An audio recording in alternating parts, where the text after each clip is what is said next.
several nephews and nieces that are looking to do the same. So, well, that's fantastic. I mean, it's really an inspiring story too. A record of public service, not just one generation of a family, but two, and then potentially more, and multiple family members. We've got police officers like that as well. I know there are other firefighters in the same situation, but I just think it's fantastic. A chief having that kind of institutional history. So working backwards, your dad started in the 70s. Correct. Right. Yeah. He started in 1973, and actually I'll even go back a little bit further there, because both my grandfathers worked for the city of Phoenix. One worked in the Parks Department, and one worked in what they called sanitation back then in public works. So it's actually I'd be the third generation in the city of Phoenix here. Wow, that's fantastic. So you came on in the early 90s. Yes. Dad starting in the early 70s. I mean, it must be like a completely different job at this point. I know the responsibilities, but with the technology, the GPS, yes. You want to talk a little bit about some of the changes that you've seen? Certainly. Yes, and the Phoenix Fire Department's always been innovative, and with the leadership at the time when I came on was Fire Chief Alan Brunacini. Our labor president was Pat Cantelmi, and really, the Phoenix Fire Department was known for being innovative, looking at operational fire tactics and strategy, response times. Customer service was what we talked about all the time, and how we could provide better service to the community, and really expanding on our scope of fire, EMS, transportation for the community, operating in special operations, which was technical rescue operations that we see more and more of, hazardous materials response. We started in the mid-90s working on a program called the Community Response. Well, now is today the Community Response Program, going out and assisting folks that may need assistance of grief support, or after a fire they needed some support of help with getting connected to social services. As far as the technology, what I've seen and what I think has been most significant for us is the ability to address the health and wellness of our members. When I came on, we had a health center that was already pretty established, but that is continuing to grow, and so we are seeing more and more direct efforts at the wellness and health of our members, from the equipment that we use today, the type of turnouts, our SCBAs, even how we build our fire stations. Even some of our most recent fire stations is where you have different layers as you walk in to not bring those contaminants into a fire station. Same thing with our fire trucks. You wouldn't think about that, but the contaminants that are inside the fire trucks from us carrying our equipment in there, we try to reduce that and have the ability to clean those surfaces very well, keep our turnouts outside of the truck after a fire, not bringing those in.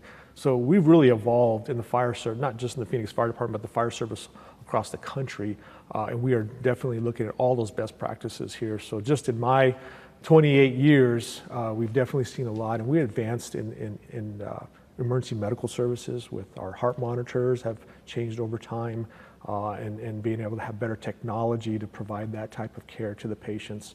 We've expanded our transportation services with our ambulances over the years, so and we know that's continuing to grow. Obviously, we have our call volume is continuing to grow, and just in the last 10 to 12 years, of what I've seen and being in a manager position is the growth of the city, and how that's having definite impacts on us and the fire service here to meet that demand. But you have a city that's what we see. We look at it from 2014 to now, 300,000 residents have come to the city of Phoenix, which I think is tremendous for us to grow and bring the industry here, and we want to make sure that we're meeting the services of the community. Yeah, we've been the fastest growing city and the fastest growing county for a while. Obviously, when you have that kind of growth, and we're spread out, we're not a concentrated city, we're a big geographic entity, and so you can have enough firefighters, but if you don't have a place to stage them, that's an issue. That became an issue in my district a few years ago when we had Station 55 built. I think the turnaround on that might have been, I talked to your predecessor about it, and I think it took about a year and a half. But I think you guys were staging out of an old hotel, if memory serves, within a few weeks of issues being brought to my attention. And so I really appreciated that. The new fire station, I know exactly what you're talking about in terms of the layers and how it's set up. And that's a great thing, because I think everybody watching at home is going to understand firefighting's a dangerous business, but there were a lot of unseen dangers that maybe weren't thought about back in the 70s or 80s. Correct. That kind of came to the fore, and we're trying to help you know, with your guidance, we've tried to provide the resources to address those. Certainly. We truly appreciate the support of the mayor, council, the city of Phoenix, our residents, and understanding and knowing and taking interest in the health and wellness of our members, making sure that we have the right equipment. And I think for us as a fire service, as a fire department, you know, with the funding that we have, we really do leverage that very well and do very well with being able to acquire the equipment. What I'd like to see for us is a lot of the planning for the future and trying to anticipate those needs for us and looking at best practice and doing the research out there. And so for me, in my role, my position, I truly promote that with all of our sections and looking at that and addressing that. Well, I've appreciated the briefings that we've had, that you've shared with me, both public and in my office and private. You know, I appreciate the fact that we're not trying to look at just like, what do we need right this second, right, but what could be helpful for residents and firefighters for the next 20 years. And that goes also to expanding the staffing. You know, I think you used to have more applicants than you do now, but we're still not at a deficit situation like we are with police. That's a different discussion. So I think fire is one of the few areas in the city where we're getting enough applicants to fill the spots. It's just getting them, you know, it's not for everybody. So you can apply, but if you're afraid of heights or don't like fire, you know, maybe it's not the game for you. So you want to talk a little bit about how many people apply, what kind of process. People watching at home might be interested in trying to become a Phoenix firefighter. What do you have to go through? How long does it take to go from sending in that first application to actually getting on a truck and going to a fire? Certainly. Thank you for that question. And that is one of our initiatives right now, is to really get out to the community and reach out, not just here locally, but across the country, and do recruitment for the Phoenix Fire Department and bringing in the next generation of firefighters. So that's been a focus for us. Our human resources section has a recruitment officer that puts together plans on how we go out and promote and reach out to the community and bring in those recruits and educate them on the process. One of the things that I think is unique about our system is that we have what we call the affinity groups, and there are different makeups within our organization, with Hispanic firefighters, Black firefighters, we have Irish American firefighters in the Valley Women's group. So several of these groups all work together in helping us with our recruitment efforts out in the community, not just, again, here locally, but across the state and nationwide. For someone that's interested, that would like to look into a career with the Phoenix Fire Department, can certainly go to our website that's on the City of Phoenix website, /fire, and look at what the requirements are for us. Right now, we had our last testing process just before the fall, into the summer here. The numbers were a little bit less than what we normally are used to. So what we used to see is maybe 3,000 to 4,000 applicants. We're seeing about 1,100 applicants and about 900 plus people taking the actual written test. So we know that we definitely have to have probably more tests here in the future and look at how we continue to plan ahead so that we can make sure we're meeting that demand. Mm-hmm. Yep, and police and other industries, big employers around the country are having trouble, you know, getting people to apply and getting the right folks to apply. Sure. You know, that's definitely a challenge. Obviously, we don't let just anybody become a Phoenix firefighter. It's a pretty rigorous, both physical and mental job, and the tests are commensurate with that. So if you get 900 people taking the test, how many would you expect to eventually work for Phoenix Fire?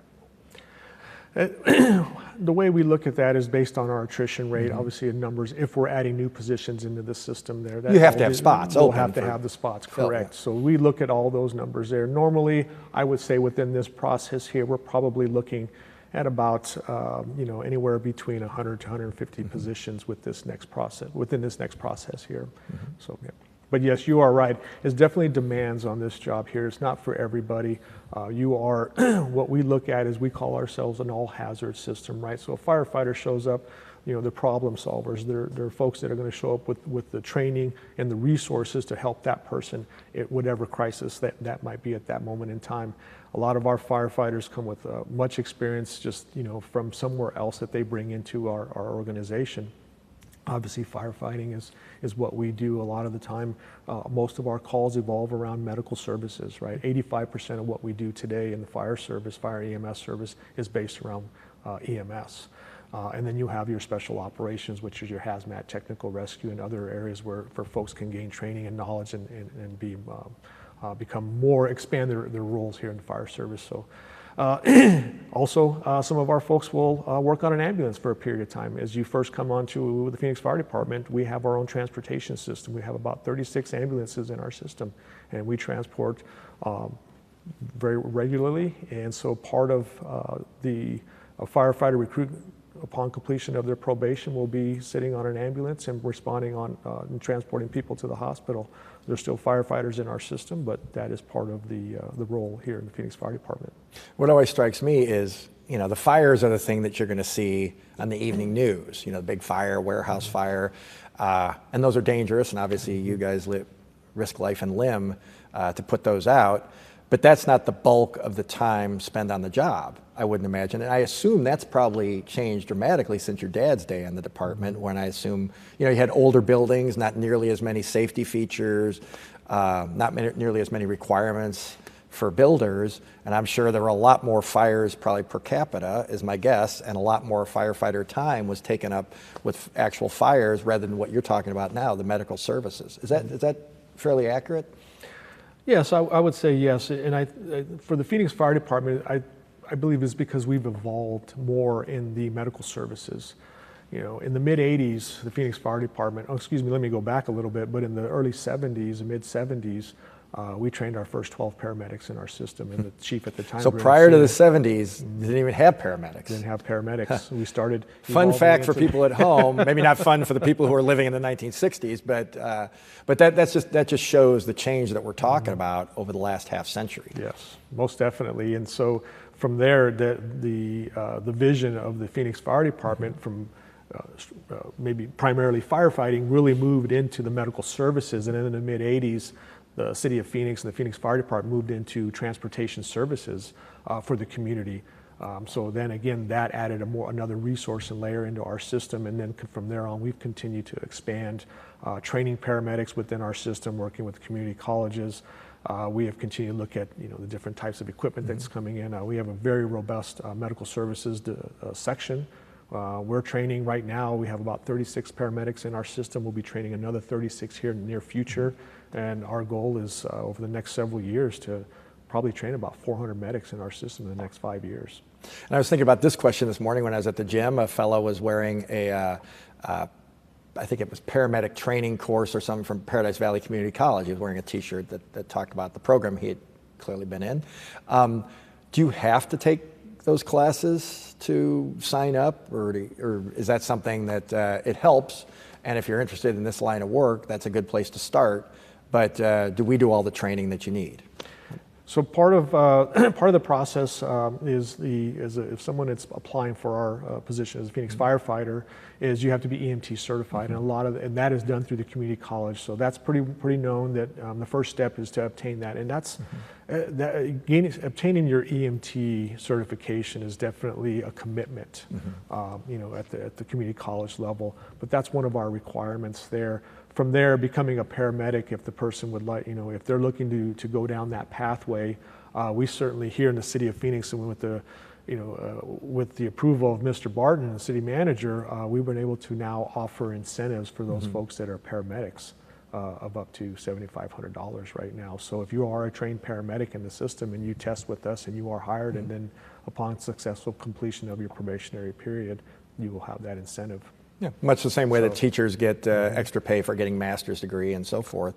Well, that's a good thing to know. And again, for folks watching at home who might be interested in this line of work, we're certainly interested in having you. So we've given you, I think, enough information to know like what you're facing. It's not easy and it's not for everybody, but as I think your family is living proof, it can certainly be very rewarding. And a different note, you talked about the medical services. Obviously, well, for example, I live on the Scottsdale border. So my understanding with the call centers and the GPS locators and everything, if I'm having a heart attack and there's a Scottsdale truck that happens to be kind of driving down the street, that's the truck that gets sent. You want to talk a little bit about how the resources get divvied up between the cities if you happen to live on a border, and how do we sort all that out at the end of the year? Sure. Thank you. Yes. What makes us, that is something that's very unique here for the Valley. We call our region, and it's what we call the automatic aid system. Really, that's a makeup of about 24 agencies right now that respond continuously within that boundary there.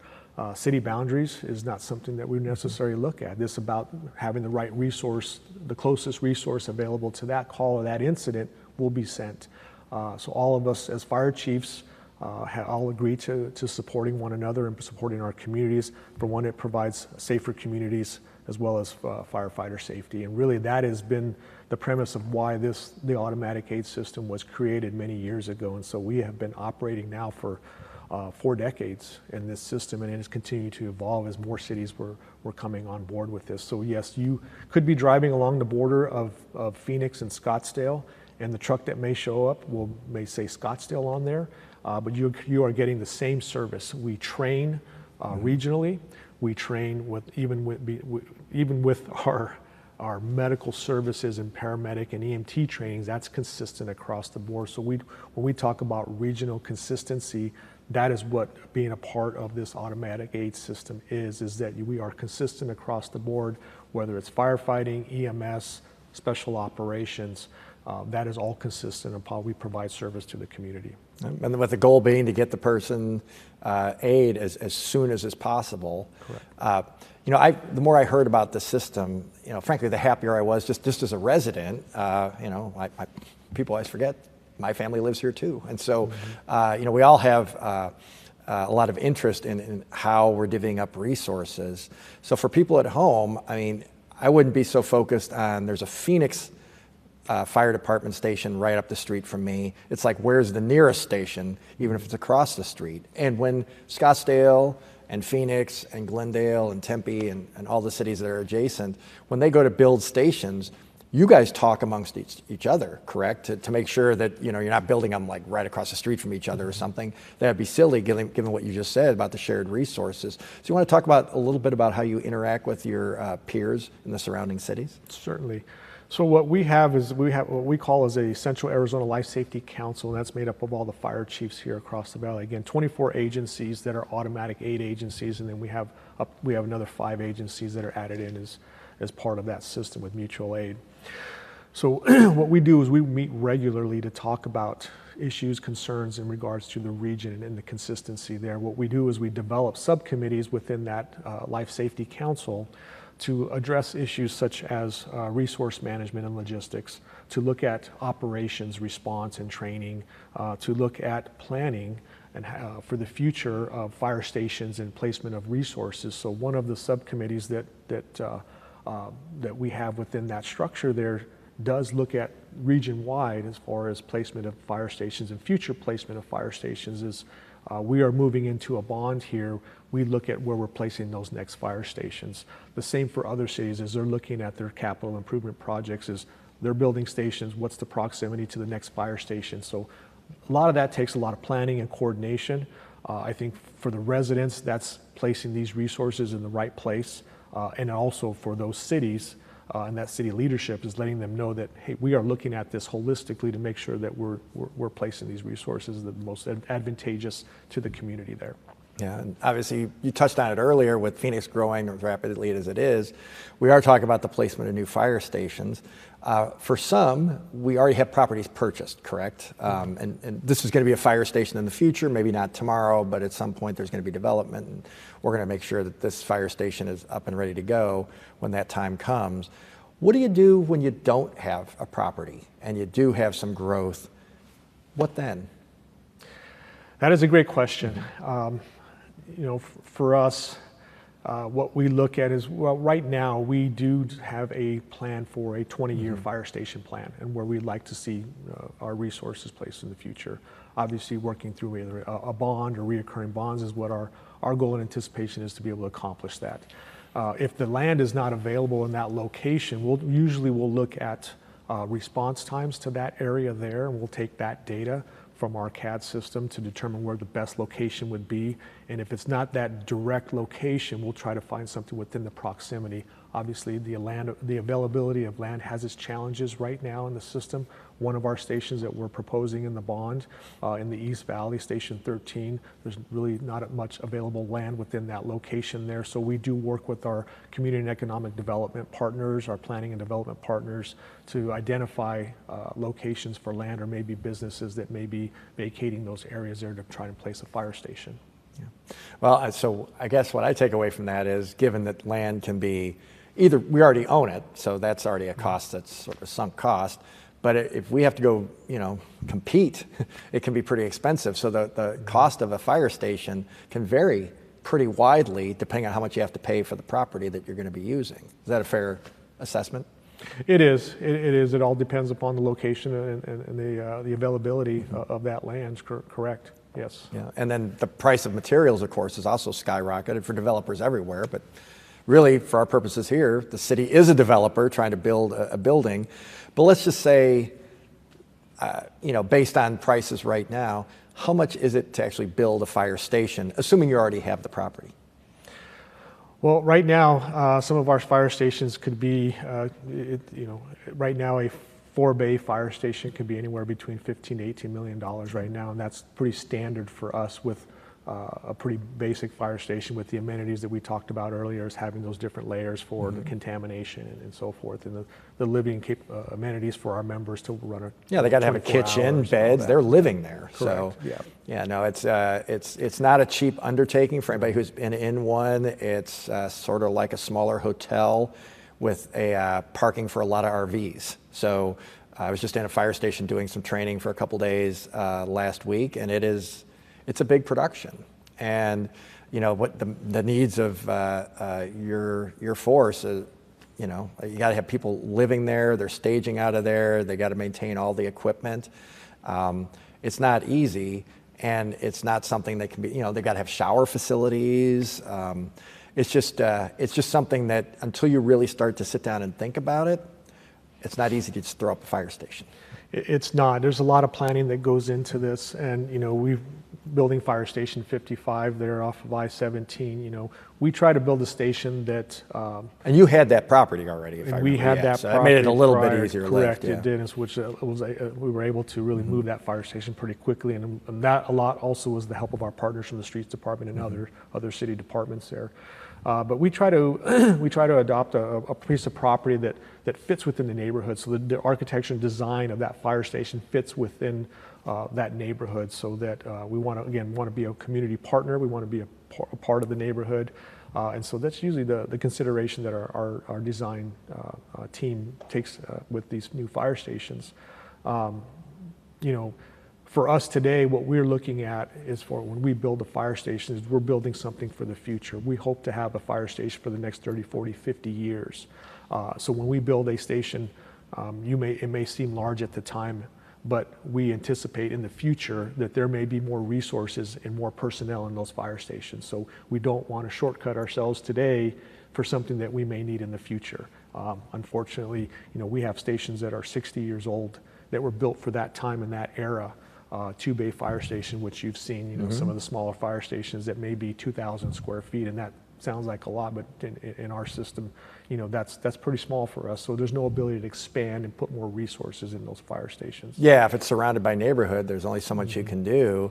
And something built in the 60s, and we touched on it earlier, a lot of kind of the job that you're doing has changed pretty dramatically in those 50 or 60 years too. So, the facility that was built, well-intentioned facility maybe held up for 40 or 50 of those years. Now it's got to be wired up for GPS and bigger trucks, and it's just crazy how much different things are now for those stations, and the fact that they're even serviceable at this point are pretty amazing. Although I know you're also talking about having to rebuild some of them because they're just older buildings. Yeah, that's correct. You know, some of our busier fire stations are those older buildings, yeah. two-bay red brick fire stations. And although, you know, someone who grew up in the fire department, I love the history and the tradition of those fire stations. But obviously, for us, the ability for us to expand and put more resources in those areas where we know we're very busy, we have to look at building new stations in those areas. You know, what we're proposing in this bond is to keep those older fire stations and repurpose them for other resources like our community assistance program. And you know, it just probably stands to reason that older fire stations are surrounded by older buildings that are less likely or probably more likely to have a fire, potentially anyway. So it is sort of something that needs to be addressed in pretty short order. What's the busiest fire station? Right now, the busiest fire station is Fire Station 7 off of 3rd Street and Hatcher there. I myself have worked there early in my career. It's been one of our busiest stations pretty consistently. They run about, they're going to run about 6,000 calls in a one-year time frame, which is very high in the activity level for a fire company, and I say a paramedic fire company. So right now, what we're looking at is that would be our number one priority, and our bond is rebuilding Fire Station 7 to add more resources to that, repurpose that fire station for the community assistance program. And one of the things that we learned, and me as fire chief are looking at, is when that unit is on a call, the amount of units and resources that are coming in to cover that area. And what we found out is about 26% of the time of those calls are being covered by other resources because that unit, Engine 7, is already on another call. Yeah. So pretty significant for us and how it has impact on our system. Well, Chief, you got a huge responsibility. I wish we had more time. I hope our viewers were as fascinated as I was, but I really appreciate you being on the show. Thank you. And if you have any questions or comments, please call my office at 602-262-7445 or visit my website, Phoenix.gov/District 2. We look forward to seeing you next time on The Issues.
Good afternoon and welcome to the March 22nd formal meeting of the Phoenix City Council.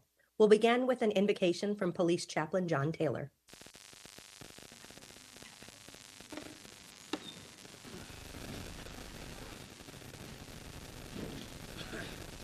Please bow your heads as I pray.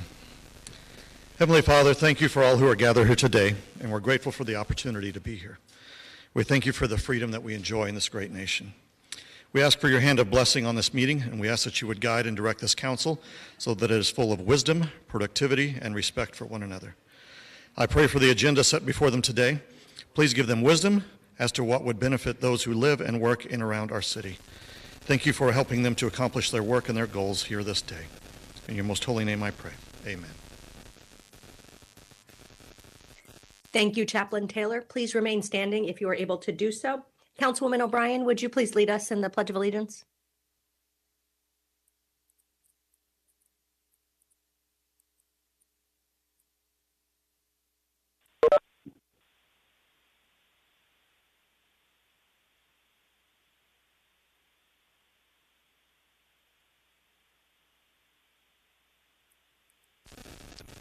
I will call this meeting to order. Will the clerk please call the roll? Councilman DeCiccio. Here. Councilmember Garcia. Here. Councilwoman Guardado. Here. Councilwoman O'Brien. Here. Councilwoman Pastor. Here. Councilwoman Stark. Here. Councilman Waring. Here.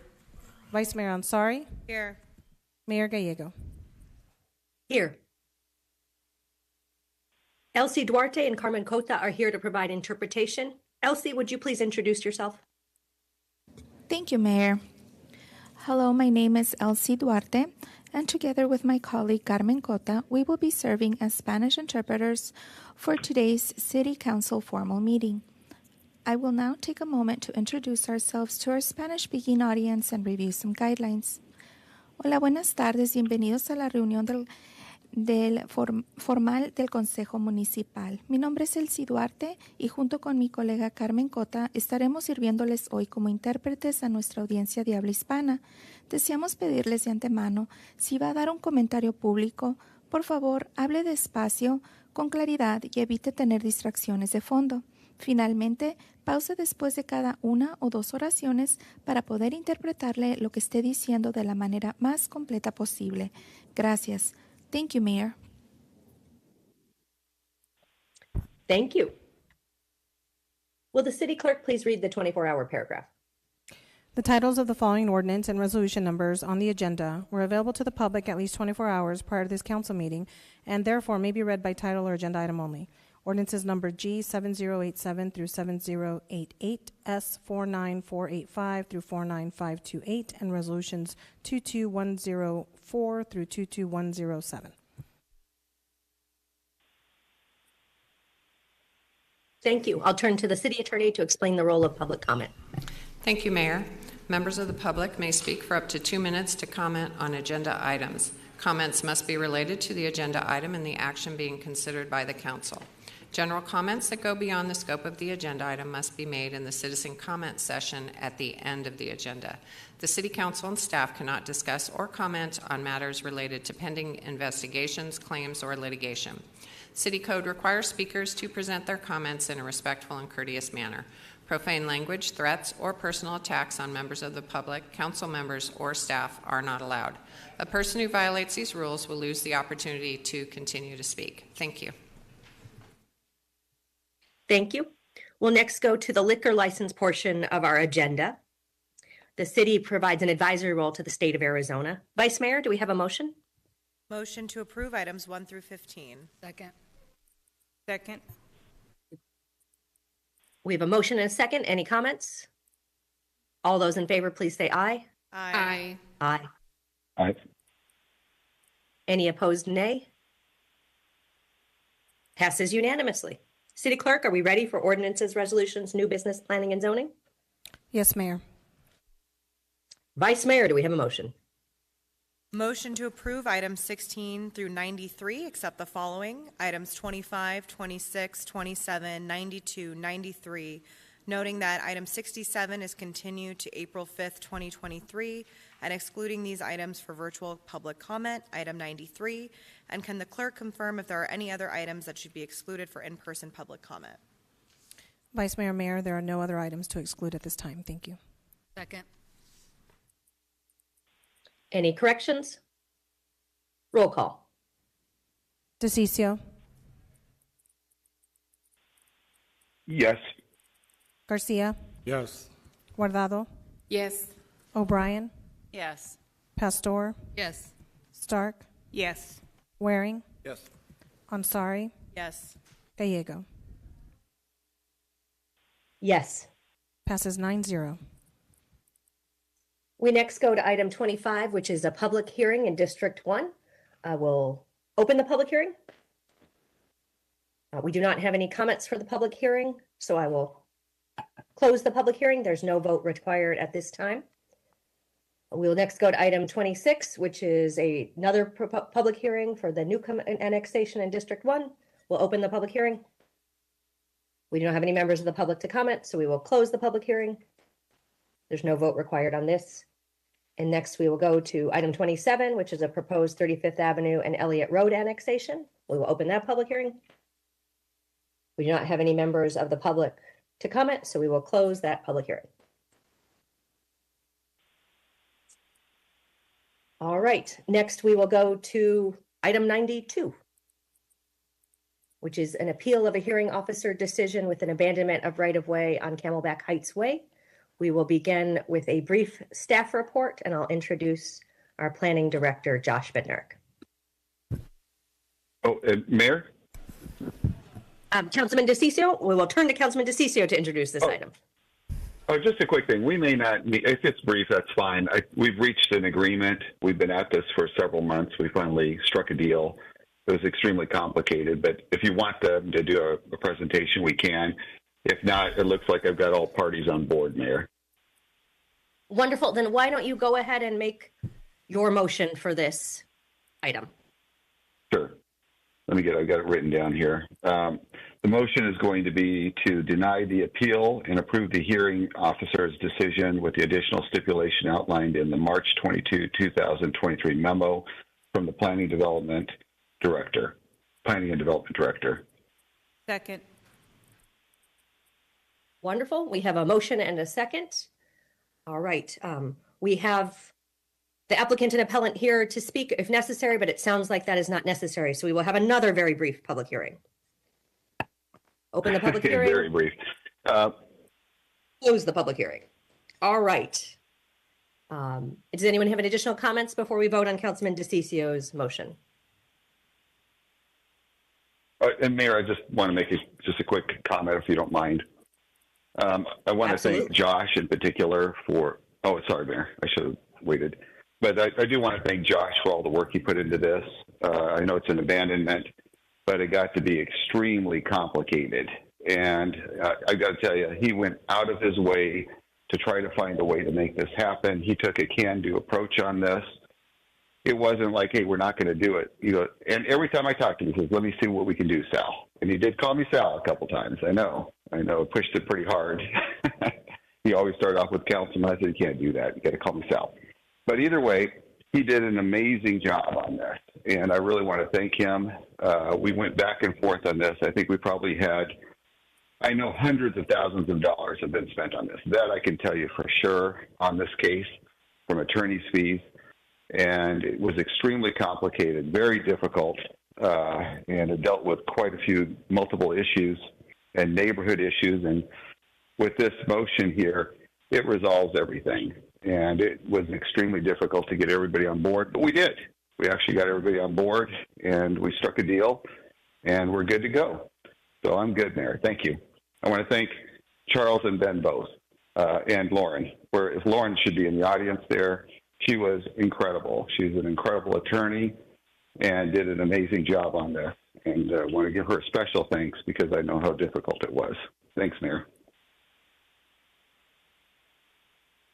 Thank you, and thanks to everyone who got involved to get a better outcome. I was able to review correspondence from people who were originally opposed and who worked through the process, and at least one submitted a letter, I think from Catherine Ivey, with a new support. So appreciate everyone who worked hard to get to this point. Any additional comments? Roll call.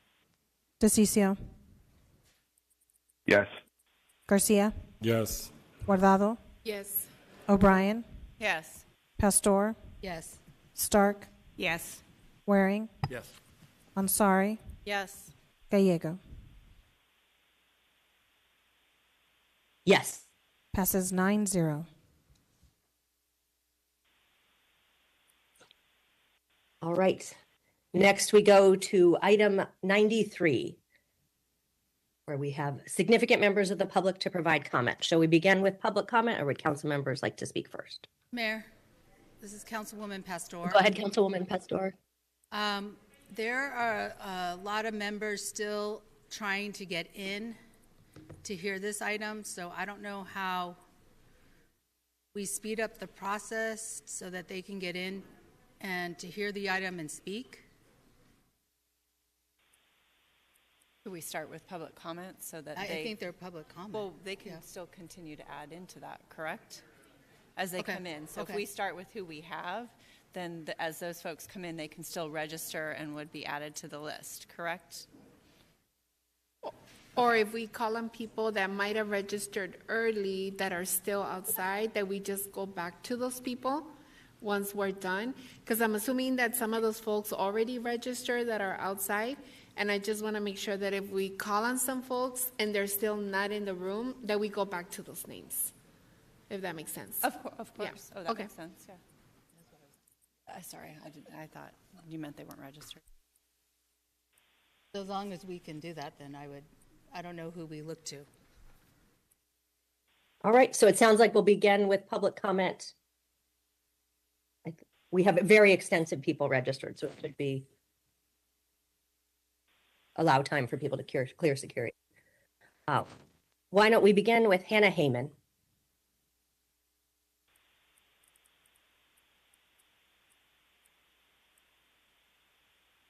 Mayor, she is not on the line.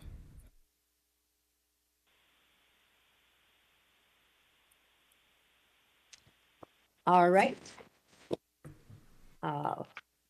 Why don't, let's see. Rebecca Denise, followed by Dana Kennedy.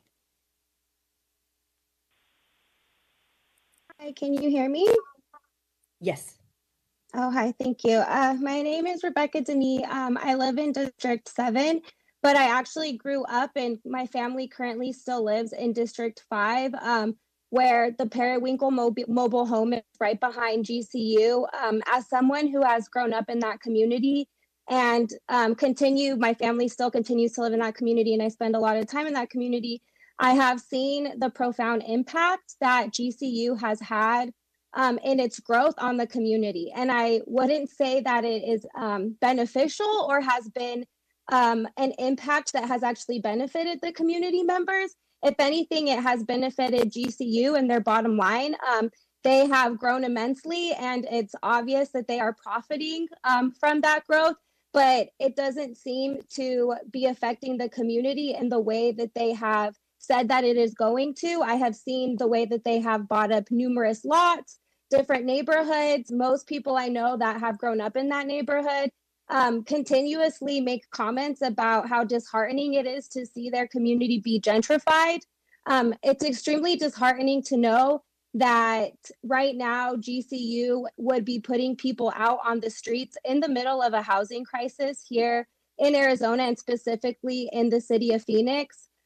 This council has the opportunity to protect people, to protect their homes, to set an example that the city does value people over profits, that they will not pander to corporate profits, that they will put the well-being of the community in front of whatever type of benefits this gives politicians or whatever type of benefits GCU would have.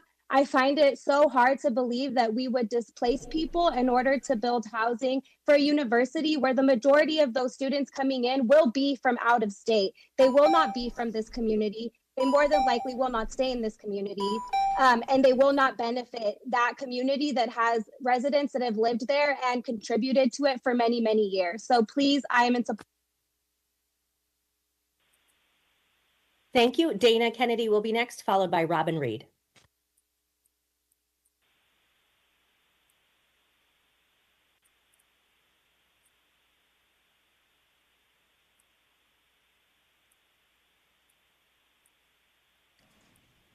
Dana, can you hear us? Hello. I can hear you guys. Can you hear me? Yes, please proceed. Okay, I'm Dana Kennedy. I represent AARP. We have 900,000 members in Arizona. I'm really concerned about these seniors being displaced. This is their home. This is their neighborhood. I know that you guys have been working really diligently to try and find a solution, but I really just want you to all be very mindful that when you change your zoning rules, that sometimes it does displace these seniors. Many of them have health conditions, and they may not be able to drive. So, just saying that you need to get another place to live. We know that there's a shortage of affordable housing. We know that there's waiting lists. So I just really want you to be mindful of that. So we are really concerned about this project and these changes. And I'm happy to answer any questions. Thank you, Dana. Robin Reed is next, followed by Laura Best. Good afternoon, Mayor Gallego, City Manager Barton, and members of the City Council.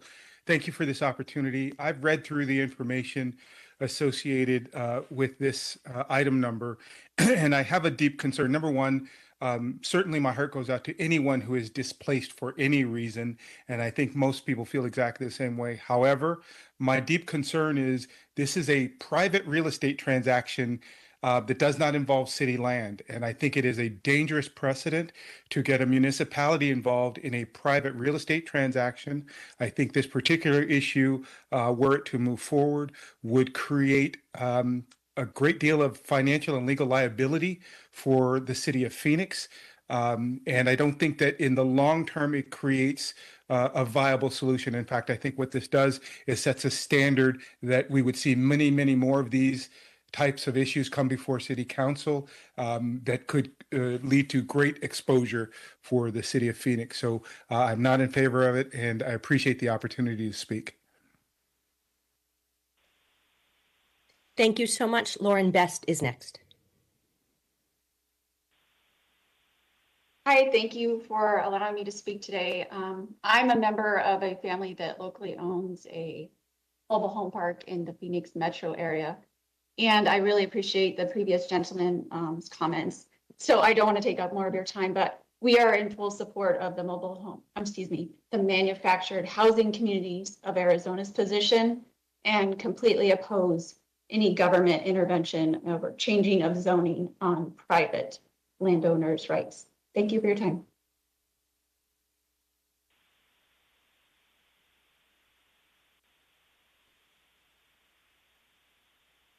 Thank you. Diane Barker is next, followed by Gracia Beltran.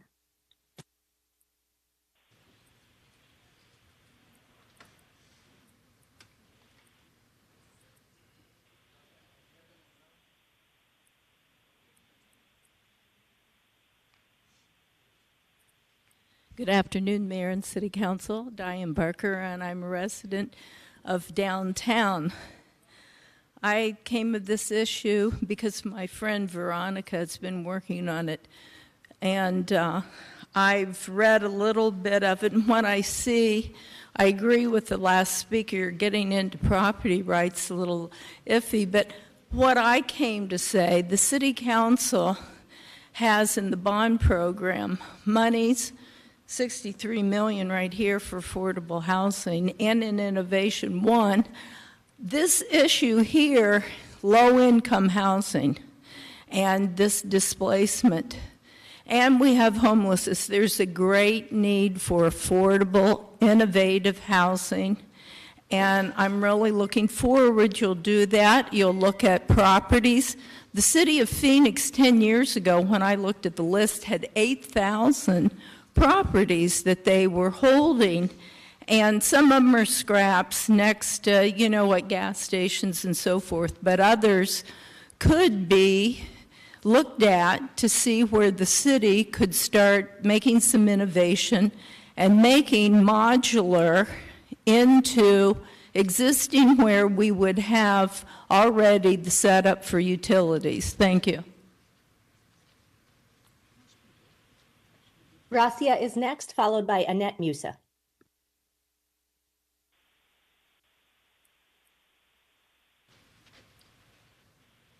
Hola, buenas tardes. Mi nombre es Gracia Beltrán. Vengo del Parque Perihuinco.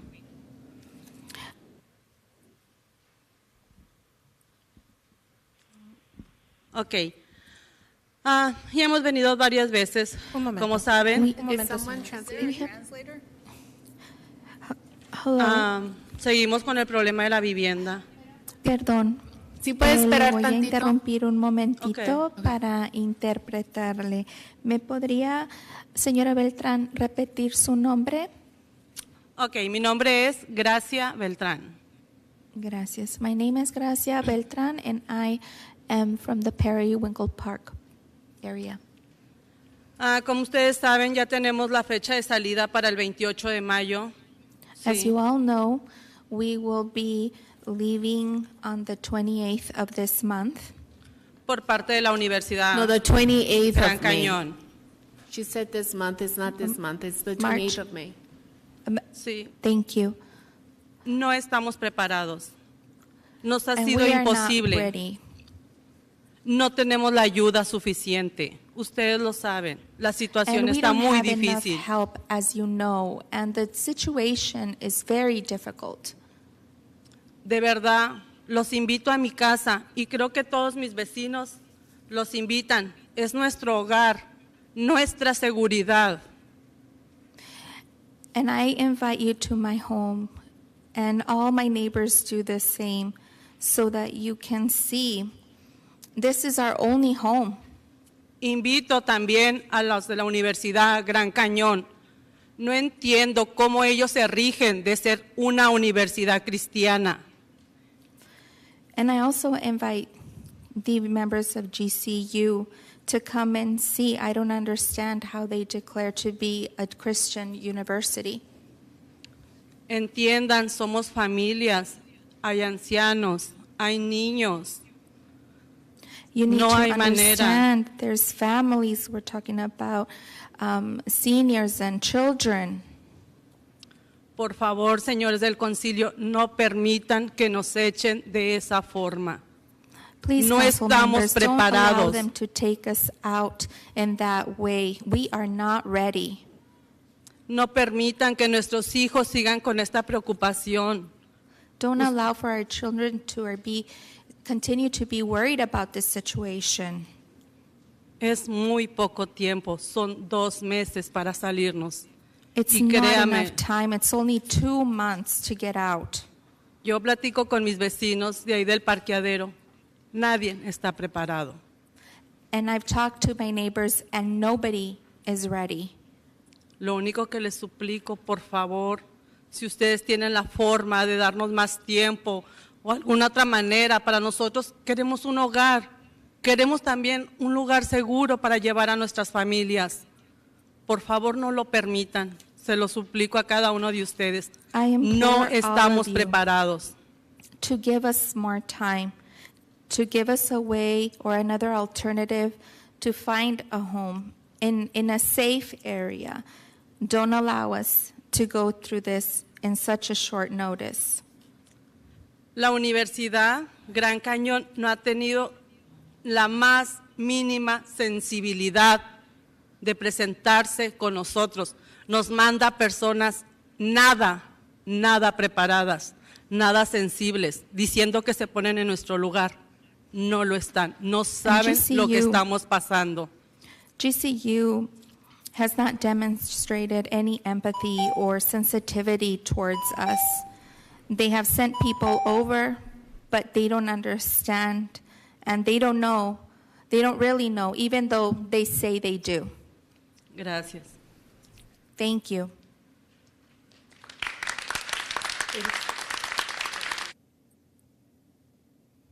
Annette is next, followed by Brianna Castro. Good afternoon. My name is Annette Musa, and I speak today on behalf of the Arizona Hispanic Chamber of Commerce. We oppose the multiple recommendations listed on item 93 on today's agenda.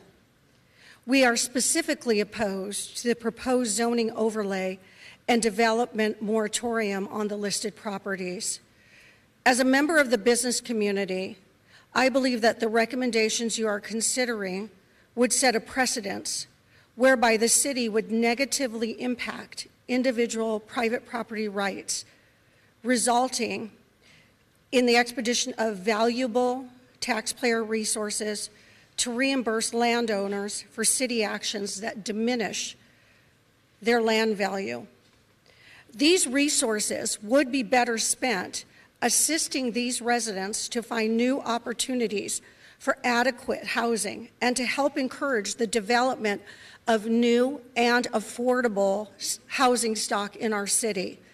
We are also concerned that should the council act to affirm these items, the action would not prevent the residents from being evicted, but would instead invite needless, costly litigation and delay the process of finding solutions to decrease housing affordability.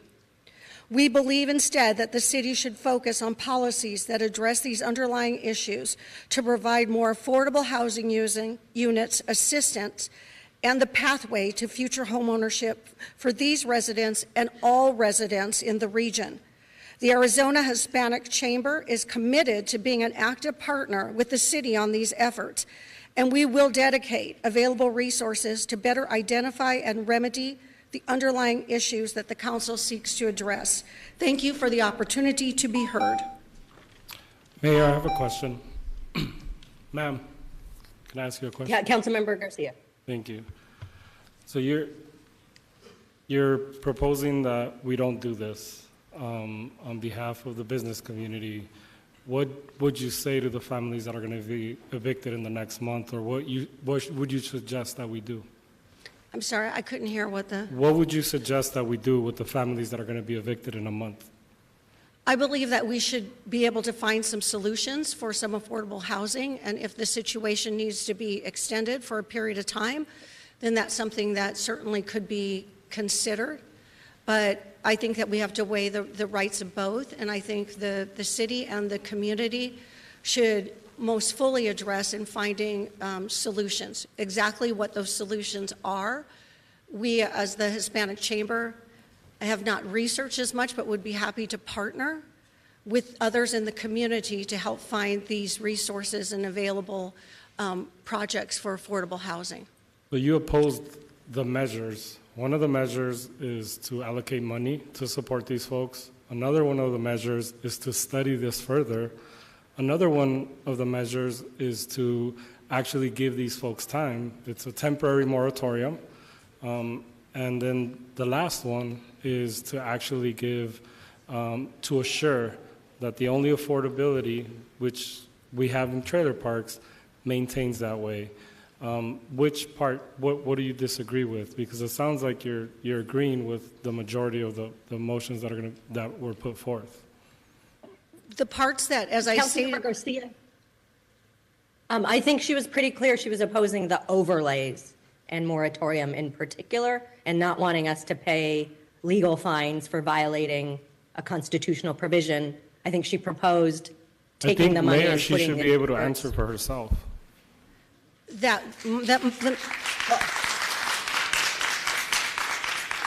The mayor's understanding of what I was saying is correct. So we specifically opposed the zoning overlay and the development moratorium on the listed property. We believe that there's a balance because you don't want to set a negative impact on individual property rights. And then we could be looking at the expenditure of property taxes to reimburse landowners on diminishing their land values, which doesn't necessarily solve to the issue, which could possibly delay it in the fact that what we're looking at there in the process of delaying finding solutions, but it doesn't necessarily mean that somewhere down the line that there isn't going to be some type of eviction or an elimination of some property rights for landowners. So I think the solution will be, from a humanitarian point of view, to find solutions of where we could relocate these individuals. I don't see that it is necessarily humane to toss them out with nowhere to go, but I also don't think that the landowners should be penalized by an overextension of time for them to be able to then develop their properties. I hope that clarifies it. So it's not necessarily an all no, or an all yes, but we do believe that when we look at certain things that would affect the property owners per se, those would be some of the things that we think would not, we would be opposed to.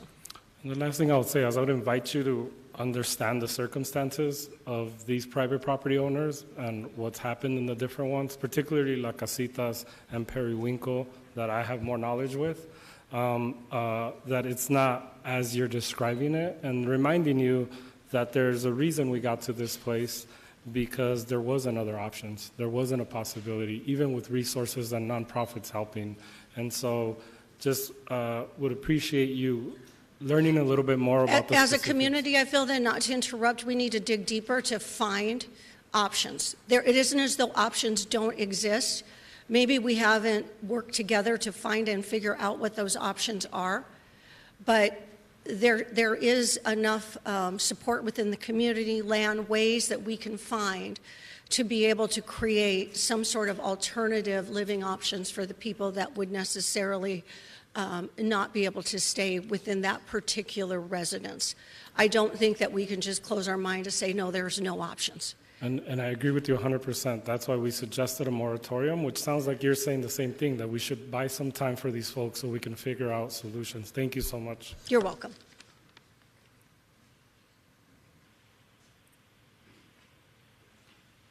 Brianna Castro is next, followed by Claudio Serio.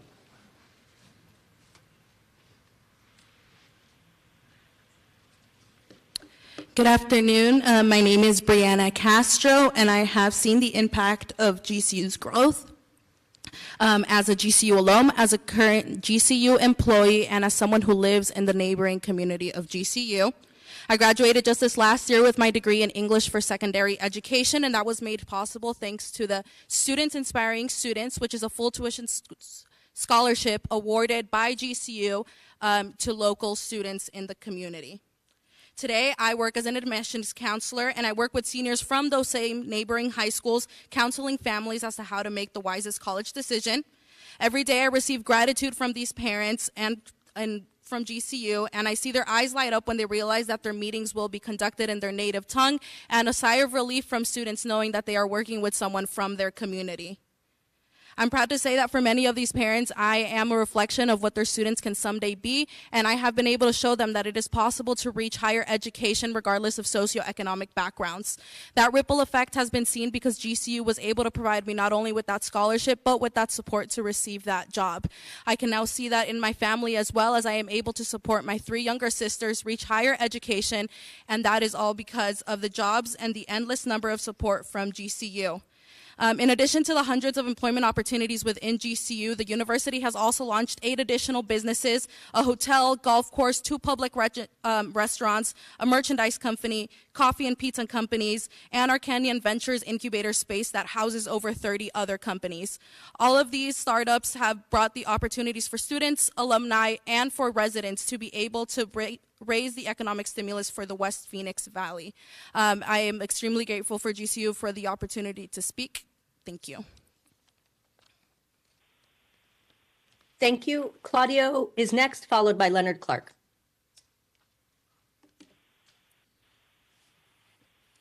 Thank you. My name is Claudio Serio. I'm once again speaking as a concerned resident of the Phoenix area. On March 6th, several city council members heard the pleas of those at imminent risk of displacement and homelessness and were urged to combat these imminent threats with concrete solutions. Today, the rest of you hold in your hands the power to acknowledge the will of the people and put these solutions into effect. I urge you to vote yes on the 18th-month moratorium and the mobile home zoning overlay. Now more than ever, it's important to demonstrate that you are more than your words, that you truly care about addressing homelessness and the rising cost of living in the valley. Do not allow the organization efforts of so many residents, the fabric of this city, to be reduced to yet another sad footnote in the history that affirms a pattern of neglect from the city of Phoenix towards its constituents. I'm already hearing talk of this measure setting a bad precedent, specifically for landowners. Last time I checked, land isn't a human being.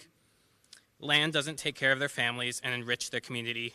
That's the people that live in these homes. Personally, I think setting the precedent that private capital can't just bully people out of their home is good. Vote to prioritize people instead of property. vote yes on the moratorium and zoning overlay. Thank you.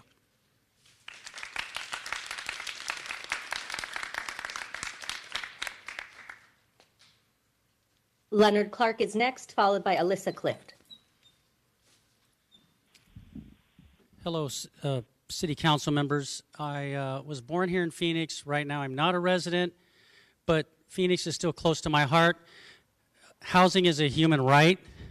Our state does have a tradition of being progressive in its state constitution. I know that a lot of the responsibility for the things that go on are at the state legislature, but you have a chance to use the moral status of your elected positions to stand up for something. Yes, there will probably be those who will, say that you're infringing on their rights, but what about the rights of human beings who've been living in their homes for decades and decades?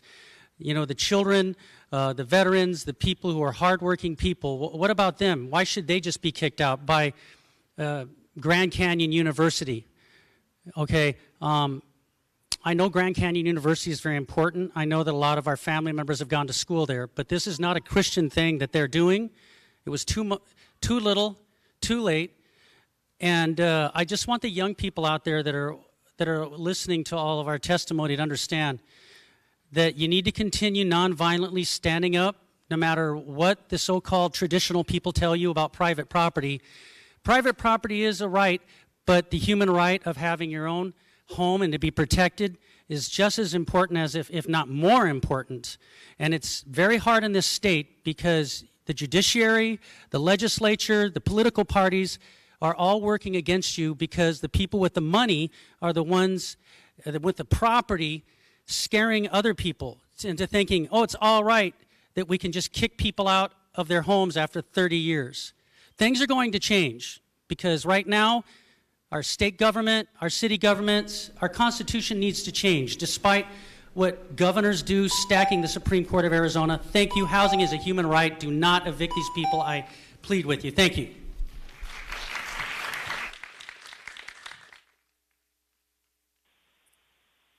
Alyssa is next, followed by Solomon Alegria.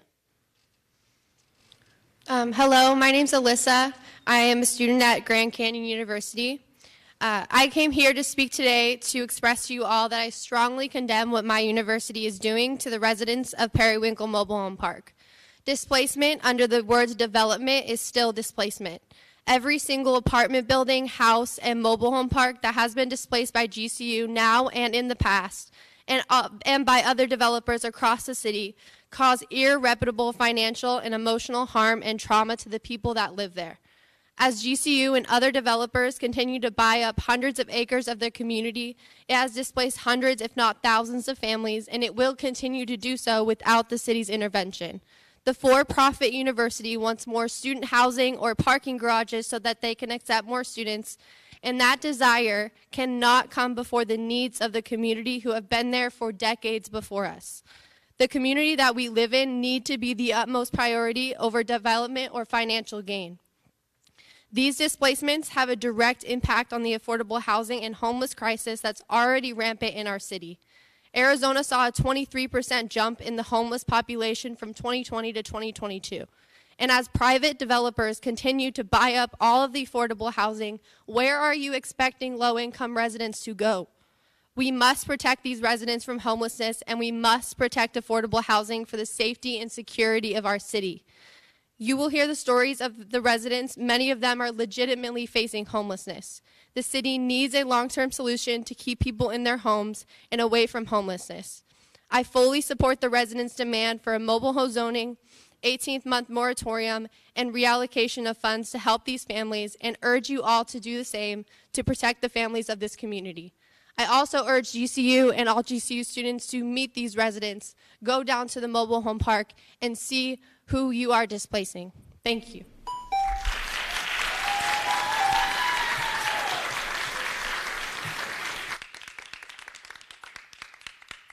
Solomon is next, followed by Susan Brenton.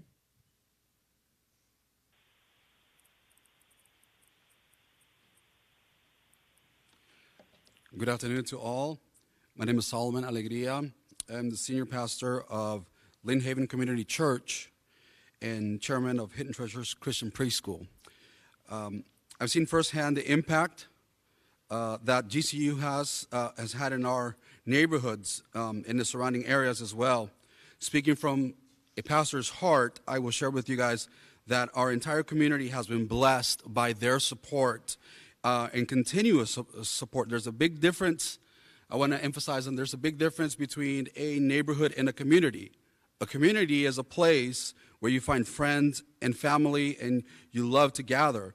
And it is more like a feeling of a home than it is a building. But our church had been fervently be praying for help to reach our neighborhoods. And it was almost impossible for me as a pastor to send people to do some evangelizing in the areas of Maryville and the Alhambra district because of the Cielito Park condition. When we would send people to do some outreach work, there would be syringes, drugs, and different kinds of things like that. And so we partnered with GCU and Canyon Kids, and now we have students on our campus at our church that are safe, serving the community. We have children from different parts of the neighborhoods in our church that are safe. They're being fed, they're being taught, and they have a good, safe environment. What I'm trying to get at is that we could see there's a lot of good that they're doing, and our heart does go out to the people of these parks. And as far as I'm concerned, they're doing everything that they can to help. And so I would plead that we would be a little bit more open to listen and to encourage one another to do the right thing on both sides. I want to end with this Bible verse, 1 Corinthians chapter 13, verse 13. Faith, hope, and love will persist. And I believe every person in our community needs all three of them: faith, hope, love. Thank you. Thank you. Susan Brenton is next, followed by Michelle Cruz. Good afternoon. Good afternoon. I'm Susan Brenton. I'm the Executive Director of Manufactured Housing Communities of Arizona. Although I feel sorry for the residents of these three parks, especially those who have not done much by this point to look for another place to live, this issue comes down to property rights. Arizona is one of the states that values both personal and real property rights. The residents of the parks were all given the proper 180-day notice of their park closing and notice of the state mobile home relocation fund, which would presently pay up to $7,500 to move their home, single-wide home, or if they sign over a free and clear title to their landlord, $1,875 in cash to the resident if they qualify. Our organization realized that the $7,500 is just not enough to move a home. So we're now working on House Bill 2381 to increase this amount, retroactive to April 15th of 2022, so it would apply to all three of these parks, and increase it up to $12,500 to move a single-wide home, up to that amount, or $5,000 cash if they sign over a free and clear title to the landlord. I believe that this is an area where both the help of the residents and the city would be beneficial. From what I understand, they are working on the amendment to the bill right now of House Bill 2381. It's over in the Senate, and we hope to get it passed by both chambers by the end of next week. If you decide to go forward with one of the recommendations from the Community and Cultural Investment Subcommittee, I hope that you're going to consider the possible costs. If you put a moratorium on the zoning of the three parks for 180 days, look closely at the costs such as legal fees, property owners' lost revenue, and reduction in value of the property. I hope you'll consider those. And thank you. I'd be happy to answer any questions. Mayor, I have some questions. Councilwoman. So you represent the association, right? I'm speaking to you. I'm sorry, and what did... You represent the Manufacturing Association, am I correct? Manufactured Housing Communities, the owners of the parks throughout the state. Thank you. When a trailer park is purchased and people are given 30, 60, 180 days, What have you encountered with a trailer park that has in a situation where they have to move immediately? First of all, by law, they have to be given at least 180 days notice of any closure of the park. Okay. And what happens at that point for most of the parks is that we'll step in as our organization. We will go out and meet with the residents. We'll hold a meeting. We will explain the whole relocation fund and how it works. Lately, there's actually been a person from the state that comes with us.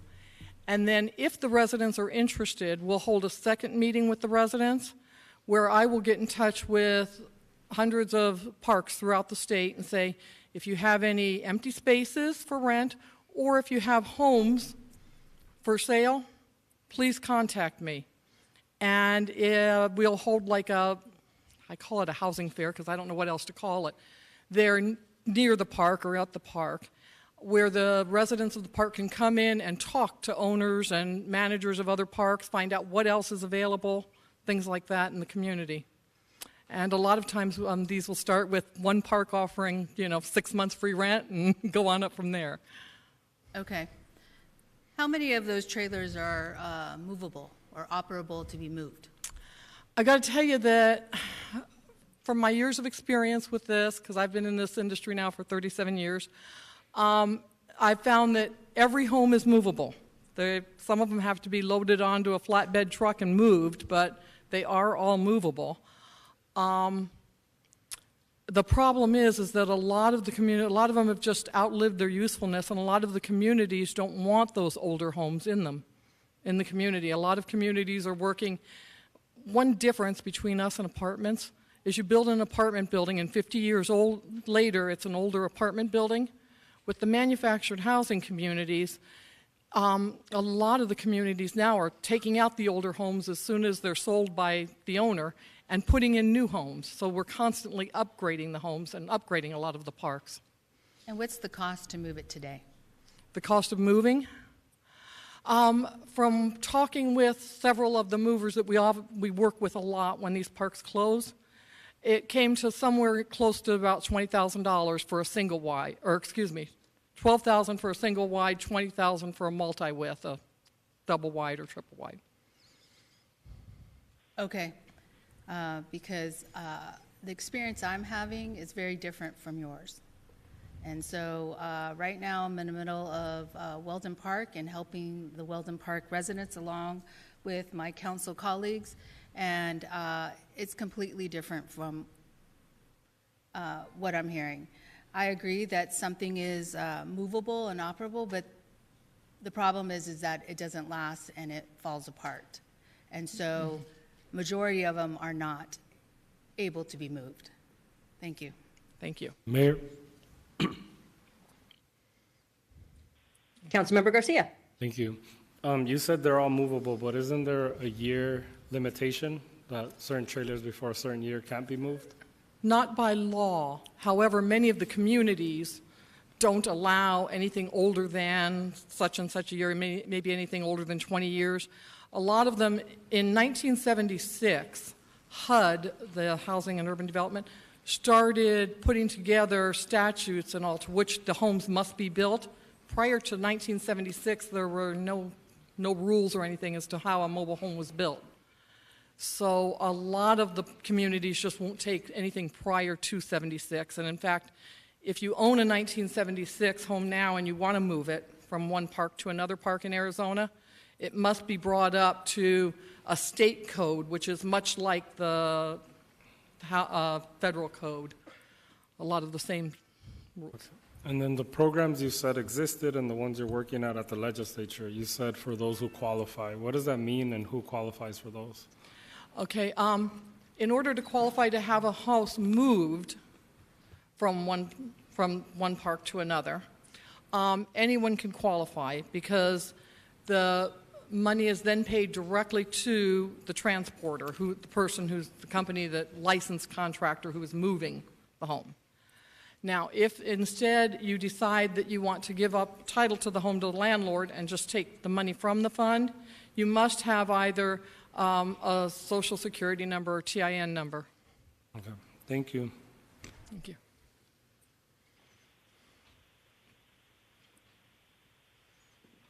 Michelle Cruz is next, followed by Ramon Aquino.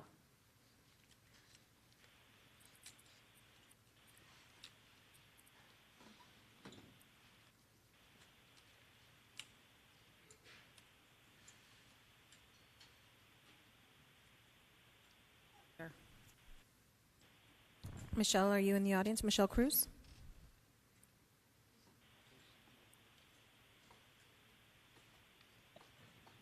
Can we pan to lower council Okay, chambers? Ramon. Sorry, Mary, I was just going to say, can we just check lower council chambers real quick? We have a packed house.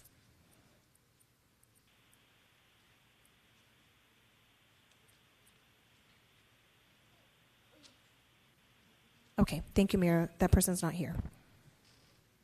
All right, we'll go next to Ramon, followed by Sofia Carrillo Dahl. Are you Michelle? Yeah. Michelle's here, Mayor. All right, Michelle, the floor is yours. You'll be followed by Ramon. Hola, mi nombre es Michelle. Michelle, Me están desalojando. I'm being displaced. Estoy triste y preocupada. I'm very sad and worried.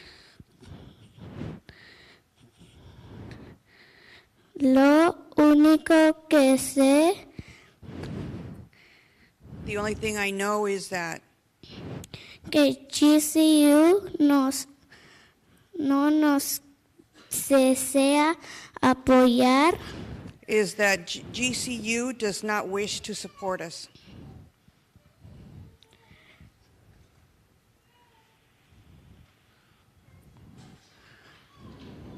No me quiero ir.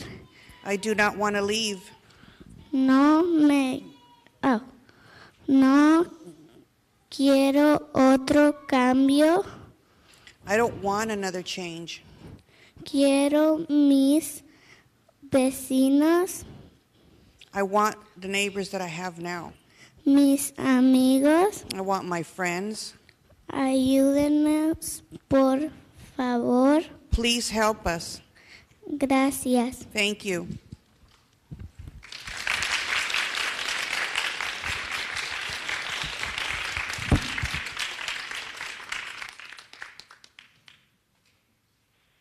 Ramon is next, followed by Sofia.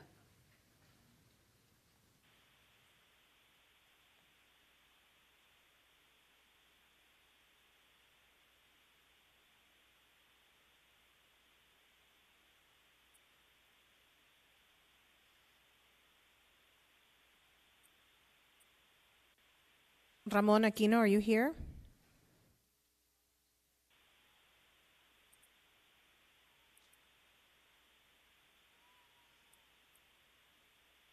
We will check lower council chambers, Mayor. One moment.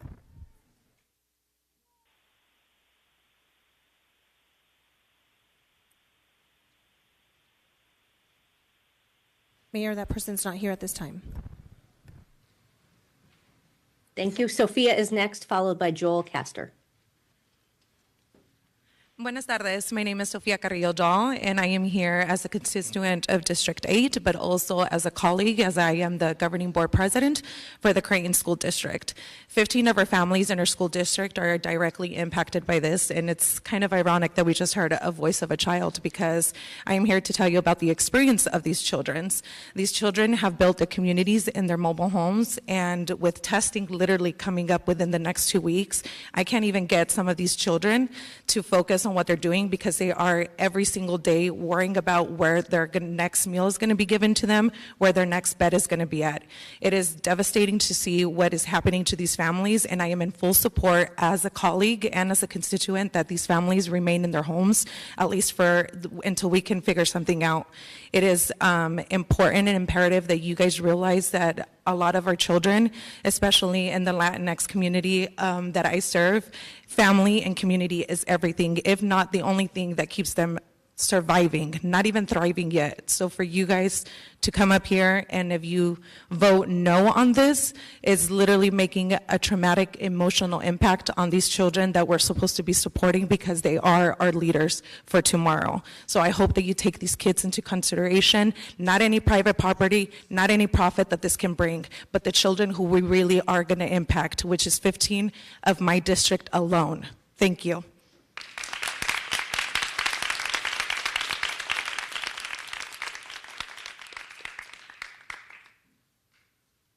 Joel is next, followed by Brianna Castro.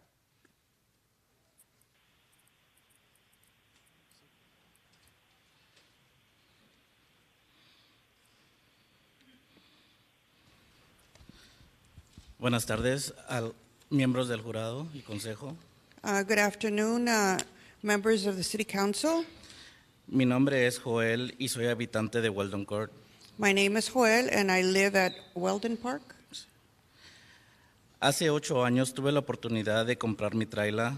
8 years ago, I had the opportunity to purchase my trailer. Estaba muy destruida y ocupaba mucho trabajo. It was destroyed and it needed a lot of rebuilding.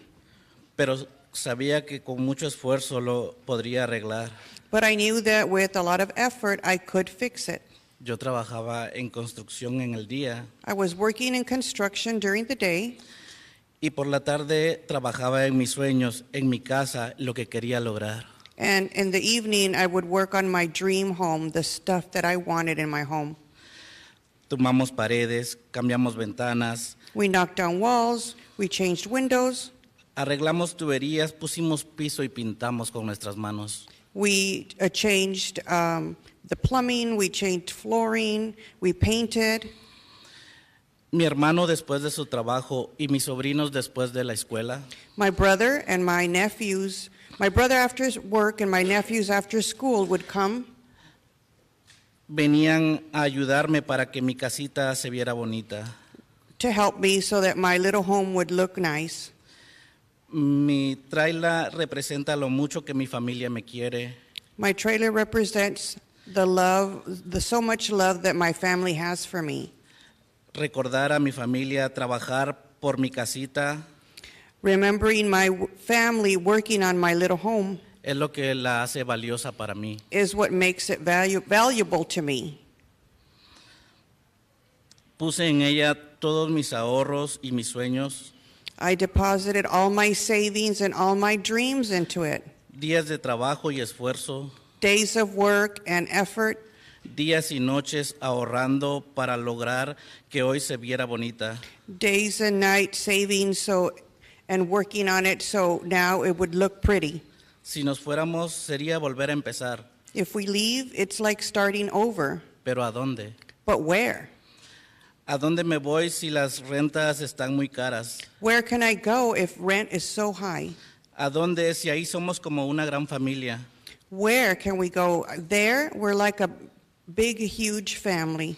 Donde todos nos conocemos y todos cuidamos de todos. Where we all know each other and look out for each other. Y salir de ahí no solo perdemos nuestros hogares.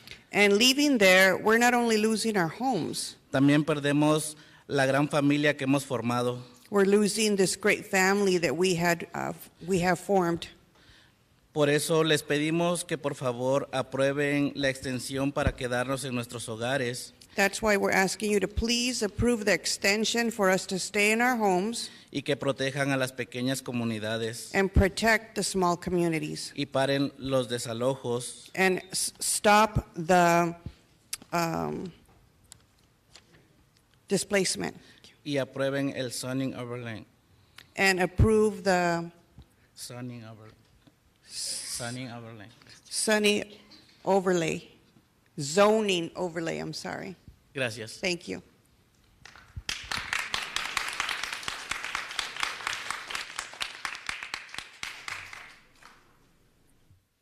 Brianna Castro is next, followed by Amaya de la Cruz and Roy Lanez.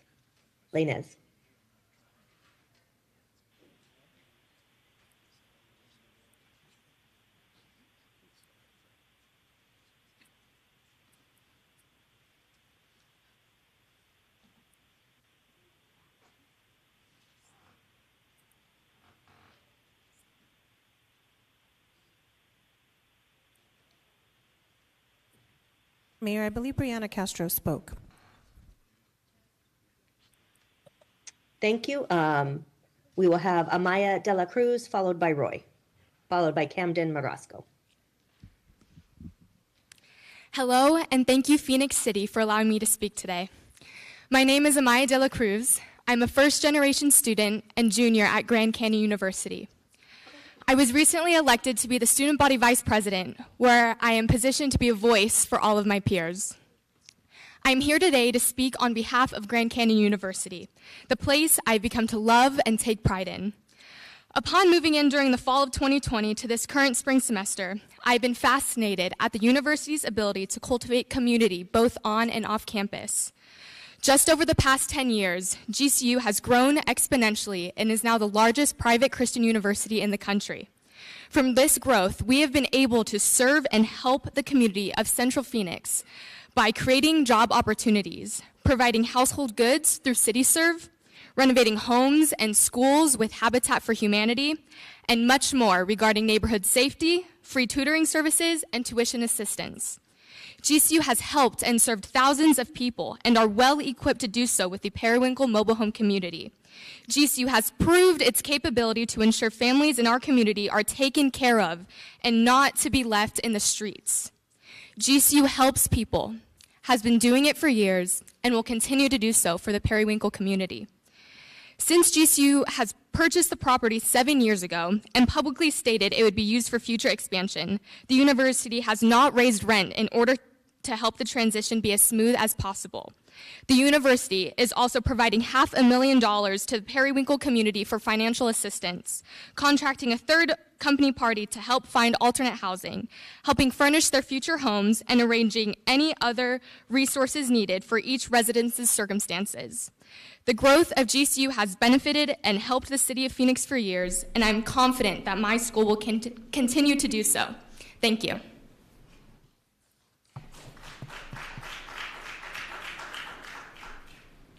Roy is next, followed by Camden Marasco, and then Michelle Estrada.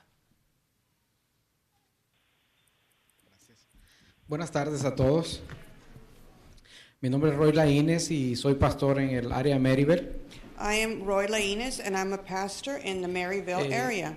Creo que todos los que hemos manejado por años en el área de donde está Grand Canyon, I believe that all of us that have driven in the area of where Grand Canyon is located, hemos mirado una transformación en la comunidad. we've seen a transformation of the community. Y especialmente nosotros como iglesia, and especially us that are in the church. Hemos estado trabajando hace año y medio muy de cerca con Grand Canyon. We've been working for a year and a half very closely with Grand Canyon. Especialmente en una organización que se llama CityServe. Especially in an organization called CityServe. CityServe ha proveído a nuestra comunidad. CityServe has provided our community. Alrededor de unas 800 familias han sido bendecidas. Around 800 families have been blessed. Pudiéramos mencionar algunas cosas costosas como muebles nuevos. They've been able to provide expensive things like expensive furniture. Camas para personas que no tenían. Beds for people that did not have them. Pero también cosas tan pequeñas pero muy necesarias como wipes para los niños o pañales. And things that are very small but are very necessary for children like wipes and diapers. Y ha sido una gran bendición trabajar con ellos. It has been a great blessing to work with them. Creo que la visión de Grand Canyon I believe that Grand Canyon's vision es transformar la comunidad. Is to transform the community. Creo que pudiera haber comprado propiedades en cualquier otro lugar. I believe they could have purchased properties in any other area. Tal vez donde hay más comodidad. Or maybe even where it's more comfortable. Pero están en una área donde hay mucha necesidad. But they're in an area where there's a large need. Y hemos mirado la transformación que han hecho poco a poco. And we've seen the transformation that they have made little by little. Así de que también no solamente trabajan con nuestra iglesia, City Serve no solamente trabaja con nuestra iglesia, And so they not only work with our church, City Serve, sino que con diferentes organizaciones but with different organizations donde se ha podido ayudar a 9.500 familias alrededor del valle where they've been able to help around 9,500 families in the valley y más de 5 millones que han podido donar. and more than 5 million that have been able to donate. Y eso se ha podido lograr por el crecimiento que ha habido de GCU en esta comunidad. And that has been able to be reached because of JCU's growth. Así de que creo que la decisión debe de equilibrarse So I believe that the decision should be balanced para poder tomar la decisión más correcta. so you can make the best decision. Gracias. Thank you. Before we go to Camden, let me turn to Councilwoman Pastor. Thank you. I'm going to ask a question to the city manager. What I thought was going to happen is happening, and there are people outside wanting to come into this meeting. According to the fire marshal, we are at capacity. So I would like to ask if staff could be not necessarily removed, but go on Zoom so we can allow the public, the people to come listen to this important meeting. Mayor, members of the council, we are at capacity. You're correct. The fire marshal has confirmed that. We have sent all staff that are not essential home. We are still allowing people to come in and out as people exit, and we're still allowing people to sign up. Okay, so there's several seats. Can like 10 people get through quickly and come sit?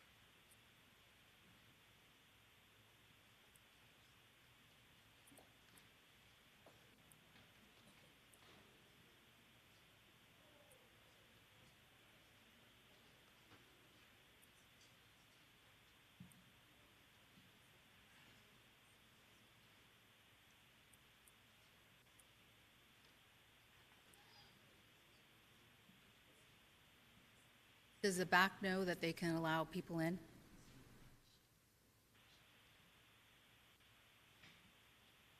Yes, they do.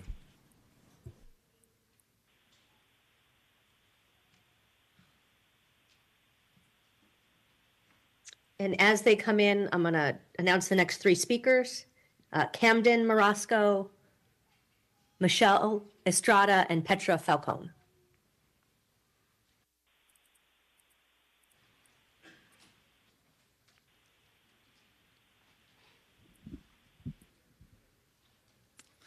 Good afternoon. Before I begin, I would like to thank the City Council for having all of us here today. My name is Camden Marasco, and I serve as the Student Body President at Grand Canyon University. Before I begin my comments, I'm here to read a statement from the former Police Chief of the City of Phoenix and the former Chief of Police for GCU Public Safety for nearly 4 years, Joe Yaner. His statement reads as follows. I can tell you from personal experience that GCU's Neighborhood Safety Initiative, a $2.2 million partnership with the City of Phoenix, has had a significant impact on safety in the neighborhoods surrounding GCU. That benefits families, it benefits local businesses, it benefits children walking to and from K-12 schools. It's yet another example of the impact GCU's continued growth and its ongoing commitment to the surrounding community has. End quote. I represent approximately 25,000 students from across the country, and I was elected by thousands of my peers to act as their voice and represent their interests. When I campaigned in 2021, I ran to advance, amplify, and advocate for students, which in short, my agenda is to advance student resources, amplify student safety, and advocate for all student demographics. I meet with GCU's Chief of Police on a monthly basis, and we meet more frequently as needed, and my administration exists to prioritize student safety and identify areas of improvement. Grand Canyon attracted me and so many others because it has a proven record of listening to student feedback and serving the community. When I first arrived on campus in 2019, much of East Campus was underdeveloped, but I believe that development since 2008 and future expansions in upcoming months is good for the community. GCU works as a force for good to reduce crime and strives to create a safe environment for children in Maryville. Thank you. Mayor, may I ask a question? Go ahead, Councilmember Garcia. So as a student body president, you're representing the students. How does it make you feel hearing the testimony here today and knowing the impacts that the university is going to have on the community? Yeah, I think historically GCU has always tried to help people with its expanded growth, and obviously we have a lot of different student demographics on campus, but I think the majority of them do support the university. The majority of who? Of the students. Okay, but I'm asking, how does it make you feel hearing the stories and the folks behind you that are going to be left without a home? Yeah, it's definitely an unfortunate situation, but we've done the best that we can to support the residents of Periwinkle. Okay, and as a student body, or is it as the university? The university has done a lot of efforts to help the residents. Okay. And so some of the requests that the residents have made is for the university to go see and talk to them, how they live and where they live. I think it would be good as a student body president for you to show face and meet some of these families. Some of us have been fortunate enough to be there. And I think trying to find a solution and delaying the evictions is something that you might join us in asking for. So that's just a suggestion for you. I appreciate you coming out here, and I know you have a big responsibility, and the university is asking a lot of you. But I think, you know, as a Christian university and as a human being, it'd be important for you to meet some of these families. Thank you. Thank you.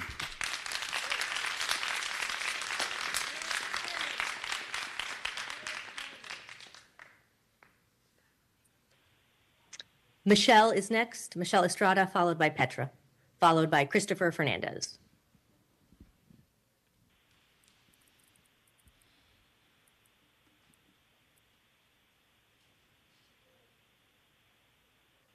Hi, I'm Michelle Estrada, and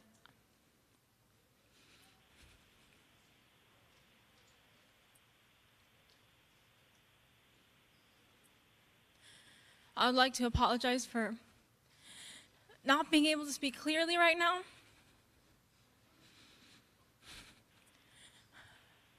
For having to be so emotional at this time.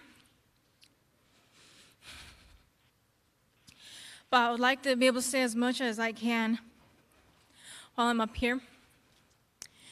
And I would like to make it clear that those who come up here to oppose this hold all their motivation in private interest, in their titles, and in things that hold within them their reputation. Their motivations are not provided by their lives, the lives of their children. They will not suffer. And so they speak freely about this, and I will have to speak differently on it. Because even though I don't live in any of these homes, both my parents work for the city. I know what they put in every day to ensure that the public is served, and I hope that you all will hear the public in this. And you will hear the actual suffering that's going on that most of them are refusing to acknowledge. And they're refusing to acknowledge that the majority of the money that they say they have offered is actually inaccessible and not useful at all to any of the people who are currently living here. That is it. Thank you.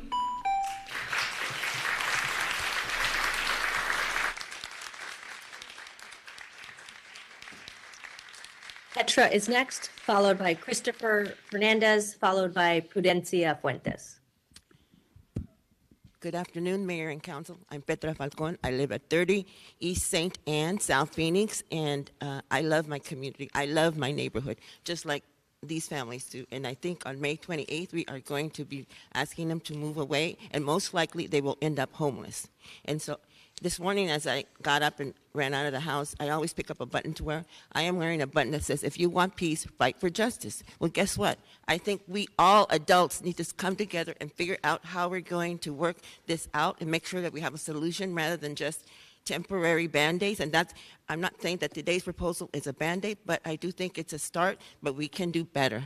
We can do better as a city. Our city is powerful, our country is powerful, and we have the tools and the brains to make sure that we can come to solutions. So that means that all of us need to get together and talk about what the solutions are. I've been hearing lots and lots of suggestions here today, and I think we need to be brave enough and courage enough and compassionate enough to address the problems that we have in our community. And that begins with these 120 families that on May 28th will be told that they are not good enough to live in that community because it is their community. We make where we live our communities. I know I do, and I lived in South Phoenix all my life.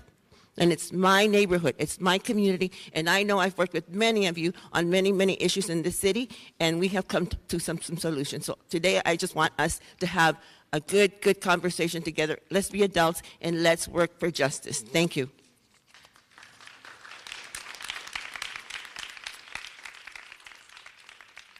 Thank you. Christopher Fernandez is next, followed by Prudencia, followed by John Peltz.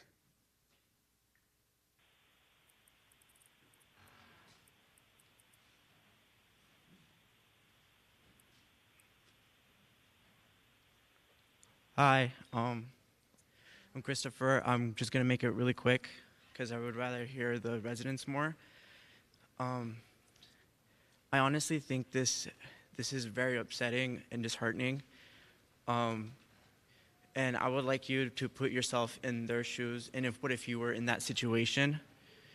And I urge you to allow the residents to have more time to figure out a better solution for to figure out what to do. Because this is just like, it feels like it's out of the blue, and it's not, it's just, sorry, it's very, like, I'm sorry, it's very upsetting, okay? Like, I just urge you to please think about what you're doing, and if we're gonna end up agreeing with GCU, you're gonna be tearing apart community. So, thank you.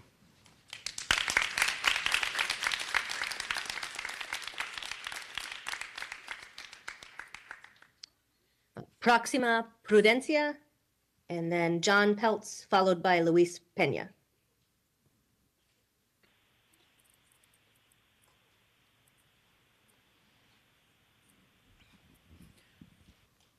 Buenas tardes a todos los presentes. Good afternoon to everybody present. Vengo con humildad y respeto I'm here humbly and being respectful a pedir un poco más de tiempo vivir en donde estamos viviendo. to ask for a little bit more time to live where we are living. Porque ya nos van a sacar para el 1 de mayo, ya no tenemos tiempo, no hay más tiempo. They're going to displace us by May 1st, and there is not enough time. There's no more time. Estoy pidiendo tiempo para que los niños terminen su escuela. I'm asking for time so the children can finish their school year. La escuela está cerca donde vivimos. School's very close to where we live. Por eso pedimos más tiempo para que terminen su escuela. That's why we're asking for a little more time so they can finish school. Y nos podemos buscar dónde reubicarnos, buscar otras escuelas. So that way we can find somewhere to move and find another school. Para ubicar a los niños en sus nuevas escuelas. Va a ser triste. To get the kids adjusted to their new schools, it's going to be very sad. Porque ya tienen sus amigos ahí en el parque de las trailas. They have friends at the trailer park now. En la escuela. In school. Y por eso estamos pidiendo un poco más de tiempo para poder reubicar a los niños en nuevas escuelas. And that's why we're asking for a little bit more time so we can get the children adjusted in another new school. Si fuera posible, se los agradeceríamos con todo el alma. If possible, we would be grateful with our whole soul. Y muchas gracias. Thank you si very nos much ayudan. if you help us. Gracias. Thank you.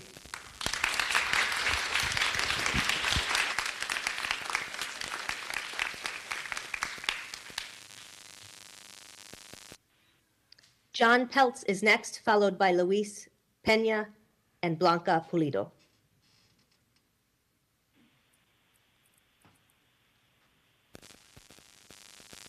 Council members, my name is John Peltz, and I live in the GCU corridor, what they call the corridor, and what they have done for the neighborhood is really remarkable.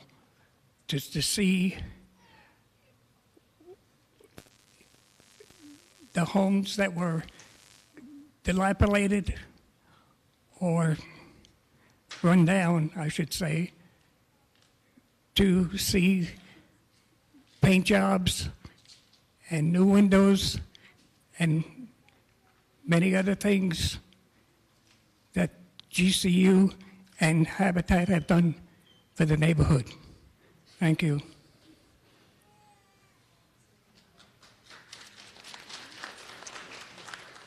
Luis Peña is next, followed by Blanca Pulido, followed by Stephanie Gonzalez.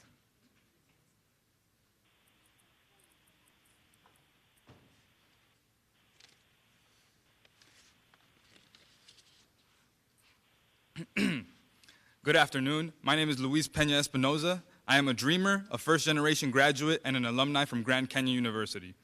I live in the community surrounding GCU and have seen firsthand the impact that GCU's growth has had on the community. Growing up, it was always my dream to go into university, but as a dreamer, I had very few opportunities at a higher education since DACA recipients are unable to receive financial aid and are ineligible for many scholarships. I almost gave up on my dream of going to school, but GCU gave me the Students Inspiring Students Full Tuition Scholarship, a scholarship given to local students with financial difficulties. Because of this scholarship, I was able to become the first in my family to graduate college, get a full-time job, and be in a position to help my parents with the financial burdens we've had our whole lives. I was not only able to receive a college education, but leave an impact on my community as well. I became a resident assistant, and I was able to aid many residents who lived in the dorms, many of which who are also first-generation students. I became a learning advocate for the Learning Lounge, where we help K-12 students with studying, homework, applying to college, and also scholarships. I was also part of the Students Inspiring Students department, specifically made to help current and incoming students with the SIS scholarship process, and I was able to give other students the same life-changing opportunity GCU gave me. There are many more initiatives and efforts that GCU has that impact the community, and please know that this impact does range and go far and wide.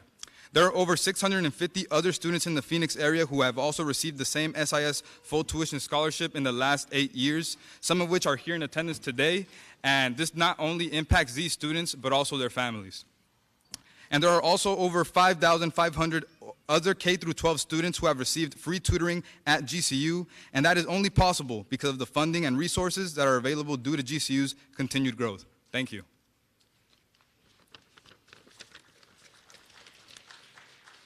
Blanca is next, followed by Stephanie Gonzalez and Richard Gonzalez.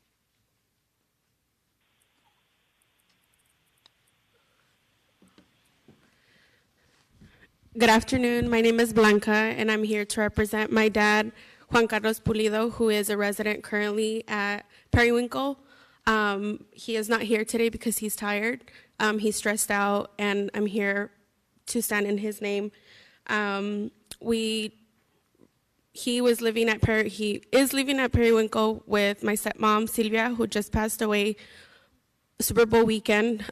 She was also the voice in the meetings of getting to this day.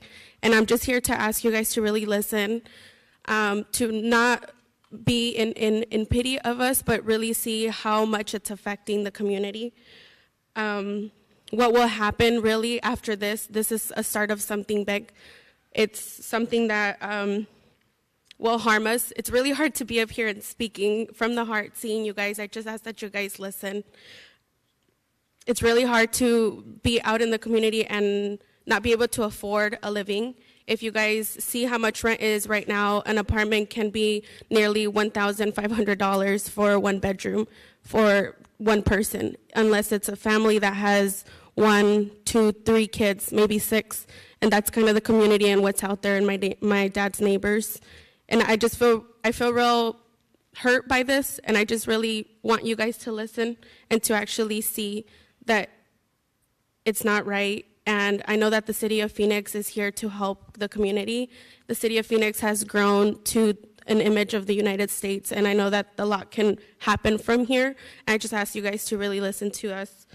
What will happen if you guys disagree? You know, what will other mobile homes happen?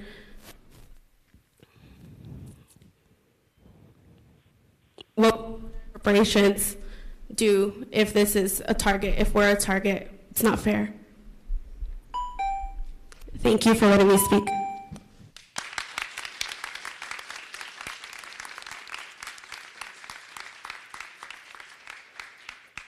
Stephanie Gonzalez is next, followed by Richard Gonzalez and Juan Gonzalez.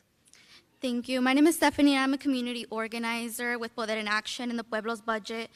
We have worked tirelessly to create a budget that centers BIPOC, immigrant, LGBTQ+, disabled, and working class folks, the folks who usually get left out when a lot of these services and support are provided to them. Time and time again, after talking to our community members, housing has been the biggest issue, and that includes keeping folks in their homes. So you need to stop protecting greedy developers and start protecting the people from losing their homes. Today we stand in solidarity here with the Periwinkle mobile home community, and we urge City Council to vote yes on mobile home zoning and to pass an 18-month moratorium on new development. You need to protect the people you represent, and today you have the opportunity to show that you really care and stop putting profits over people. If GCU has been trying to help like they're here preaching they are, then our folks wouldn't be here today begging to not be displaced from their homes. Thank you.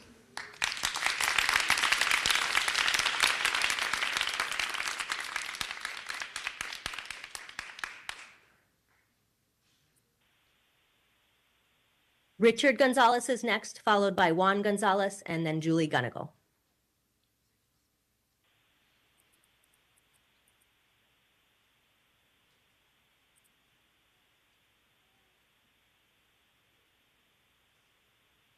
Do we have Richard Gonzalez in the audience? May we check in lower council chambers, please, for Richard Gonzalez?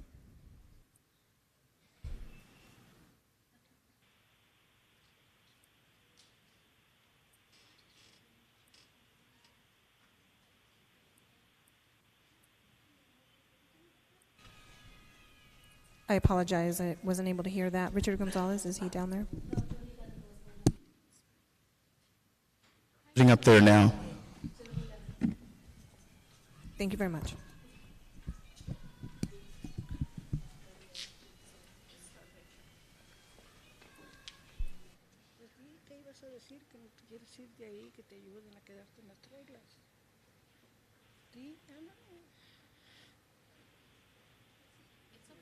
Está triste, quiere llorar porque Richard, no quiere hablar. nomás dinos cómo te sientes.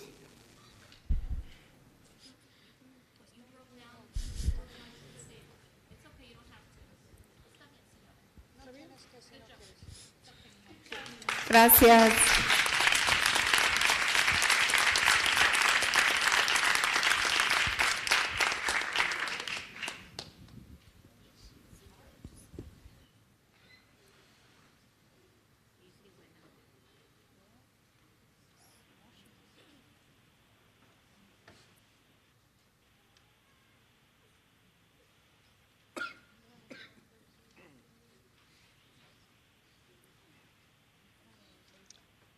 Juan Gonzalez, followed by Julie Gunnigal, followed by Dr. Sylvia Herrera.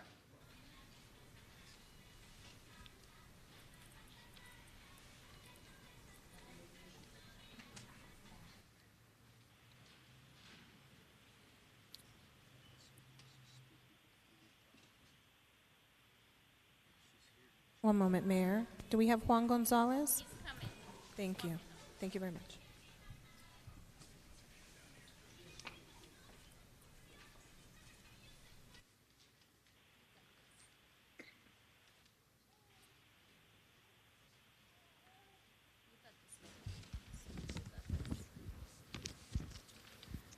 Hello, my name is Juan. I am here today because so I can stay longer because my parents can't afford a house. It makes me feel sad this is happening to us. Me and my community, I want the city council to listen to me because I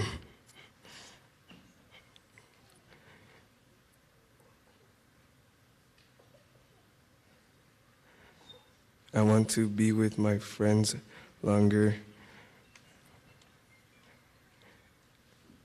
and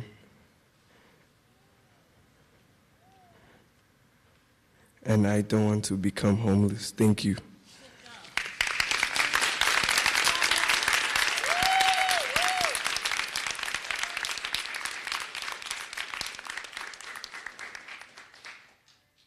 Julie is next, followed by Dr. Herrera, followed by Finn Howe.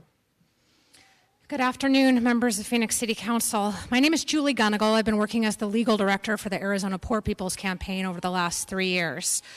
I want to tell you a little bit about my clients, folks who couldn't make it here today, people who have children who just want to finish out the school year, a mom who just delivered triplets and is being released from the NICU, a senior citizen who's been living in his park for 40 years. These are the faces of eviction in these 3 parks right now. And yes, I deeply understand that Arizona law allows 180 days notice.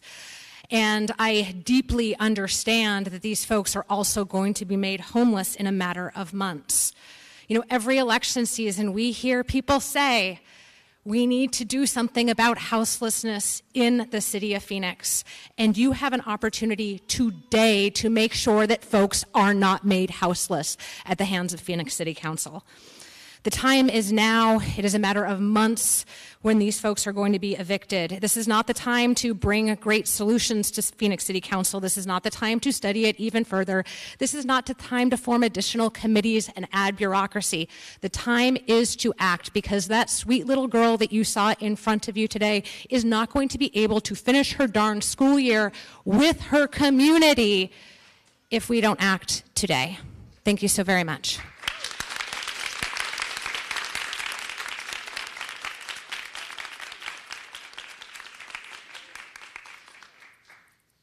Sylvia Herrera, followed by Finn, followed by Hector Jaramillo.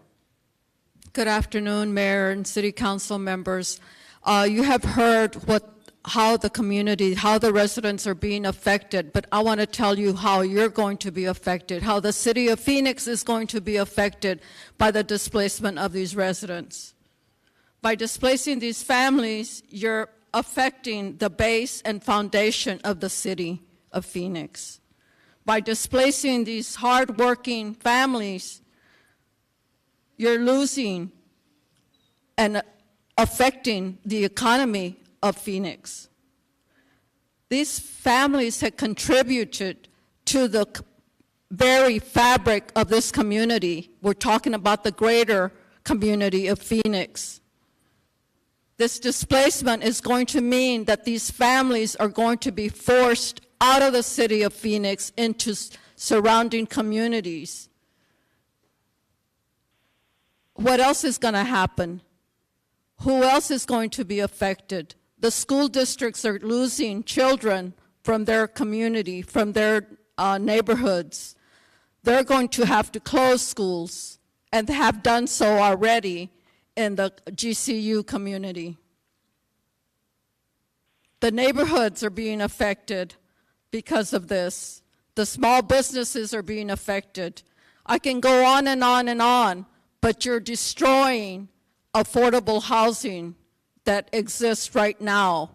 That is the solution, to keep these mobile home parks open, because it's the only affordable housing that we have right now.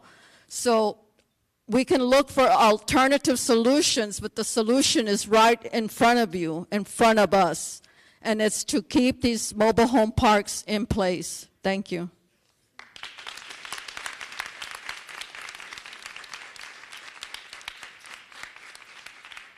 Finn is...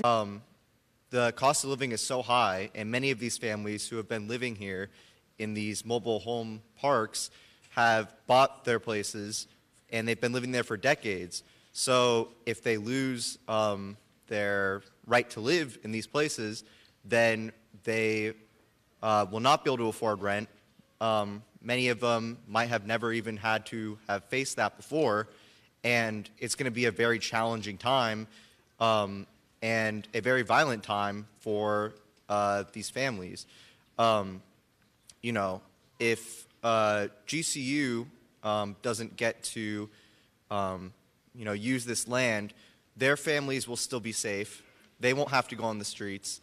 But the same cannot be said for if the mobile home parks cannot continue existing as they are.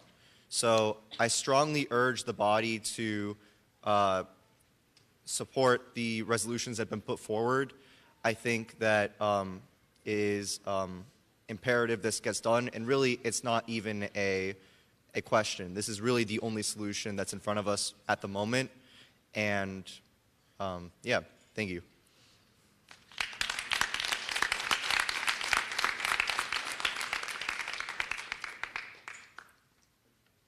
Hector is next, followed by Luis Jimenez, followed by Emilio Avila Solis.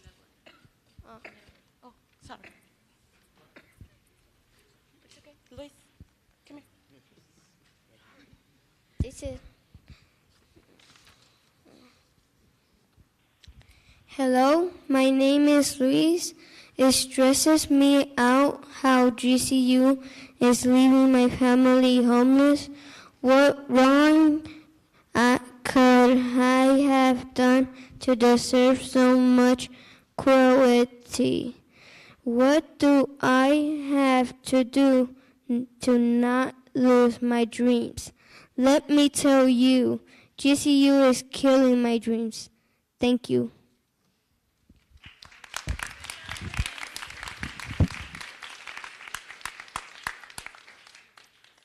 Hector is next, followed by Emilio, followed by San Juana Flores. Hi, I'm Hector Jaramillo, and I'm a governing school board member of the Glendale Elementary School District. I'm here speaking in favor of the mobile home community and against their impending displacement. At a time when we are facing rising rents, unaffordable health care, and a growing crisis with people becoming unhoused, we must protect the housing of these folks. We're talking about working families, children, and elderly folks that cannot afford anywhere else to live. This institution proclaims themselves as Christian, yet what they are doing isn't Christian-like. We should be doing everything in our power to protect their homes and livelihoods. So I'm echoing the demands of the mobile home residents to designate their homes as mobile home zoning and pass on the 18-month moratorium on new development.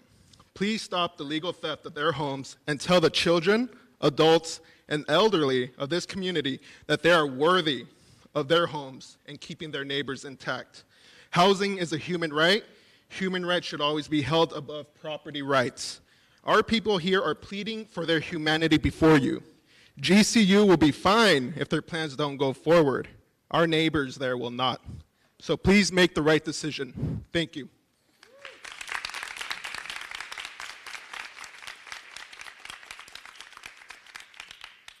Emilio is next, followed by San Juana Flores, followed by Ana Maria Maldonado.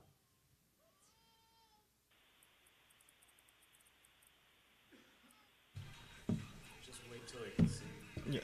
Oh, cool. It's on. Good morning. Good afternoon, council members. Primero quiero decirles a los residentes que han venido hoy que les tengo un gran respeto por tener el valor a venir a luchar por sus derechos. Ni me puedo imaginar lo que andan sufriendo. My name is Emilio Avila Solis with the League of United Latin American Citizens, LULAC, here in solidarity with the park residents being affected by the actions of GCU. While I personally believe it's only a band-aid to a far larger problem, I am requesting the council to support the extension of the moratorium for these residents. We are in the midst of a housing crisis. We see the rise in unsheltered folks in our city, and we cannot allow GCU or any other developers displace these families. Our city should prioritize the well-being of working and poor people. not the institutions that profit from their suffrage.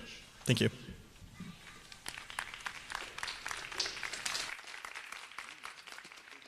San Juana Proxima, Ana Maria Maldonado, and then Thomas Lobato.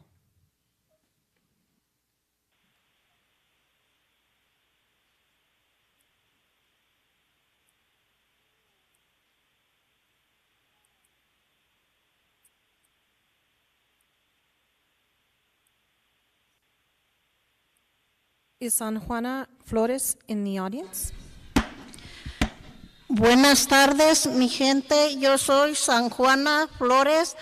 Yo vengo a defender lo que nos costó a nosotros.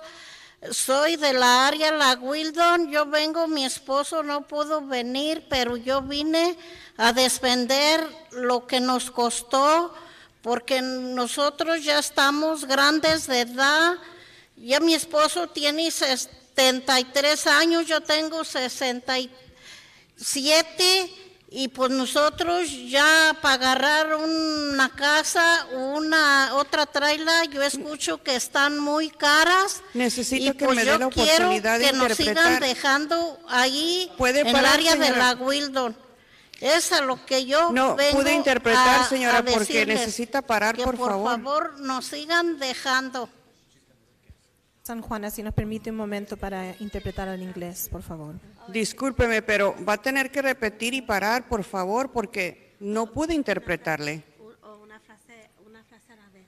Solo más hable una frase y luego ya la va a interpretar y luego otra frase. ¿Ok? Ok. ¿Empiezo de nuevo? Empieza de nuevo, sí.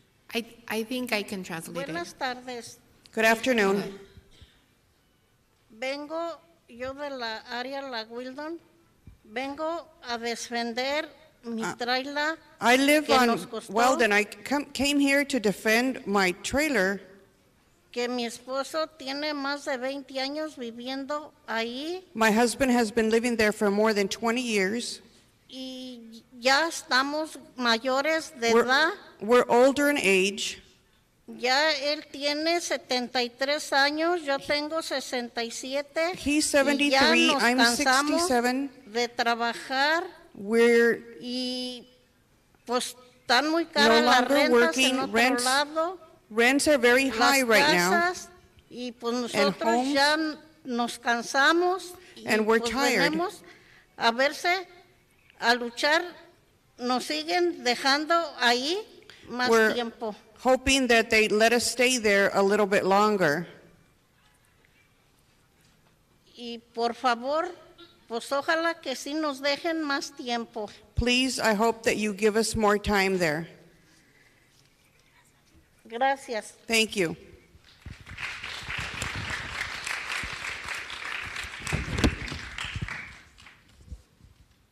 Ana Maria Maldonado, followed by Thomas Lobato, followed by Bailey Maddox.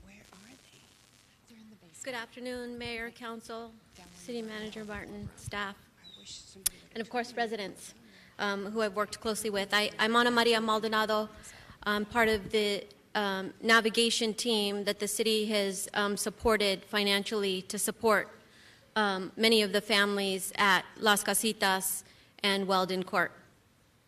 And I'm coming to you today. I've had the opportunity to speak at a subcommittee meeting to give a little more depth to the lay of the land, and I wanted to do that to the rest of the council as well.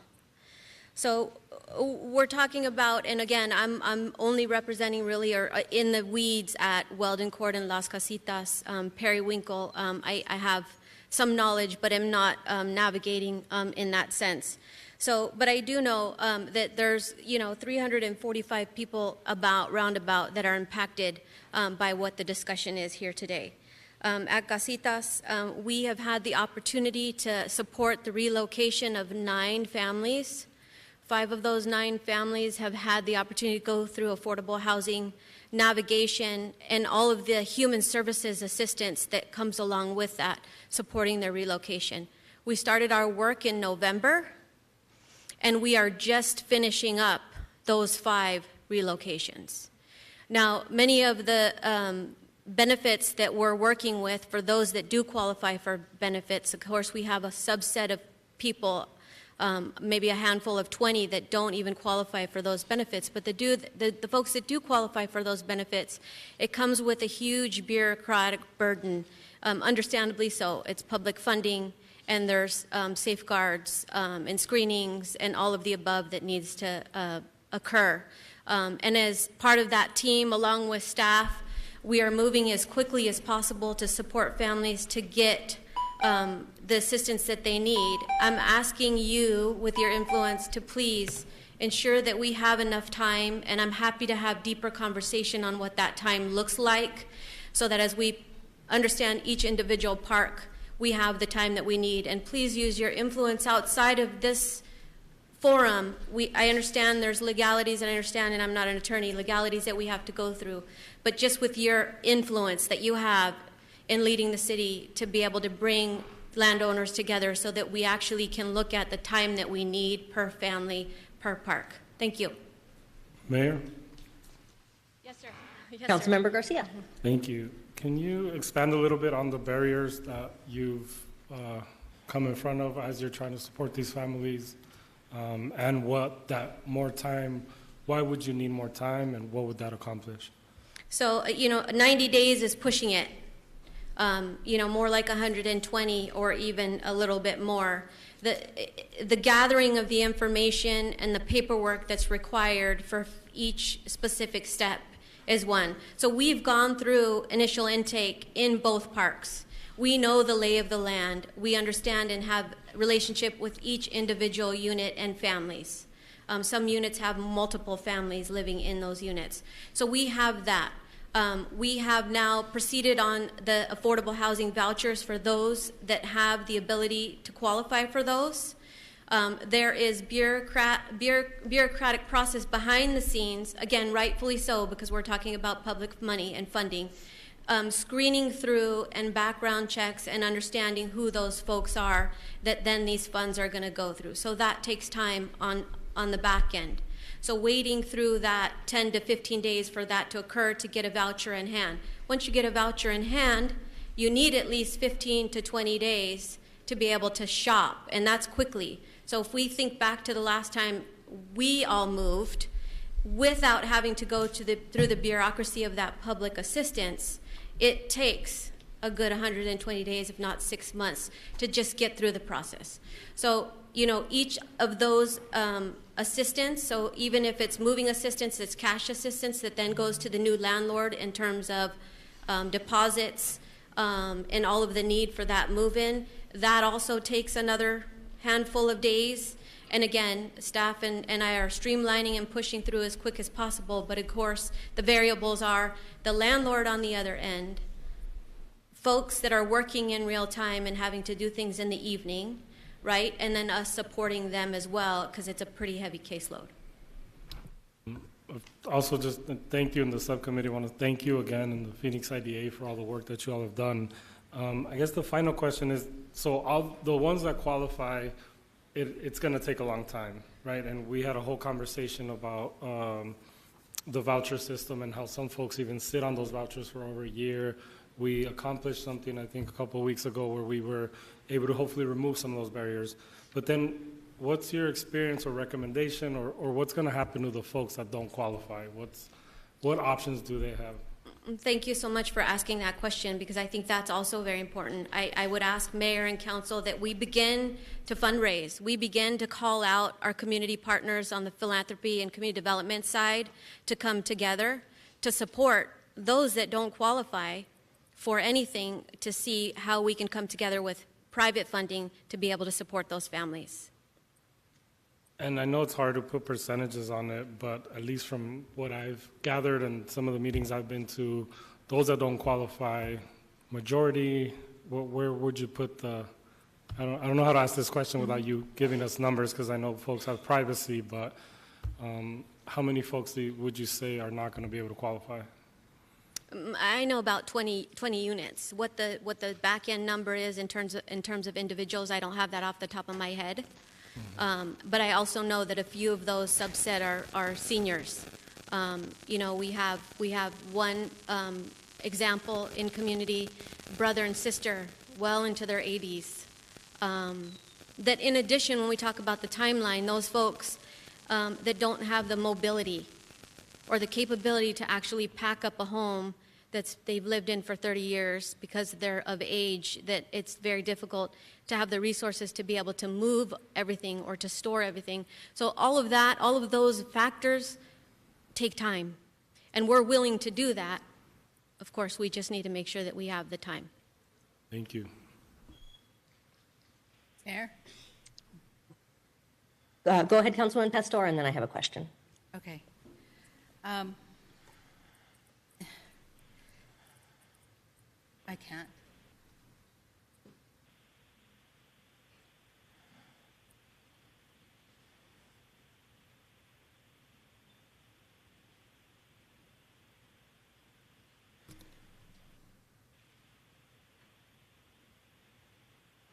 How many have we lost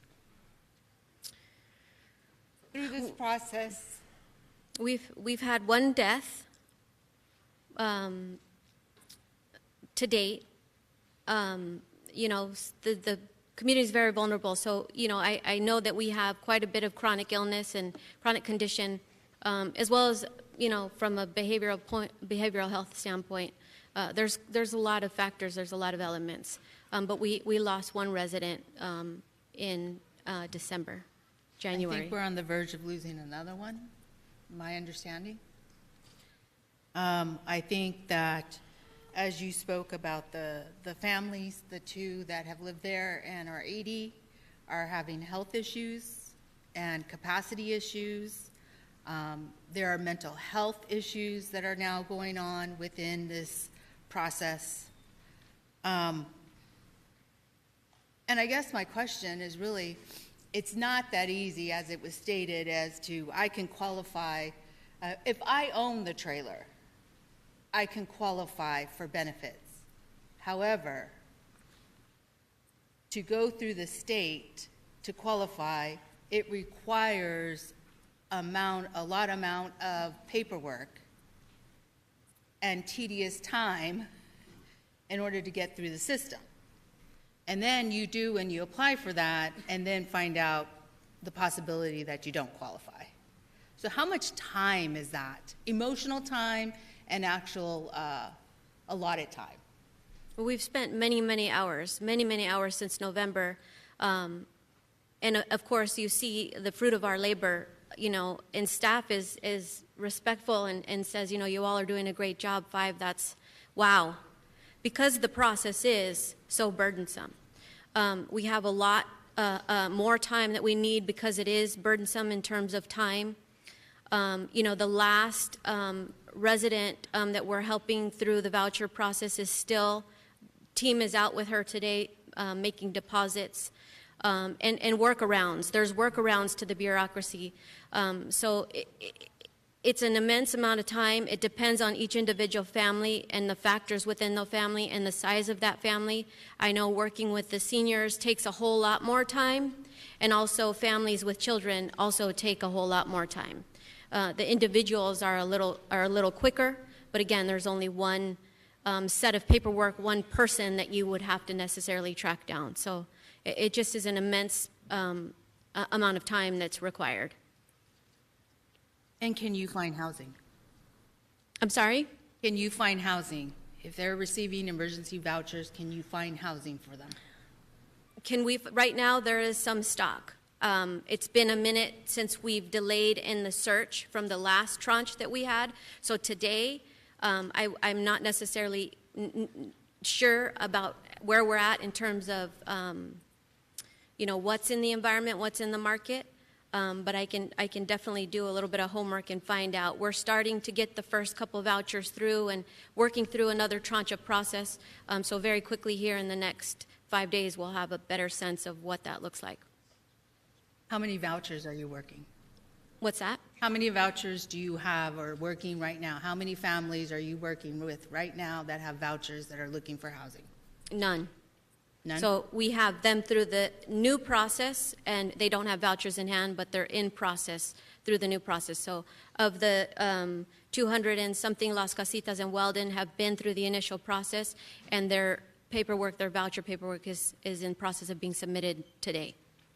But you talk about a new process. What new process? So with each individual affordable housing voucher, there's a different perspective or different process. The initial process that we went through was an emergency voucher. Those then were spent down, and now we're starting on a new process where there's some availability of vouchers. Okay, thank you.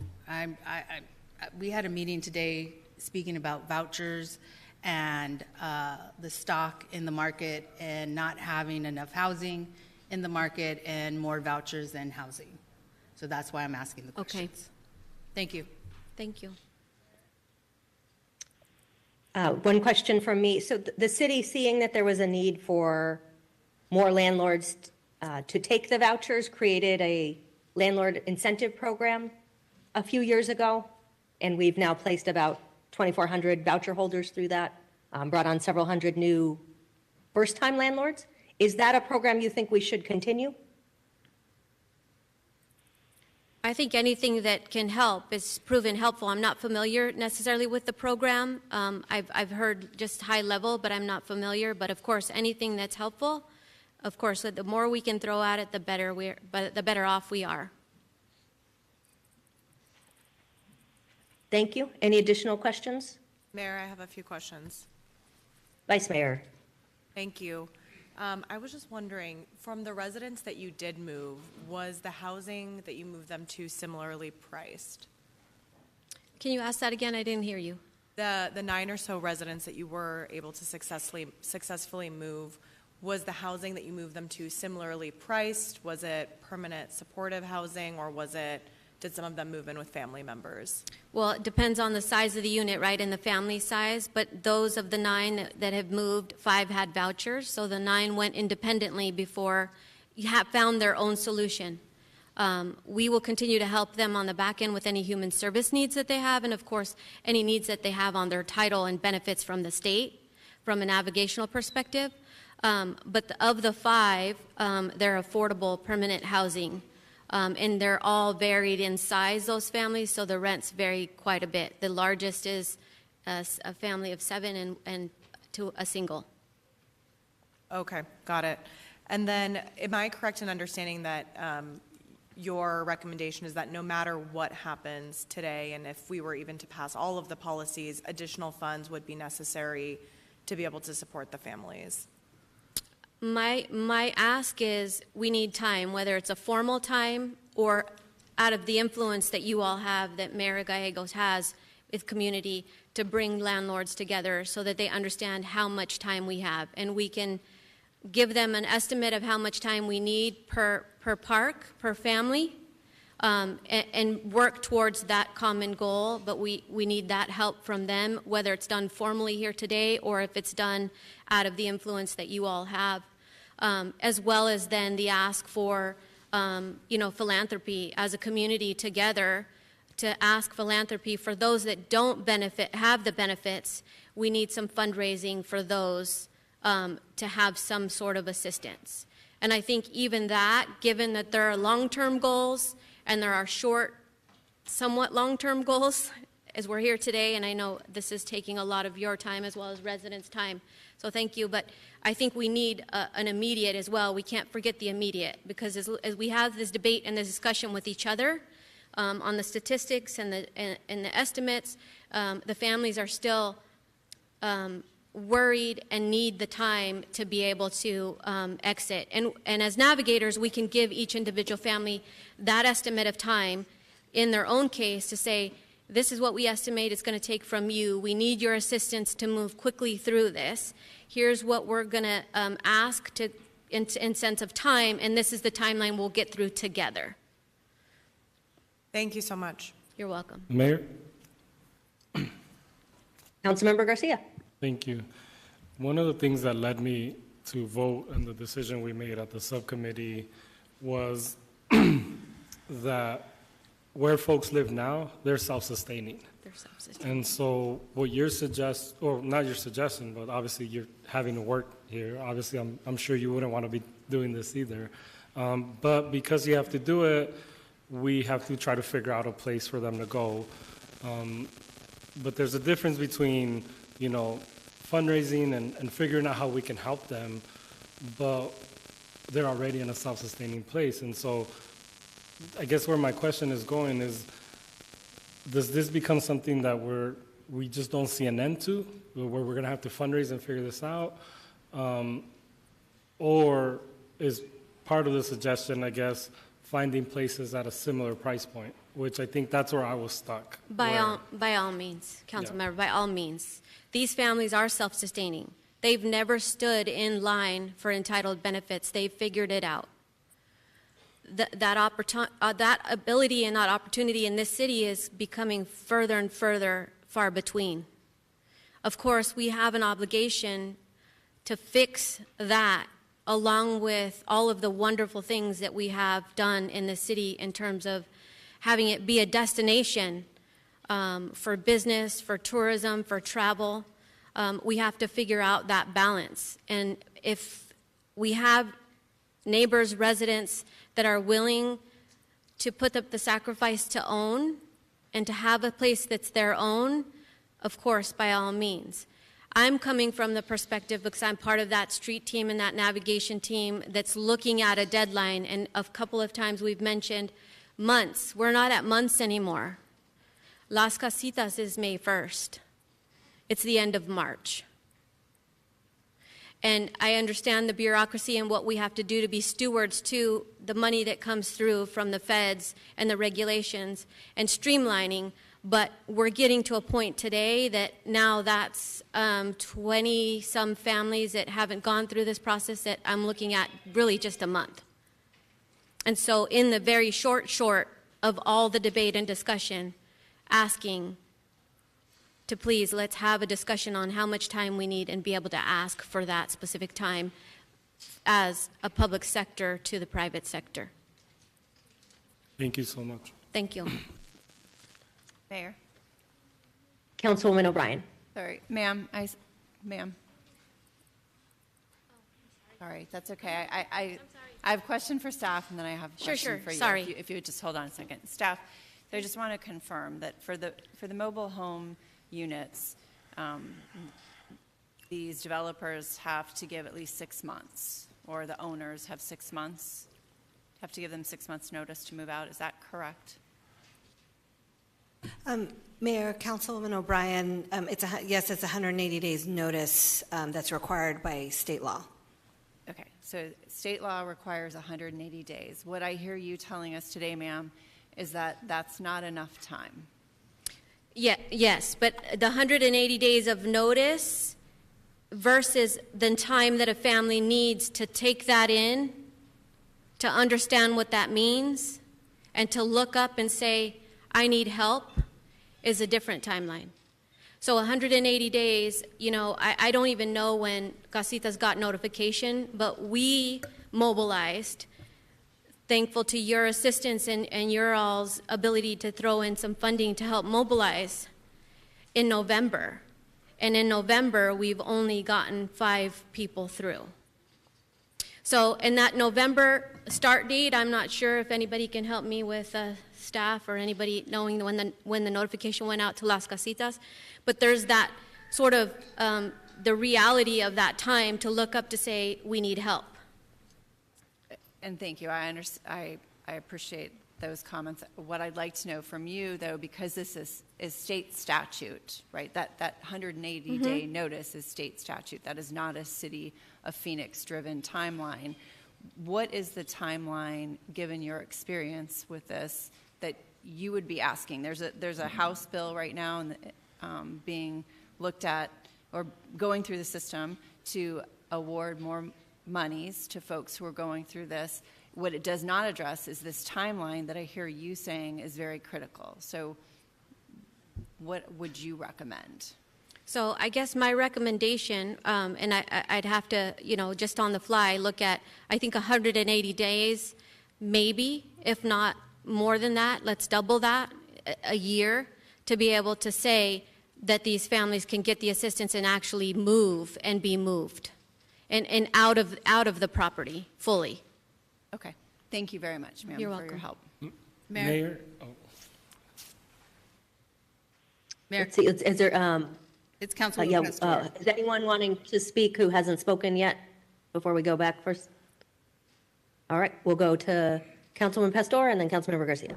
So you mentioned that people will be homeless come May 1st, and I believe there's another one at the 28th. Correct. What's that number? How many people will be homeless? Of May 1st, that is 90. And then the May 28th? 155. Okay. Wow. I'm just processing the number. Okay. So what you're saying is we need more time. You're saying these families need more time in order to move through this system that was created and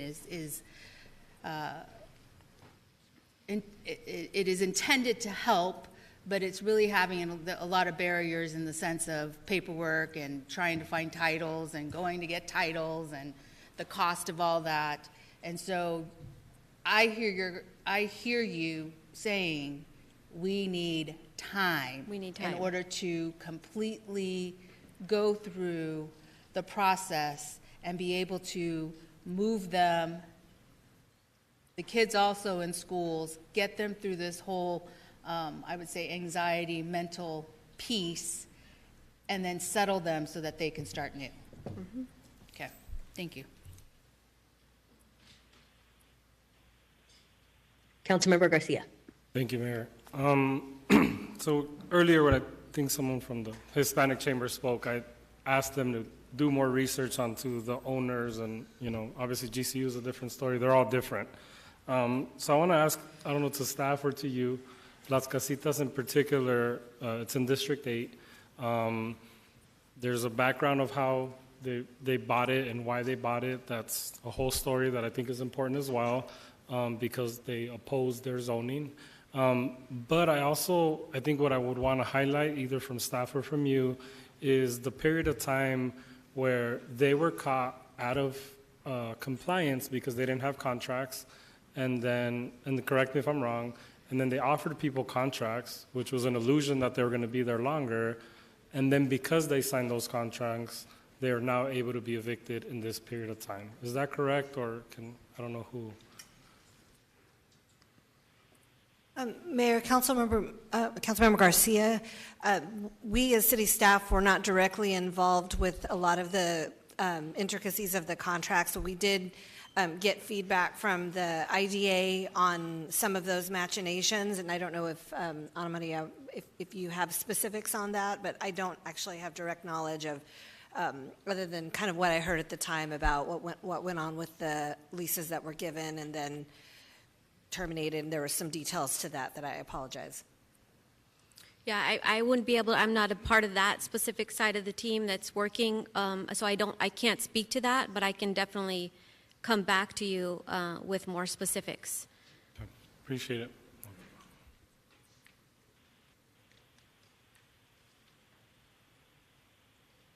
I'm good. All right, Thank you. Thank you for providing your expertise.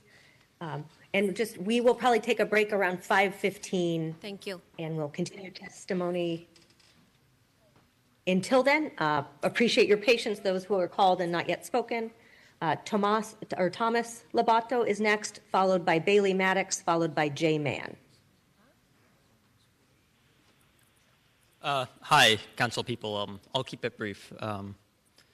Today I've sat here and I've heard defenders of GCU, defenders of Southwest Auto Auctions, the landlord evicting families at Las Casitas in order to build a parking lot. And what I've heard is that this is a private matter, that this is a matter between two private landlords and nothing more. But Councilman Garcia, Councilwoman Guardado, I know you've both had the opportunity to visit these communities, and I think anyone who does has the opportunity to see that nothing about this is private. Nothing about this is just between two landowners. These are families, these are children, elderly, veterans. Nothing about this situation is private, and so neither should the solution be. And then, I guess, just as an aside, to those who can only listen to dollar signs, without the working families in Las Casitas, in Periwinkle Mobile Homes, in Weldon Court, GCU makes no money. Well, Southwest Auto Auctions makes no money without people like those living in Las Casitas, living in Periwinkle Mobile Homes, living in Weldon Court.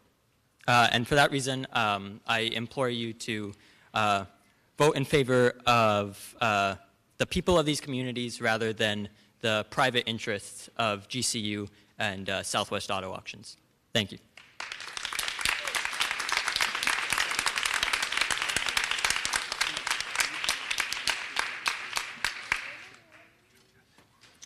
Bailey is next, followed by Jay, followed by Christopher Martinez.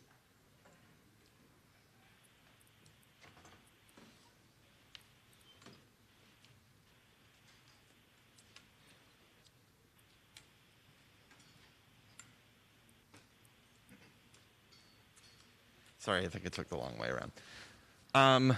So I wanted to kind of speak directly to the odd distinction that the pastor made back there between communities and neighborhoods.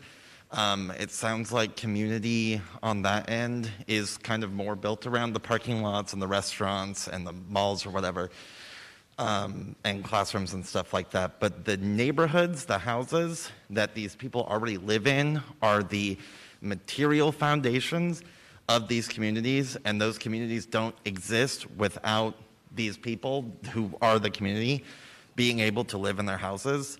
And the community is broken up constantly when people are being evicted. So like kind of talking about like, okay, well, we're going to have this deadline or that deadline, or we're going to do these vouchers, we're going to do this, whatever. Like this is just prolonging the inevitable of continuing to break up these communities of people who are working, who are living, going to school, whatever.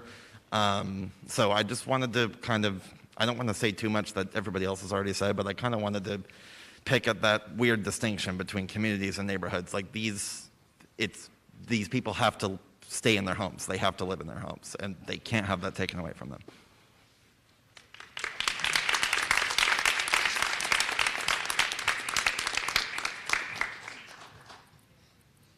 Jay is next, followed by Christopher, followed by America Martinez. Hello, members of the council, mayor. My name is Jay Mann. I'm Chief of Business Operations and Development for the Creighton School District. I've had the great pleasure of meeting several of you on school tours, so thank you for coming out and supporting our schools. We, as a community, Weldon Court is within our district, but we have a number of these types of parks in our district, and they are in many ways the heart of our district. As our district has gentrified over the course of the last decade, we're seeing more and more of our families displaced. And so one of the things we've heard this afternoon is that, well, we need to find solutions to find new homes for these individuals. Well, when you take them to new homes, you take them away from their community. You take students from their schools, you take students from their friends, you take the entire family from its support infrastructure. Our district supports a family resource center that helps our families. Where they move to, those types of resources may not be there. We work with a community foundation that helps to ensure that there are meals and that there's fresh food and produce available to our families. Once they're relocated, that type of support may not be there. You've heard from other family members how forcing families to leave their school prior to the end of the school year has massive disruption for those children. The new start of the next school year has massive disruption.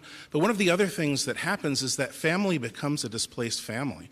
Very often the solution to maintain those supports for that student are to bus them to their old school. Now that child may be spending, we have students who come to us from Apache Junction, from the far West Valley. They're spending all that time on a bus to get to the school that supports them. I believe that it is incumbent upon us as a society to find a way to keep these neighborhoods intact, and to maintain the fabric of our community, as well as those workers who work in our schools that now have to move further and further from their place of employment. And then we have a difficult time even having the support staff we need to support those families. Thank you so much.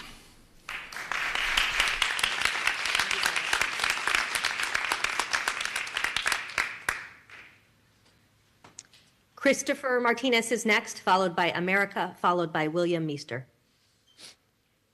Hola, buenas tardes. Mi nombre es Christopher. Hoy en esta tarde me encuentro aquí porque estoy luchando junto con mis vecinos. I'm here because I'm fighting for our neighbors. Esta mañana tendría que haber ido a estudiar y me encuentro aquí luchando. This morning I should have gone to school, but I find myself here in this fight. Que es lo que mi madre quiere y yo quiero también seguir estudiando. And what I want to do and what my mother wants me to do is to continue my studies. Y en este momento siento mucha presión al no saber qué hacer. Right now I feel a lot of pressure because I don't know what to do. Si es trabajar o ayudar o seguir estudiando. I don't know if I should get a job or continue studying. Para poder apoyarlos o seguir luchando para estudiar. Or so I can help them out, or if I should continue with my studies. Siento mucho miedo, mucho al poder irme a la calle. I have a lot of fear of ending up on the street. Ya que nosotros estamos rentando, no es nuestra propiedad. We're renters, so it's not our property. Nosotros también asistimos a una congregación de cristianos. We also attend a Christian congregation. Y la verdad que nunca me han enseñado eso. And the truth is, I've never been taught that. Como si yo no tuviera corazón y estar sacando unas personas. To not have a heart and to displace people. De un lugar propio. From a property, their own property. Muchas gracias. Thank you very much.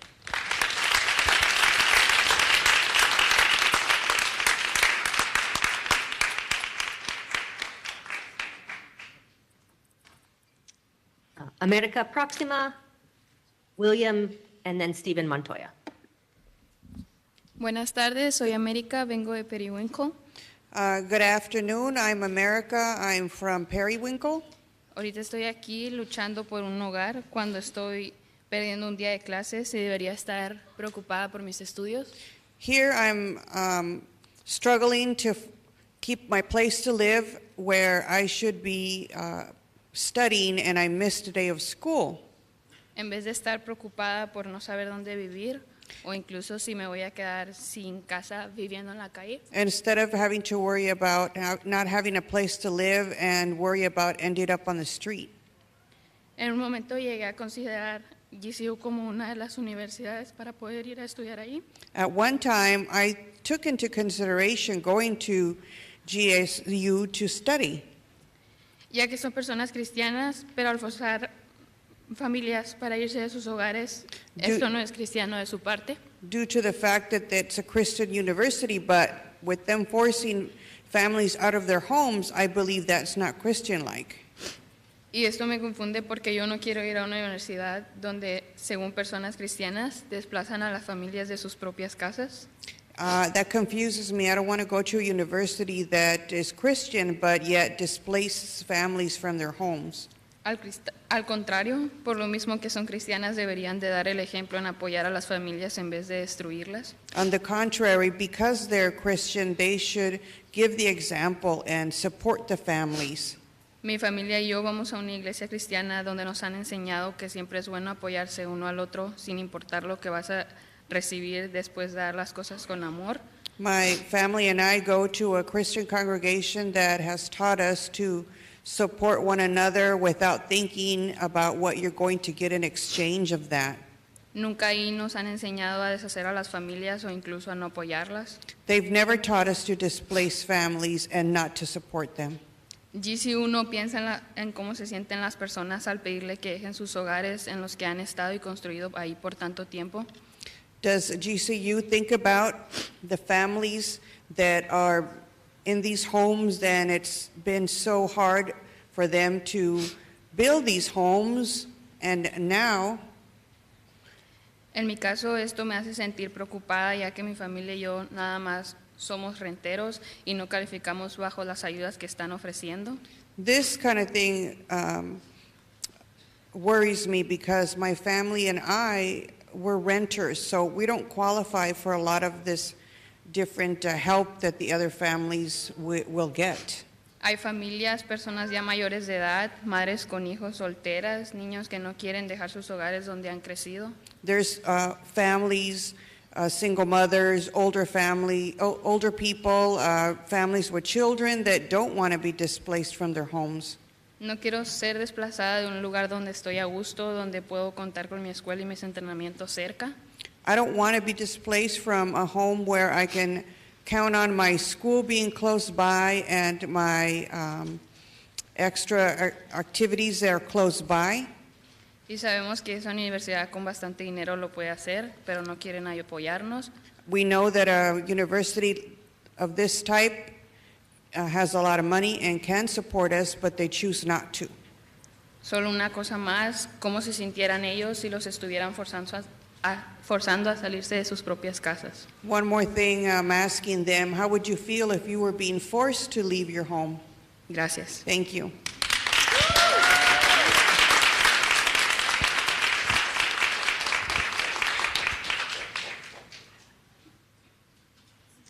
William is next, followed by Stephen Montoya.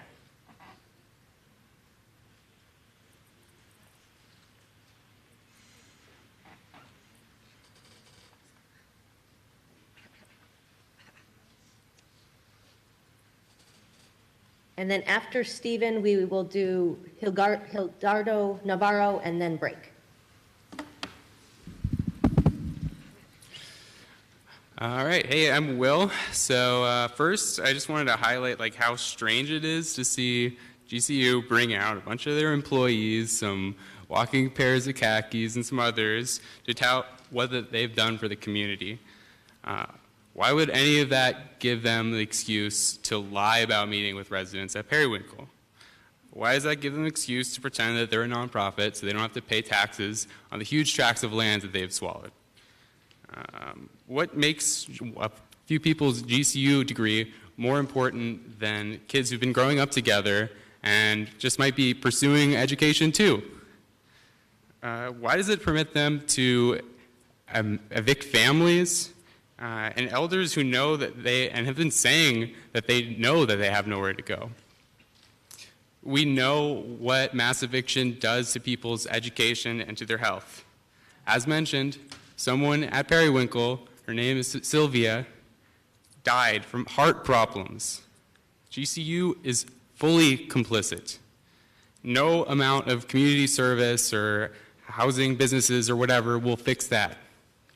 In my opinion, that costs a lot more than the lawsuits that people like Deputy City Manager Gina Montes, who has served on GCU's political advisory board as well as on Trellis's board of directors, have threatened. So enough catering to landlords and developers. Just don't tear these communities apart. Just pass the moratorium and mobile home zoning.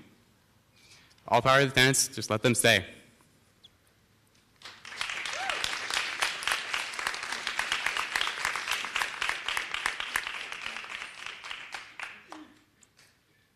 Stephen is next, followed by Mr. Navarro. Thank you, Mayor, and thank you, members of the City Council. I've been thinking about this problem a lot, and I've been listening very attentively to everyone who spoke, and I think some things are clear. First of all, I would like to say this. Grand Canyon University does deserve a lot of credit.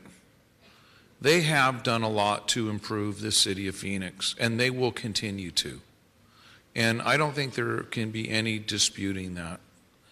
I don't think it can also be disputed that Grand Canyon University is a Christian university. And that's very important because I think you should take people at their word. If people say they're a Christian or say they're a philanthropist, they should walk the talk. And I don't know if Grand Canyon University is doing that in the case of Periwinkle. I have been trying to speak to representatives of Grand Canyon University for a few months now, and they refuse to speak with me. And I speak with people who disagree with me for a living. In fact, some of my best friends were people I met as adverse counsel in cases I've litigated. So I talk to people who disagree with me all the time. They won't talk to me. I think we should take Grand Canyon University at its word, that they are a Christian university. It says in Matthew 25, everyone knows this verse, when I was hungry, you gave me something to eat. The people at Grand Canyon University proclaim their Christianity.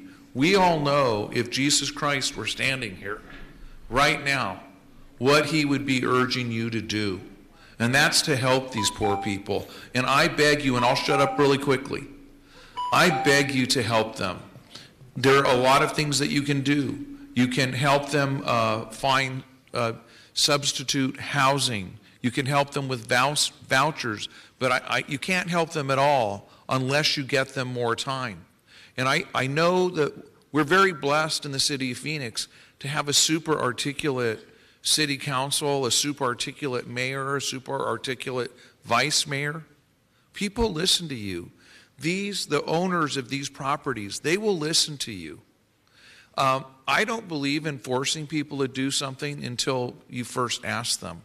And I am 100% confident that if our mayor, our vice mayor, our city manager were to ask these folks to give these people more time and to explain to them all the information that you've learned today, they would give us more time.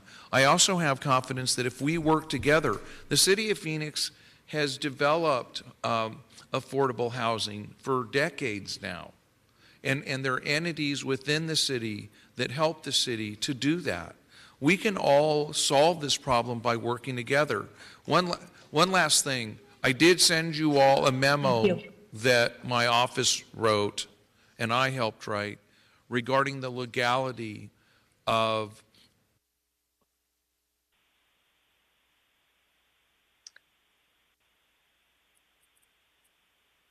Thank you, Mr. Navarro. And then it looks like we will have time for Lee Nguyen.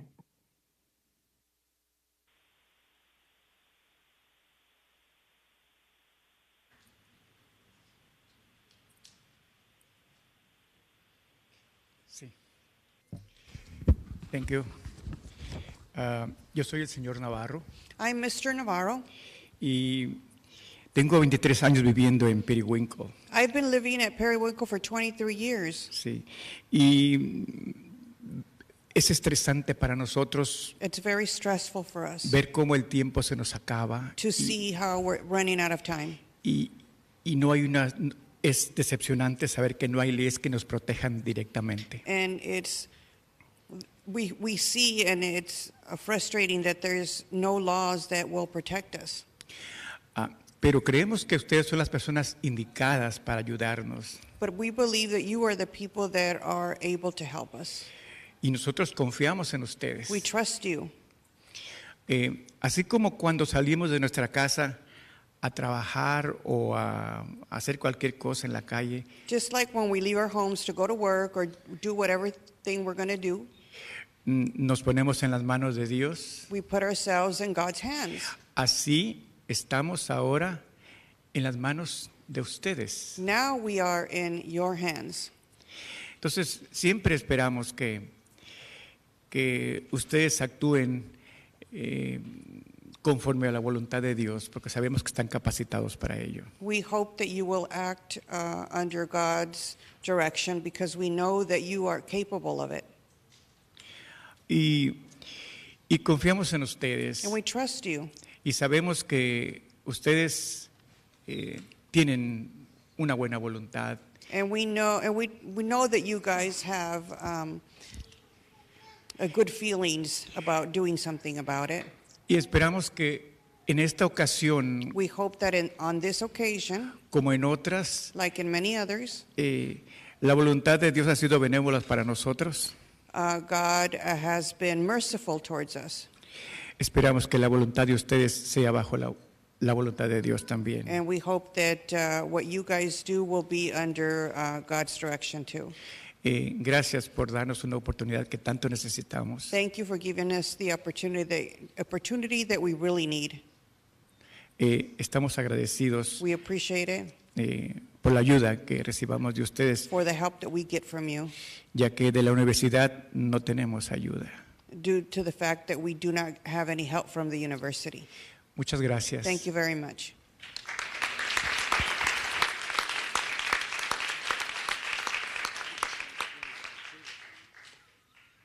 And Lou Wen will be the final speaker before we break. If you do exit the building, you will go through security again.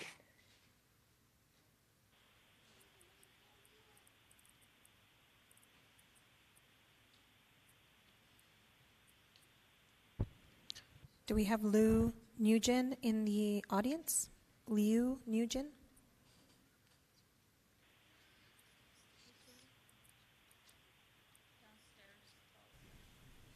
If we could check in lower council chambers as well? There isn't anyone down here. Okay, thank you very much. Oh, one moment, Mayor. Okay. One moment, Mayor. Appears we might have her.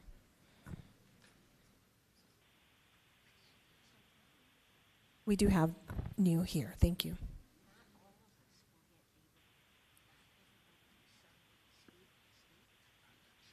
Hey everyone. Sorry, I'll keep it short because I know we're all hungry and want to take a break and whatever. But honestly, I should take as much time as I need.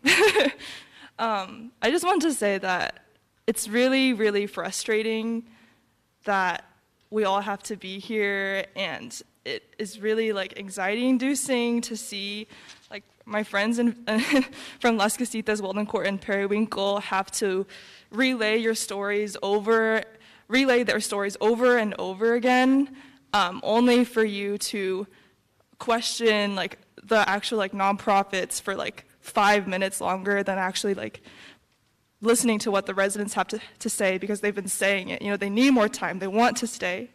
And so that's just really frustrating. And outside of this too, I don't know if you've seen the articles that GCU has posted, and they're kind of raging this like war against the residents, and just like flat out lying about all the stuff they've been doing to support the residents. But the residents have not been able to speak to GCU directly as they've demanded. And so I'm here just in support because I'm also a tenant in Phoenix, also always at risk of displacement and eviction, as is, you know, living in Phoenix is. And so yeah, I support and I want them to stay in their homes. Have a good break, everyone.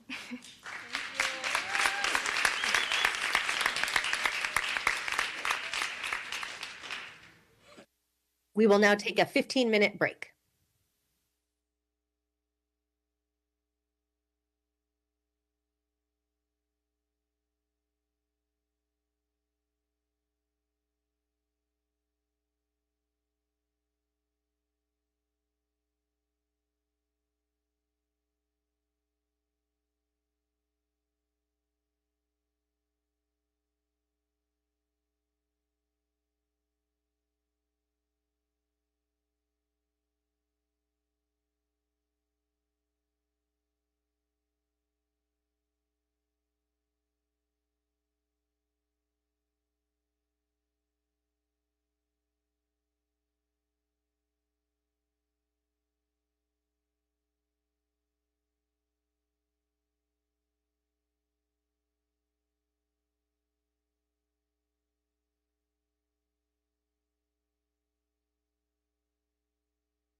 Welcome back to the March 22nd formal meeting of the Phoenix City Council. We will continue our discussion of agenda item 93 with public comment. We will begin with Daniel Ochoa, followed by David Ochoa, followed by Dawn Penich-Thacker.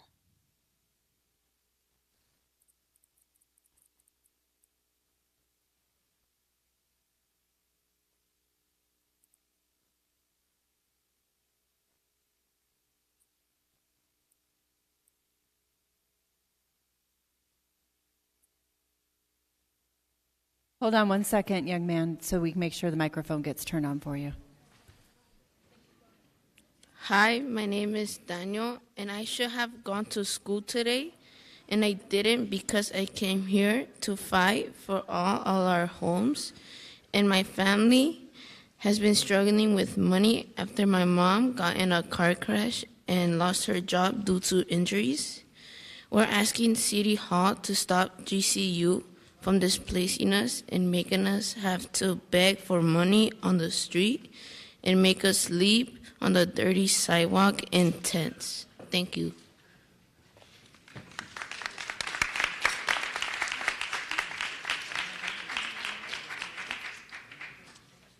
David is next, followed by Dawn, followed by Carmen Prieto.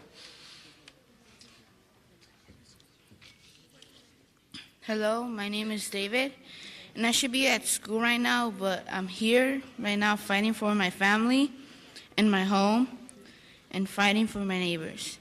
We need your help to get more time to find a house and to get more money. GCU doesn't think about situations happening at home. Like my mom got into a car incident and lost her job. My mom is a single mother of 6 children, and today, one vote can change everything. You decide if your vote is good or is it for bad. God bless you.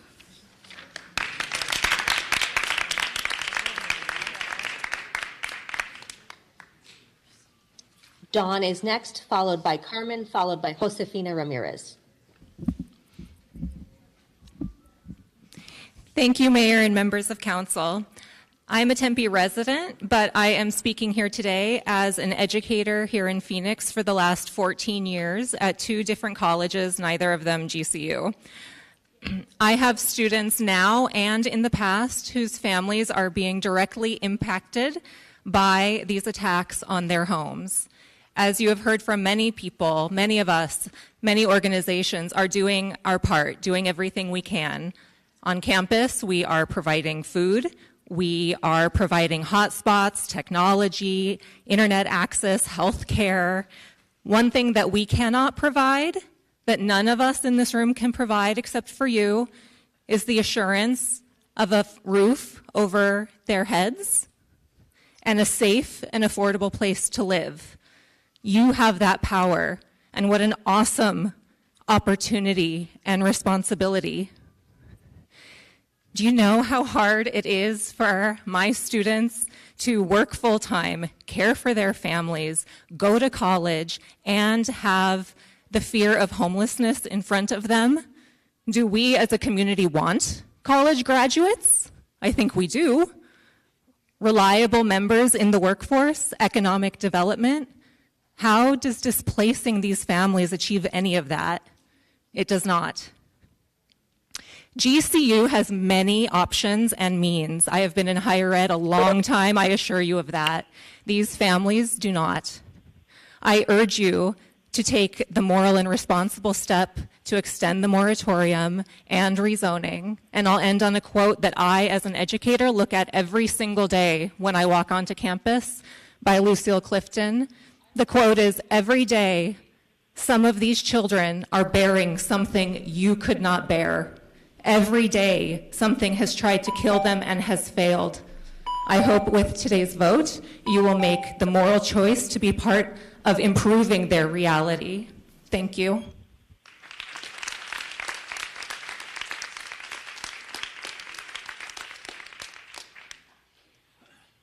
Carmen is next, then Josefina, then Salvador Reza.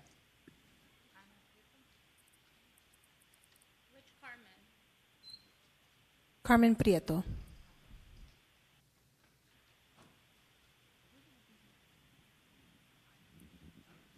Sorry, I have my two babies right here with me, struggling with me. Hi, my name is Carmen Prieto.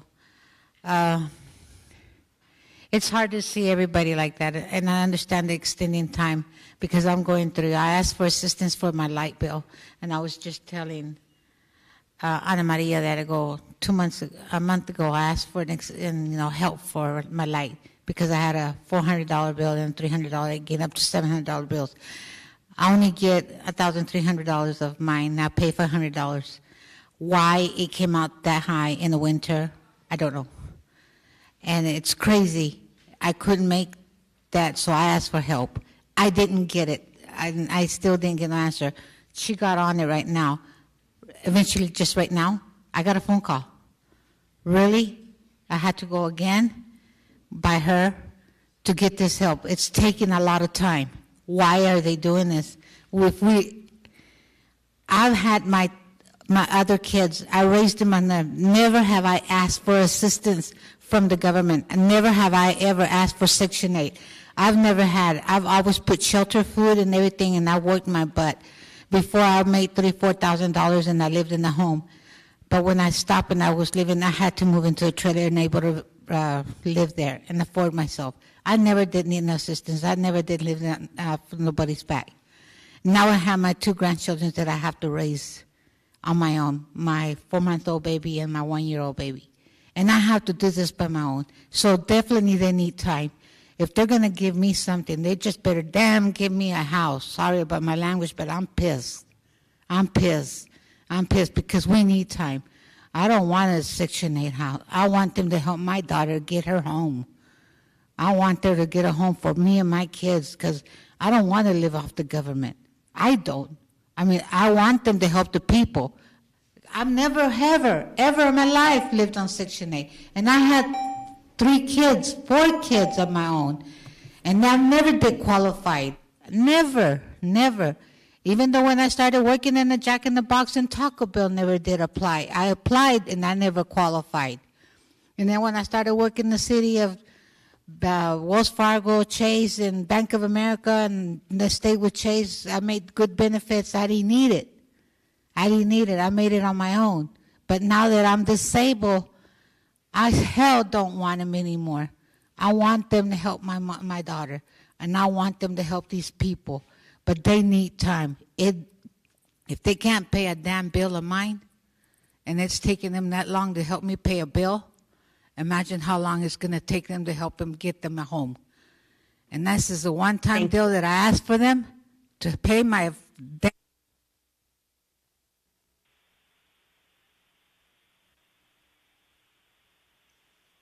Josefina Proxima, Sal Reza, Alejandro Rodriguez.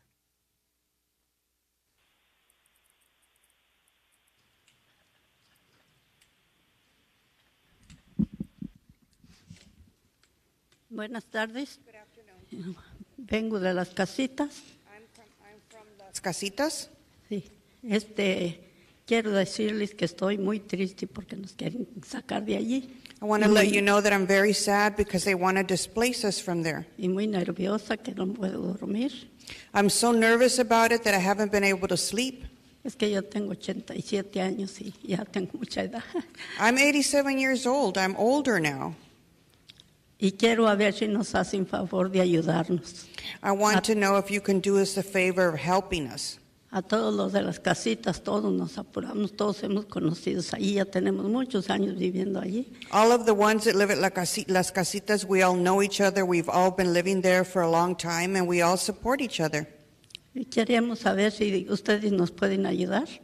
We'd like to know if you guys can help us. A ver si nos dejan allí más tiempo, siquiera porque no tenemos a dónde ir. Help us stay there a little bit longer because we really don't have anywhere to go. Y le pido a ustedes que Dios les ayude para que nos ayuden ustedes a nosotros. I ask God to help you so you guys in turn can help us.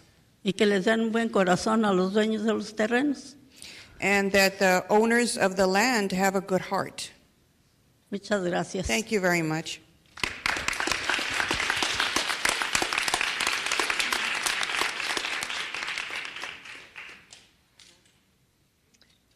Next, Sal, then Alejandro, then Giuseppe Romero.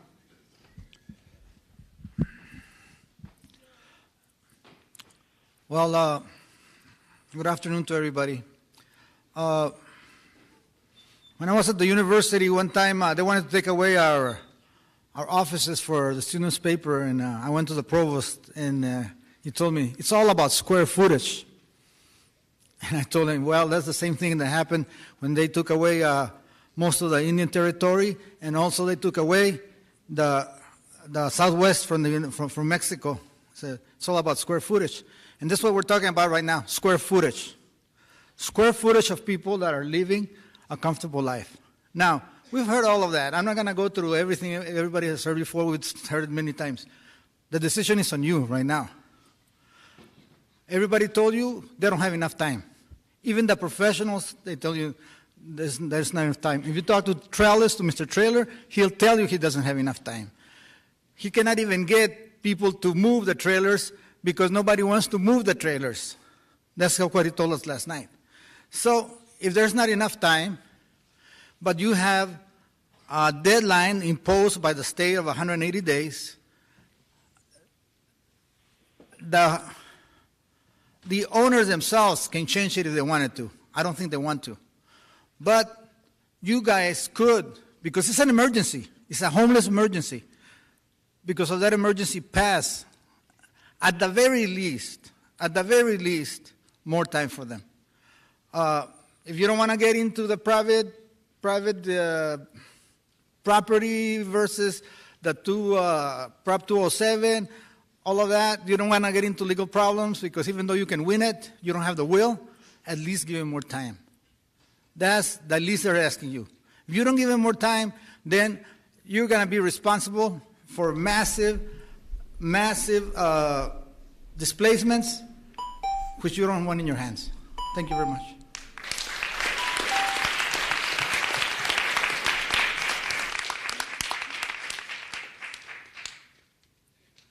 Alejandro Proxima, Gitzi, and then Herman Romero.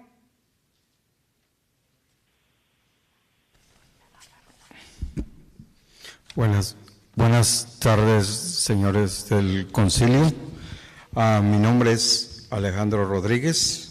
Good afternoon, members of the council. My name is Alejandro Rodríguez. Aquí a mi lado está mi familia. By my side is my family. Soy residente y líder de Weldon Court. I'm a resident and leader of Welton Court. Hoy estamos unidos. Today we are united. Aquí porque queremos dejarles saber Here because we want to let you know, a los representantes del concilio, the representatives of the council, que no han votado o estado presentes, that they have not voted or have been present. que ahora Now, no hay muchas opciones para nosotros. there's not many options left for us. Algunos de nosotros no calificamos para servicios Some of us don't qualify for services. de relocación Relocation services de parte de la ciudad o otros servicios. from the cities, from part of the city or from other services. Número uno, Number one, por nuestros estatus. because of our status. Número dos, las trailers no se pueden mover por el año. Number two, the trailers cannot be moved because of the age. Segundo, la cantidad que ofrecen no es suficiente para mover las trailers. Second, the amount of money offered is not enough to move the trailers. Aparte, muchos de nosotros no tenemos mucho dinero Also, a lot of us don't have much money para pagar la diferencia. to pay for the difference.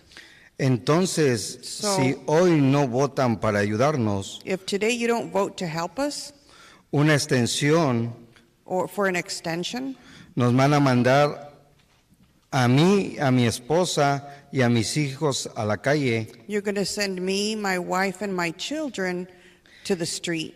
Y no solo a nuestras familias, And not just our families, pero a todas las familias que miran aquí, amigos residentes de Weldon Core, but also all the friends and families that are here from Weldon Court.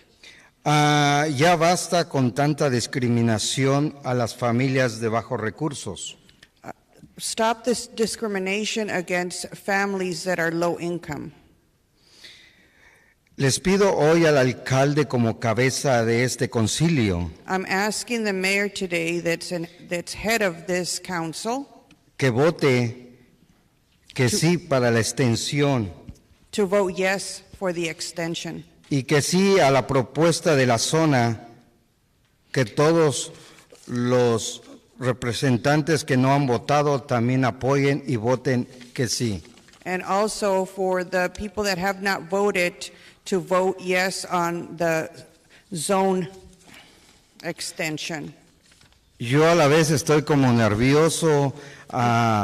Yo soy residente que pago impuestos estatales, federales, y no es posible que nos vayamos a quedar en la calle. Viene el calor y es como estar en un desierto. Yo le pido de su apoyo a todos ustedes. Yo sé que lo pueden hacer I'm really gracias. nervous about this. I'm the person that pays for state tax, city tax, and summer is coming, the heat is coming, and we're in a desert. And so I'm asking you to please vote for our favor. Gracias. Thank you.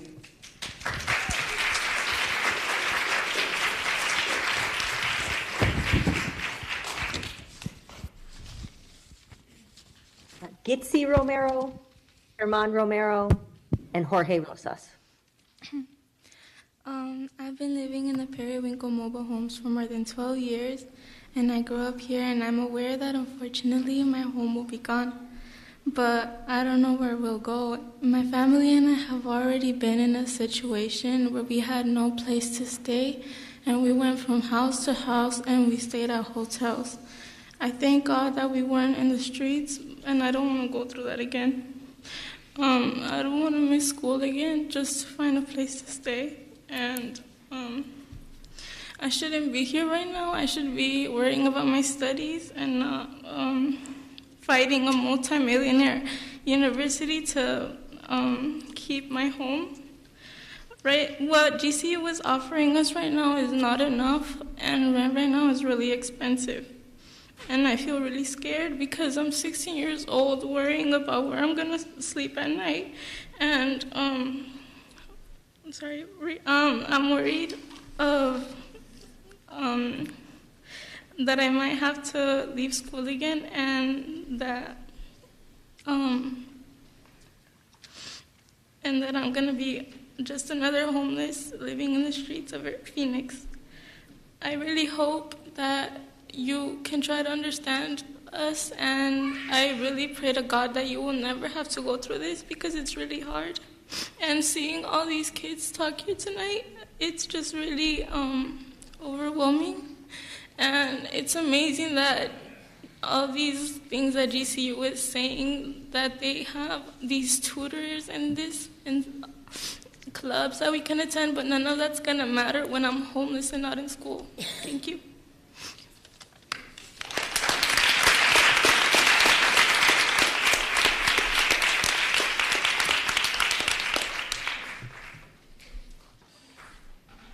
Mr. Romero, followed by Jorge Rosas, followed by Alondra Ruiz.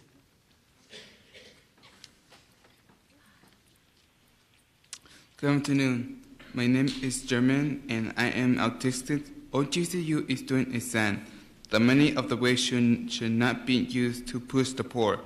They have no right to break people's hope, and neither to push them to live in misery. That's all.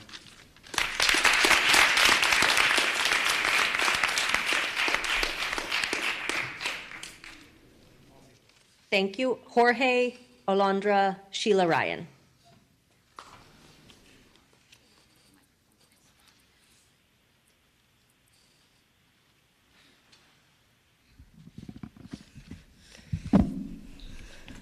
Hi, my name is Jorge, and I'm very sad that GCU is taking our home away. but I love the people here are supporting and care what we are going through.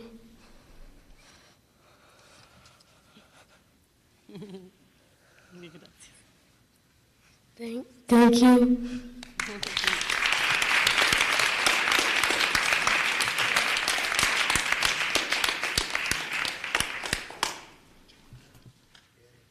Thank you. Alondra, Sheila, and then Liz. Shaheen.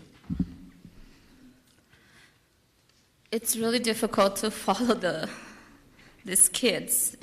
It's really difficult for me to just speak right now after listening to all these children. I've been shedding many tears with them and for them. So I'll try to say what I had prepared. I live at Periwinkle Mobile Home Park, and we've been here many, many times, probably since June of last year. A couple days ago, there was an op-ed in the newspaper that Grand Canyon University put out, and one of the things that they stated under that they let the public know that they own Periwinkle Mobile Home Park since 7 years ago. And they are right on that. They let the public know, but they didn't let us know. They didn't let any of the residents know that they own the land. The first time we ever found out that Grand Canyon University owned the property where we lived on was May of last year. And then they also said something in regards that they've spoken to us, that they've met with us. GCU has not met with us. I saw people here from GCU. I just saw the lawyers of GCU downstairs. I've seen them come to our property. I've seen the lawyers. I'm not a lawyer. I don't do lawyer talk. That's the only people that GCU has sent to me and my community members. And they also hire a third party called Trellis, who constantly calls me and my neighbors to say that they're there to help us. But I don't trust Trellis, because guess who's paying their bill? Grand Canyon University is paying them. And we actually had a meeting with Trellis last night in hopes that maybe GCU had a change of heart or something, and that there was something new that was going to come our way. We had this meeting, and nothing's new. They're still trying to say that we have to leave their property with $5,000. $5,000 is nothing. And then they also said something about $500 million. Can you show me that you've given us that? Because it's not in our property, in our pockets anywhere. And you're saying that you've given that money to us? That's a lie. And there's many more lies that Grand Canyon University has been said. And they've killed my neighbor, Sylvia. She was under a lot of stress. They almost killed my neighbor, Jerry. And I'm just here to beg that we don't end up homeless. And I thank everybody that's going to support us. Thank you.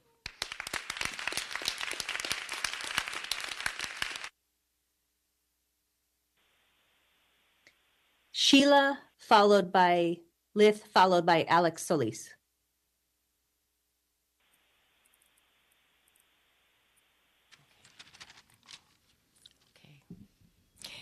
Hello. I am here today as a Central Phoenix neighbor, a friend of several of the families who live in the mobile home courts, and a co-advocate for justice.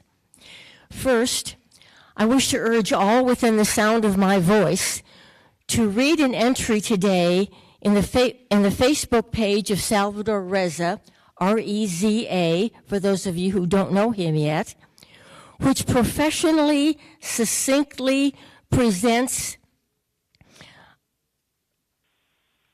the history of this issue, which I can only attempt to do. I think it is really important for those of us who have not known these mobile home courts for years and years to be fully and accurately educated about the true and real situation, the life-threatening situation that they are all dealing with. I also want to say, I have been writing all day, thinking for several weeks, writing all day and editing all day, and I realize that I am going to be brief at this hour. There is an iconic quotation that is, Have you no decency, sir? And although my computer is down, I am told that this was directed at MacArthur during those years of history and can be Googled and looked up. I wish to say to those of you on the City Council who are likely to vote for the deadly, life-threatening eviction that is facing these three courts, have you no decency? Or some of you may be turned around by decency, and you may vote for decency tonight. If you do so, thank you. You will be channeling. Lith is next, followed by Alex Solis, followed by Diego Solis.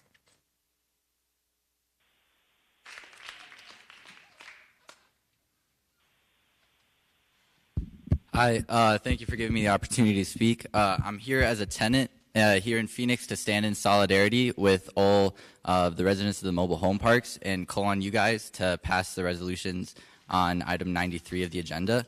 I just want to point out that all those GCU students you saw come up here and talk about how great their university is and all the great impact, none of them are still here. They're long gone. They don't actually care. And we need to frame this discussion as what it is. It's about human lives and housing as a human right.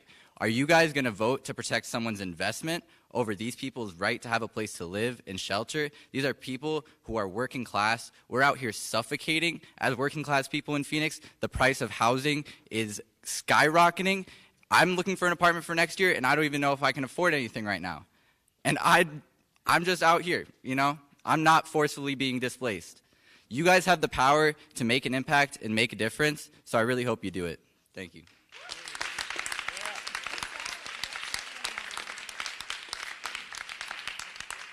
Alex Solis, Diego Solis, Christian Solario.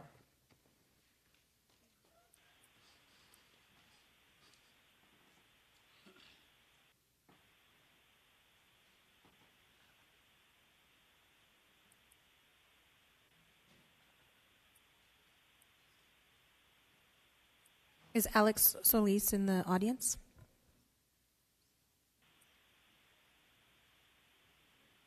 If we could check in lower council chambers as well.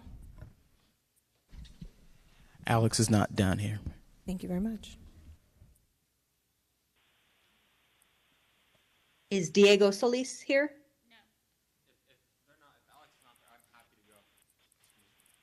Mayor, it appears that Diego Solis is not here as well. All right, Christian will be next, followed by Gerald. I apologize, Mayor. I'm sorry, are you Diego? Are you Diego Solis? My name's Jesus Sierras. I'm down on the queue, but I have to get to work right now. I'm really late already, and I don't want Mayor Jesus Sierras is on okay? the list. He's asking if he can speak at this time. I'm with your permission. Let me see. I do not see him on my list, so let's go to Christian now, and we'll see if we can find him on the list.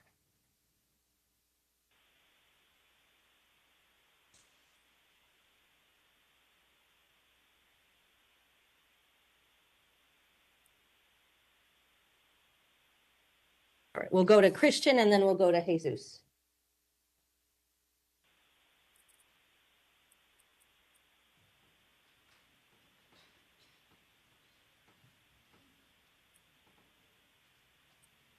Mayor, council members, I think what's happening here is a microcosm of a greater issue.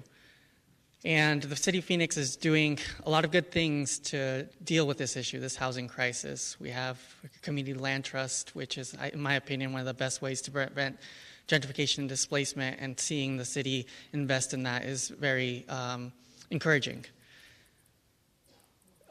Seeing the $60+ million going to the voters on the bond, also very encouraging. But this is an all-hands-on-deck issue, and we need all-hands-on-deck solutions. And what's happening here is a result of decades' worth of policy, which has effectively rendered mobile home parks illegal to build here in the city of Phoenix with a 10-acre requirement. So we have folks here have nowhere else to go, and we're building all of these, investing into public infrastructure, into parks, into stuff like that, but we'd have nowhere for our working families to live, and that's by design. So I implore not only that we take a yes position on voting for these protections for our residents of these mobile home parks, but also look into the long-term systems issues that are causing these moments to happen, because they won't stop here. It's not just these 3 parks. It'll keep happening until these systems change, and that we're really opening up every housing opportunity, including manufactured housing and mobile home parks in the future, to keep our residents housed. And again, as was mentioned previously, these are not subsidized. So it costs nothing to the city to change these policies and these rules to provide an affordable, traditionally unsubsidized housing typology for our community members to reside and to prevent this from happening in the future. Thank you.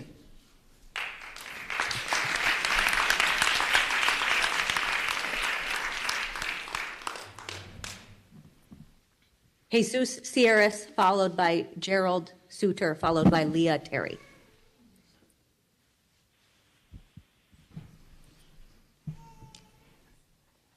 Well, thank you for your service. It can be easy to be a politician in the world today, but when has it been easy to choose long-suffering and persuasion over force and determination? My name is Jesus Sierras, and I'm a Welding Court resident. I attend Phoenix College. I'm 22. I'm a freshman. My career is still undecided, but I've declared an interest in writing. I'm also interested in political science. My passion though is soccer. Seeing my idol recently, Lionel Messi, almost not win the World Cup was caused anxiety, to say the least. But after my mom's death last February, there was a huge change in my life. From 2005 to 2022, my mom battled several surgery-inflicted health complications. There was many times I felt helpless as her caregiver. Nevertheless, I was unprepared to lose her. My dad was deported when I was 7, by the way. It's actually his birthday today. Until January of this year, when I found a roommate. I was living alone in the trailer where my mom and I have lived since 2014.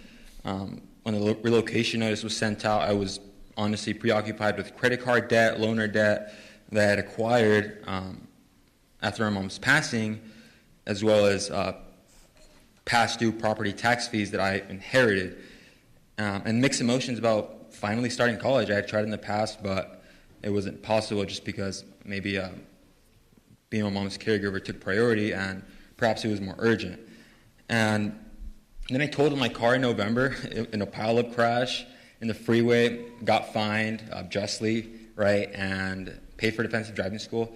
At this point, though, I was taking self-reliance courses for free self-reliance courses for financial sufficiency, and I was working 2 part-time jobs, but now I work part-time so I can go to school full-time. And I'm beginning to come out of this dark place I've been in since my mom's death. God has been my support. My neighbors have been that relief, and it's a privilege to be in Welding Court, who are like family to me, who are my family. We know each other by name. And it's a privilege to be here today to ask and request that you allow our community to stay together 18 more months and approve this zoning overlay. Thank you.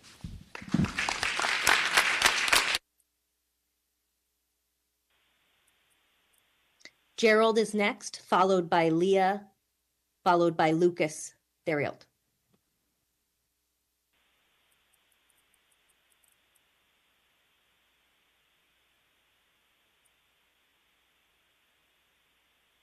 One moment, Mayor. We're providing the microphone.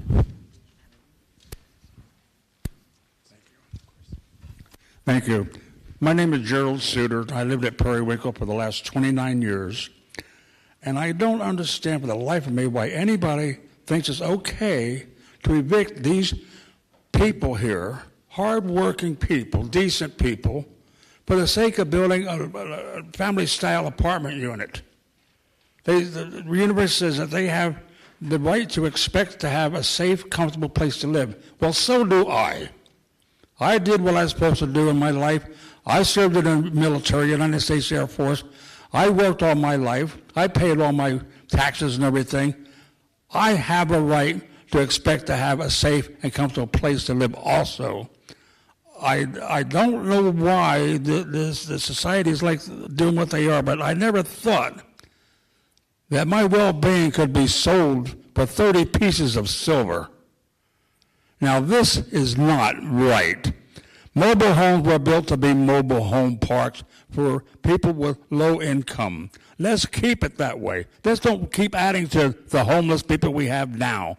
And every time these real estates come in to build new buildings, they buy these mobile homes up, and what happens? The residents of these mobile homes become homeless or displaced. I don't think that's right. So I ask you, please, let's keep mobile homes as mobile homes. And you do it, and other cities will follow your example and do the same thing. Thank you so much.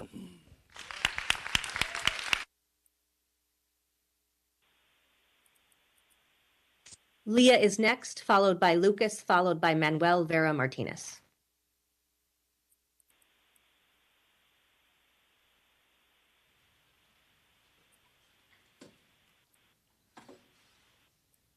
Do we have Leah Terry in the audience?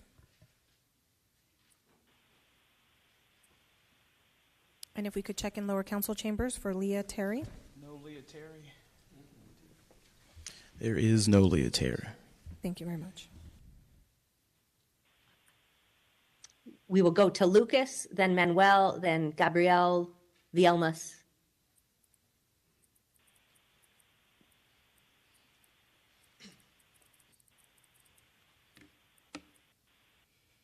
Hello, my name is Lucas. I'm a tenant here in Phoenix, and I'm here to support the mobile homes. I know some people have already made a decision on what they're going to do. There are some council members who've clearly been checked out this entire time. But I think the very least that these tenants are owed is honesty. There's been a lot of talk that's been trying to kind of skirt around what I think is a fairly straightforward decision, is that there are two sets of competing interests and you're picking one or the other. And one of these decisions is going to put people on the street. It's going to do a lot of damage to children's lives, and the other one keeps them in their houses. This decision, despite any difficulties regarding like the execution, one way or another, it's not very hard to understand, and it's not very hard to stand by your decision. If you care about property rights in general, and this is a property rights issue, then why are we hearing so little about the fact that these tenants, their mobile homes that they already own, are going to be forcibly turned over to GCU if they're displaced? We're hearing stuff about from one of the speakers earlier, I believe they were from a Chamber of Commerce, saying how we need more time for this decision, and then in the very same breath saying that the council should vote against the moratorium and not allow for more time. If you're going to vote against the moratorium, going to vote against the mobile home zoning overlay, stand by what you're standing for. If you think that property rights are more important than keeping these children housed, say so.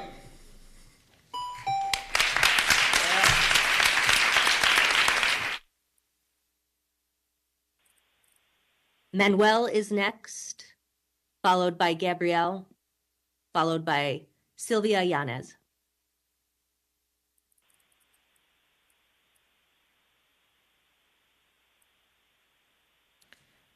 Is Manuel Vera Martinez in the audience?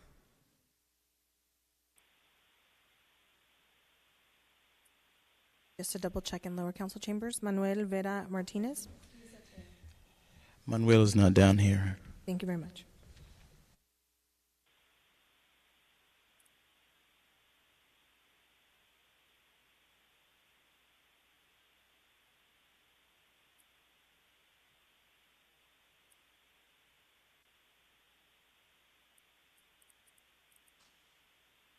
Gabriel, followed by Sylvia, followed by Giovane.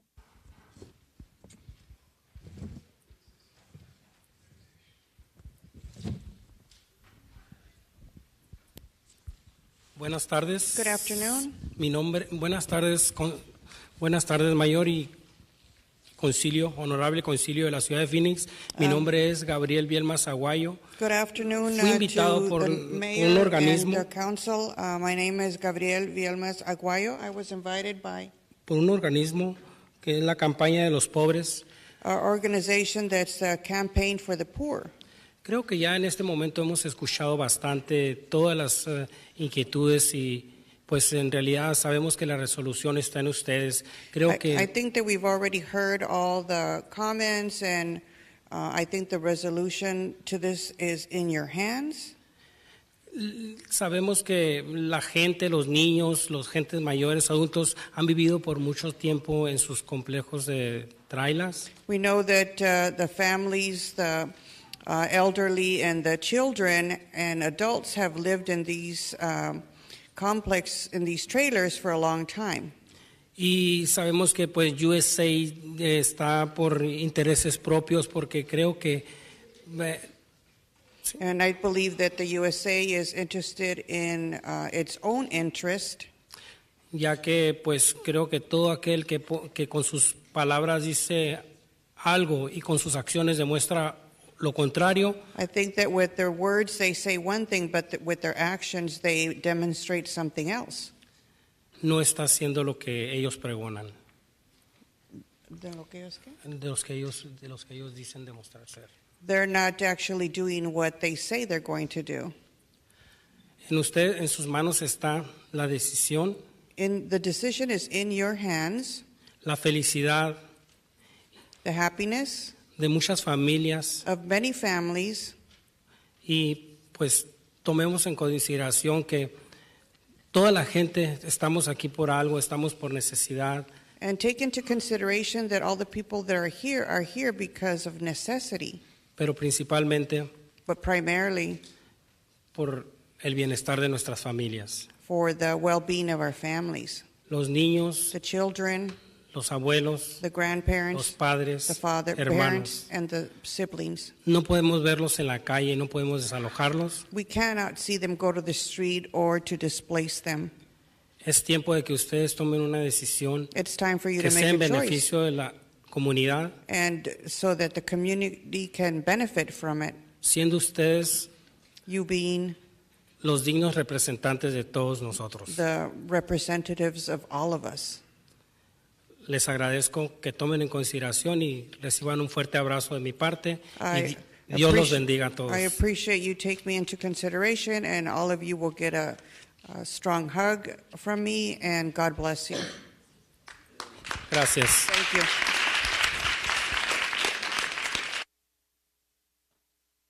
Sylvia Yanez, followed by Giovanni Yanez, followed by Carmen Terrell. Buenas tardes. Noon. Mi nombre es Silvia. Yo My- soy la mamá de los 6 niños. My name is Sylvia. I'm the mom of the 6 children, 2 niños con autismo. 2 autistic children. Y como dijeron mis niños, tuve un accidente. And like my children said, I had an accident.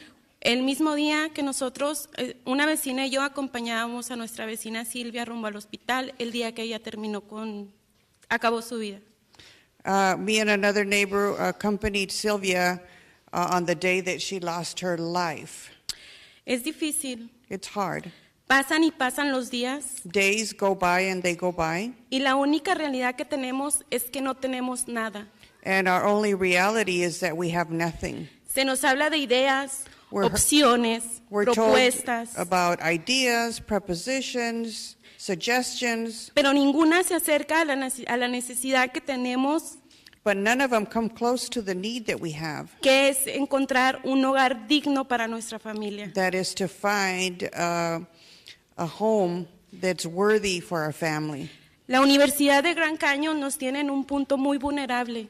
Grand Canyon University has us in a very vulnerable point. Adultos y niños Adults and children, estamos sufriendo we're suffering. estrés, We have stress, miedo, fear, frustración, frustration, presión. pressure, Y eso and that es violentarnos emocionalmente. is violating us emotionally. Ya basta, That's enough. ya es suficiente. That's sufficient. Ya no podemos con esta situación. We can't anymore with this situation. ¿Cómo es posible How is it possible que el plan de GCU, that JCU's plan el construir un sueño cristiano, to construct a Christian sea dream la pesadilla de mi familia y de mis vecinos? can be my family's and my neighbor's nightmare? A los que están viviendo este sueño cristiano, The ones that are living this Christian los dream, felicito, good for you, porque ustedes tienen la cara buena que GCU ofrece, because you have the good face that GCU offers. sea en nivel académico, en trabajo Faith, academically, work, o cualquier beneficio que sea. or any benefit. O si eres la persona que esté recibiendo muebles o toallitas para limpiar traseros, Or if you're the- felicidades por ustedes. Or if you're the person that's receiving this furniture and wipes to clean bottoms, good for you. Eso es todo lo bueno que ustedes tienen, pero nosotros tenemos lo peor. That's all the good stuff that you have, but we have the worst. Esto no es de Dios. This is not godly. No se debe ensuciar el nombre de Dios para destruir. God's name should not be dirtied to destroy. Esto es obra del ser humano. This is the human being's act.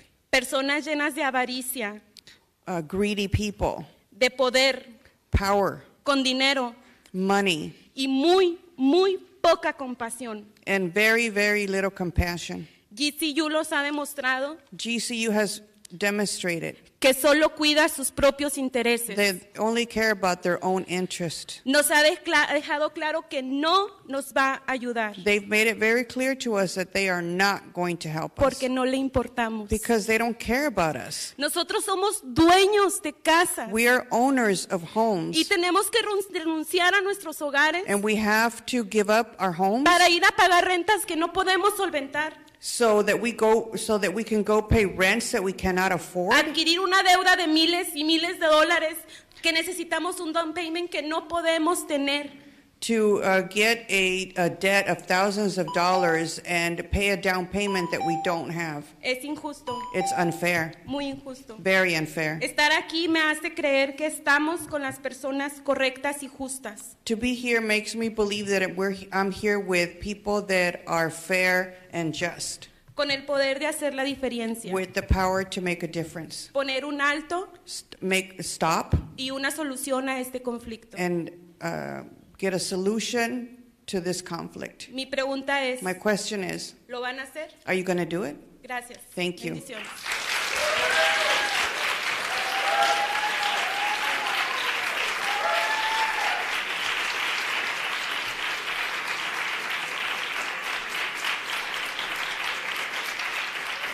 Giovanni Yanez, followed by Carmen, followed by Leticia Venezuelan. Hello,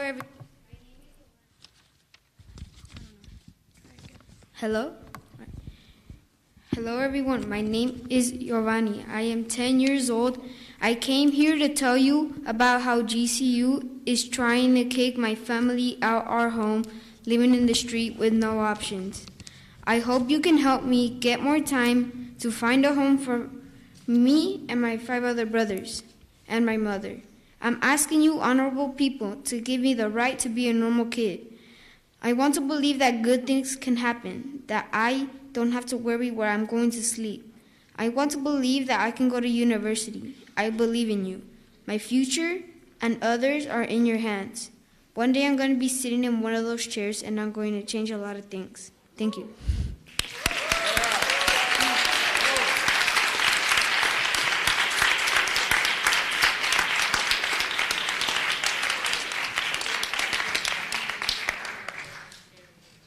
Carmen, Leticia, and then Elena Velandia.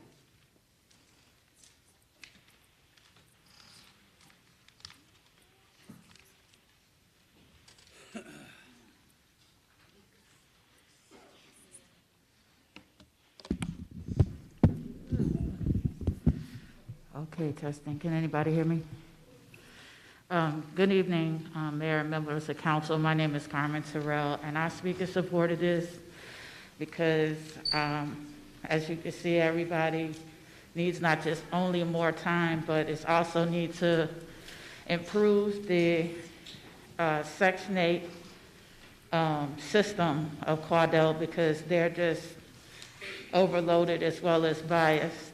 But also, I said the other night that I challenge you all to go to the Capitol because I know some things that are involved with this can't be solved on a city level because some of it has to be on a statewide level.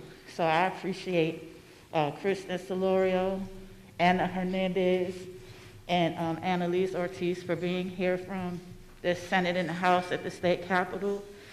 And like everyone is just saying, and it's sad shame that I see, 16-year-olds, 15s, all ages or whatever, but mostly in high school, they have to come here to testify about how they work jobs and everything. But yet everybody is still being displaced over corporate greed, as well as just the school that 1 minute claims they're Christian and private, to the next minute taking public funds to make sure they had everything that they needed to keep their grounds together, just to come back and say they private again and still take in financial aid funds. This is just a mess, and as you can see, I'm wearing my red because today is Red for Ed Public School Day. And to be consistent, I see this as the same way as the voucher system for the schools, which is taking public dollars to fund private monies. That's wrong. I don't want to see no more voucher systems at all. I feel like the city should buy back properties, keep them subsidized without the voucher system, as well as keep these people where they're staying at and not doing any more city sweeps. Thank you so much.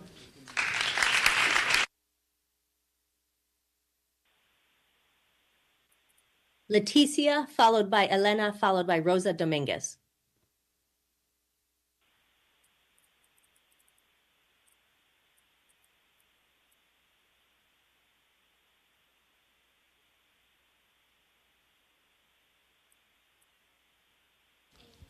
Hola, mi Hello. nombre es Elena My name is Elena. y vivo en Periwinkle Mobile Home. I live at Periwinkle Mobile Home. Llegué a este país que ha sido muy bueno conmigo. I arrived to this country that has been very good to me. Me dio la oportunidad de ir a una hermosa escuela It gave me the opportunity to go to attend a beautiful school donde estudio y tengo muchos amigos. where I study and I have lots of friends. Esta traila para nosotros es nuestro único hogar. This trailer for us is our only home. Y el día de hoy les pedimos And today we're asking you que por favor nos ayuden a todos a tener un hogar donde vivir. to please help all of us to have a home where to live. Gracias. Thank you.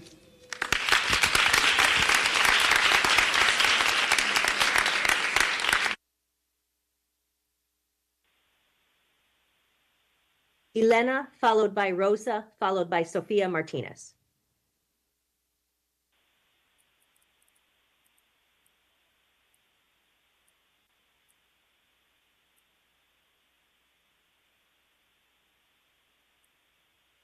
Mayor, that last speaker was Elena. Rosa, followed by Sofia, followed by Jaylene Castro.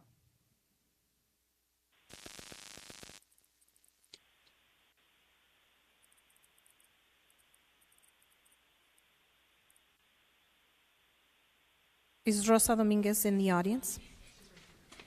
They're downstairs. If we could please check with lower council chambers Do I say something? for Rosa Dominguez.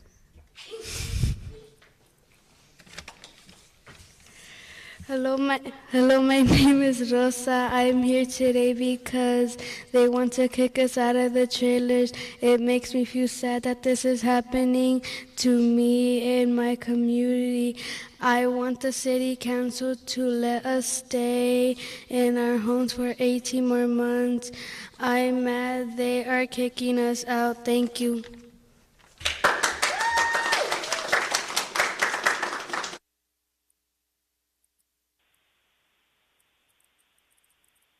Sophia, followed by Jaylene, followed by Jagger. You want me to be up here if you want to?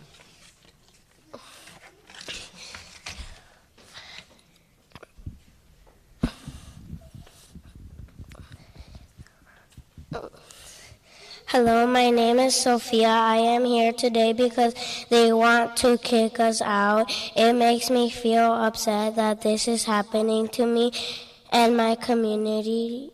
I want the city council to help us so we could not go out. I am very upset that they don't want us here, and these trailers are homes, so they shouldn't kick us out from our homes.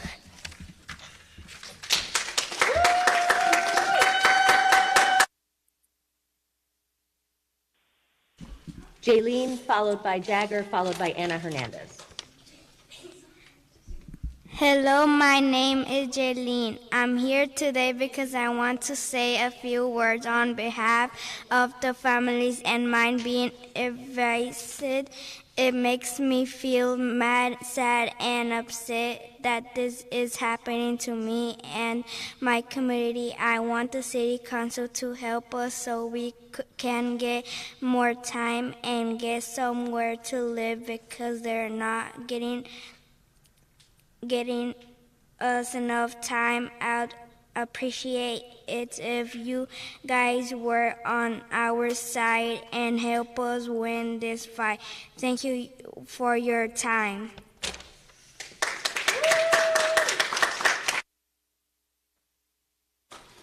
Jagger is next, followed by Ana, followed by Annalise.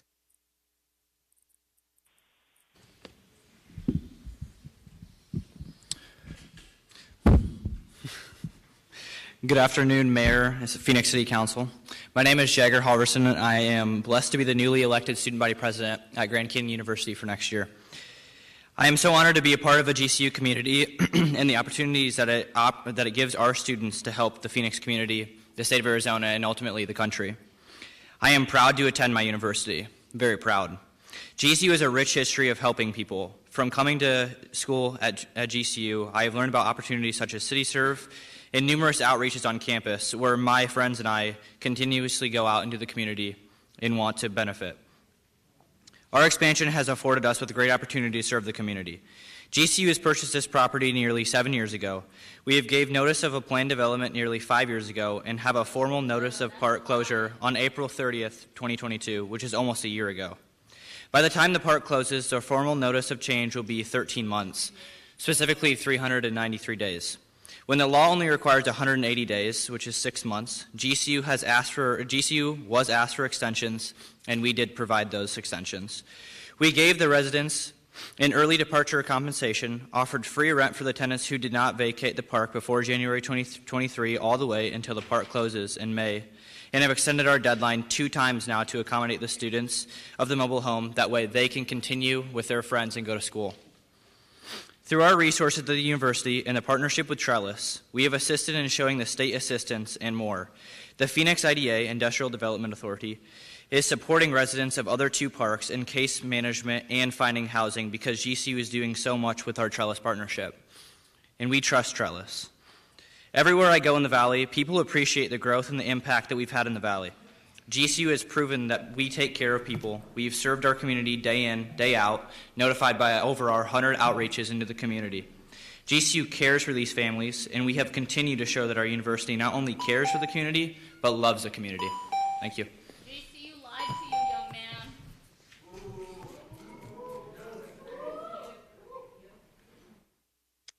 Ana is next, followed by Annalise, followed by Magali Martinez. Mayor, I know you're not here and can't see, but that's Senator Ana Hernandez.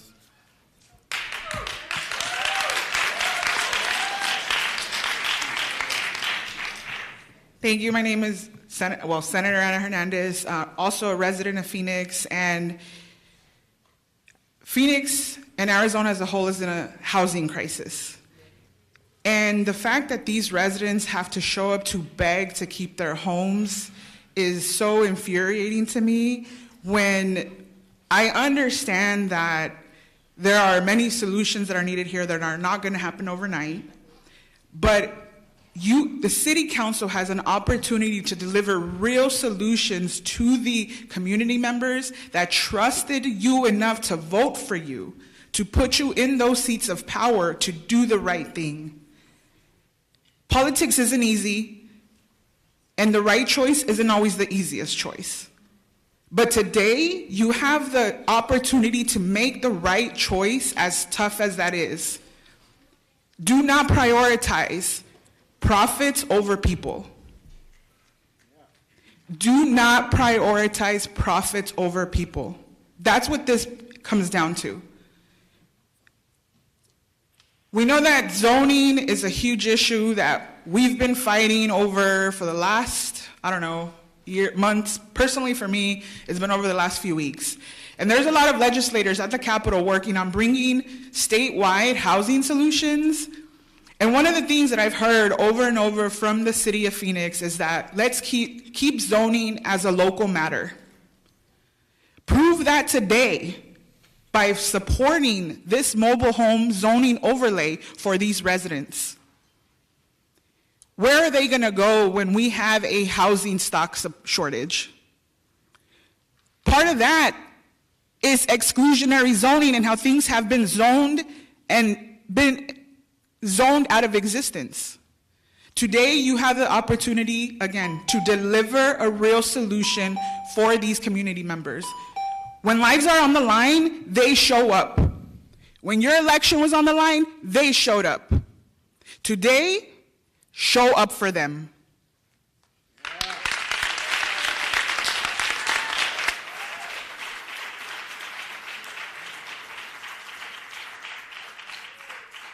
Mayor. Yes. I have questions for the senator. Please go ahead. Thank you, ma'am. Senator Hernandez, thank you so much for being here today. Yes. Are you supporting Representative Gress's House Bill 2381 to increase state funds available for the mobile home residents? I did. I voted it out of committee. You did vote it out of committee. Would you be supportive of an amendment to extend the 180 days to Absolutely. a full year? Absolutely. And will you work towards that effort? Absolutely. Many today have asked for, I'll go with, as you know, the jurisdiction of mobile homes is a result of state laws. What else are you doing as a state senator to help these people? We're doing a lot. Unfortunately, the makeup of the legislature is Republican controlled, and we have introduced legislation that would help address some of these concerns, and those bills haven't been heard. So what I can do is support bills that are being presented by Republican senators and representatives and work in a bipartisan manner to try to deliver solutions to the city of Phoenix residents. I know that, specifically you asked earlier about the time limit. I would fully support, let's look at 9 months, a year, because even that might not be enough time when we have housing shortages, right? There's a stock shortage that contributes to the overall problem, and we're working on it. But it's a lot tougher over there when we don't have the votes in our favor to deliver good policy for the people. So, and as a state legislature, you're familiar with the legislator's ability to 1487 municipalities when we enact ordinances that are against state law? A little bit, yes. So would you recommend that a city should pass some of the suggestions which city staff have stated are against state law? Is there a specific ordinance that you are questioning? Some of the suggestions that are in our packet tonight are our city's legal staff are saying could violate state law. Yeah, there's a lot of laws that the cities have been preempted on to address the housing crisis, right? I'm fully aware of that. We are trying to do that. The reality is that the makeup of the legislature, we can't do that easily. It's going to be a tough uphill battle, but if that means delivering on solution and bringing more housing options, then yes, I obviously support that. So you would recommend a municipality go against a state law and risk being challenged by a state representative or state senator with a 1487 and potentially losing our state revenue, share of revenue? Well, the city of Phoenix just passed the source of income ordinance that is not state law. So it's that I commend you on that decision. So we did do that in a way that did not put us at risk for 1487. So I believe that there's a solution here. And yes, I mean, when there's people's lives on the line, why cannot we work to find every avenue to ensure that we can make that happen? If that means going against state law, you have a attorney general that would work in partnership with you. I think that there's less risk there. And so what other steps will you take to help us fix this problem? We've been at it. We've been working on it. So let's talk and bring me those solutions, and I will be happily support whatever I can.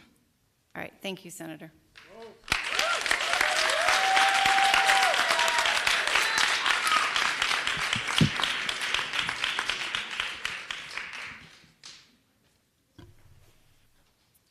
Do I have to? All right. I understand that Leticia was in the basement, and so we will add her to the queue after the next two speakers. And I'm sorry, did another council member want to say something? Just letting you know, it's State Representative Annalise Ortiz that's next. Wonderful. We will go to her and then. Okay, can I go forward? Natalie Martinez.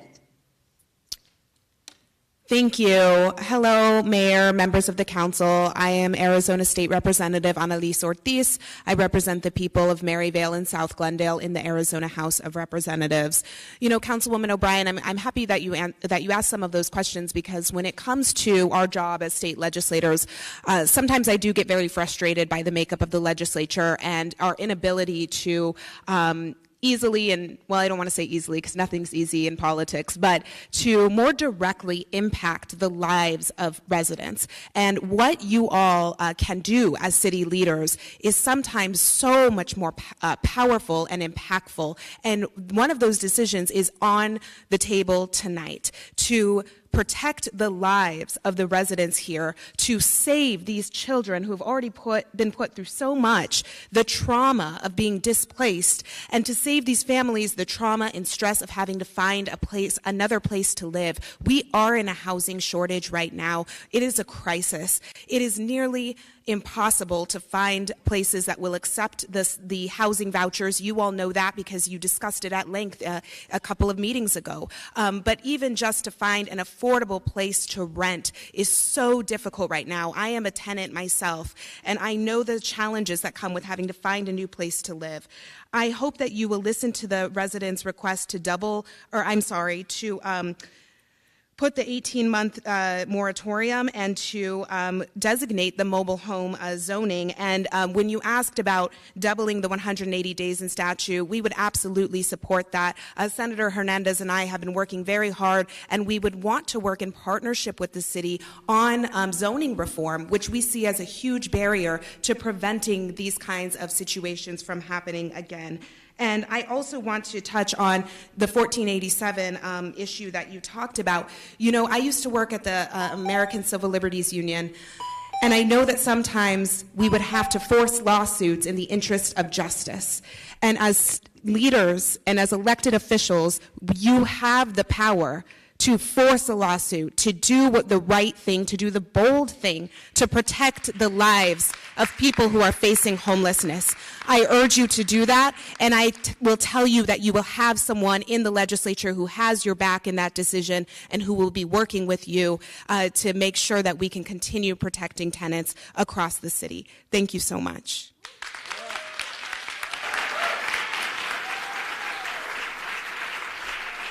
Mayor. Councilwoman Pastor. Yes, I just want to commend the representatives for what they have committed to. As we went on break, we spoke about it in the back and saying we need more time. What's the possibility? We talked about it, and so they're committed. It's now responsibility of others on this dais that represent all parties up here to work with their members to make sure it happens and make sure that we as a council direct our intergovernment relations to start talking and saying we need more time, add this language, and start working with those legislators to help us get it through. So thank you.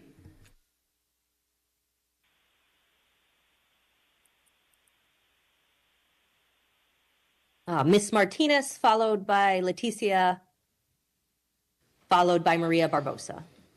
Hello, good evening. I just want to put it out there. It is extremely difficult to come up here and speak. It's very anxiety-inducing. My hands are sweaty. I'm shaking, and we have so many families here that have been very, very brave. Very young children coming up here to speak and advocate for themselves. I just want to say thank you so much for showing up. I know that this isn't easy. Yo sé que no es fácil. Mayor Gallego, Sal, I wish you were here. You're missing out. There are so many families with very small children that would have loved to meet you. My name is Magali Martinez Sainz. I'm here on behalf of Tres Leches Cafe and the beautiful community that supported us through a pandemic. I am both encouraged and disheartened by the number of impacted community members that have presented themselves today to advocate for their future and their children's future. Some of them missing work, missing school from the anxiety of speaking. Is the threat of a lawsuit from a private entity worth the cost of displacement? Why is our government fronting the cost of a housing crisis that a multi-million-dollar company created for these families on top of an existing and ongoing statewide housing crisis? Regardless of that, the decision is now in your hands, City Council. However you choose to vote, please know that you will not be forgotten. We will make sure of that. We will make sure that you will not be forgotten. I voted for Carlos. Thank you, Council Members Garcia, Pastor, Guardado, and Ansari for doing right by the people you represent. I hope every other elected official on the council do the same. Thank you.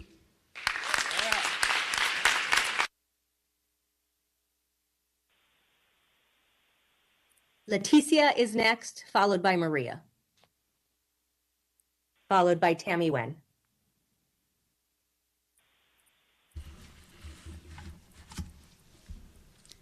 Buenas tardes a todos ustedes. Mi nombre es Leticia Van Zulen. Soy activista y pues lo he hecho desde el 2005. Ahora me toca pues estar aquí con ustedes.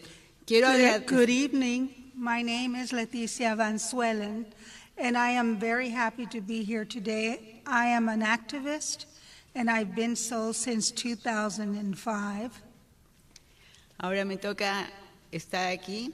Quiero decirles que quien me invitó es esta gran mujer que es activista, la señora Verónica Monge, de la campaña de los pobres. I also wanted to say that the activist, Veronica Monge, she is an individual that helps the poor, invited me to come here and speak today. Todas las personas que hemos sido emigradas a este país lo hemos hecho con la única intención de encontrar una vida más feliz para nuestras familias. I wanted to say that all the persons who are here, who have immigrated to this country, we have done so under the sole intention of coming here to make a better life for ourselves, a happy life, one not only for ourselves, but that of our families. Ya que en nuestros países se suscitaron muchos problemas sociales y económicos, de los cuales nosotros no teníamos control, pero nos afectó mucho esto, ya que hubo un gran desempleo, sin ninguna clase de oportunidades. Por eso emigramos aquí, Lo hicimos buscando tener un trabajo digno y muchas ganas de salir adelante. I wanted to say that all of us who have come to this country have done so knowing that we were leaving behind economic and social problems where we came from. There was lack of employment, and there were no opportunities for us to get a better opportunity to work and to have a dignified employment.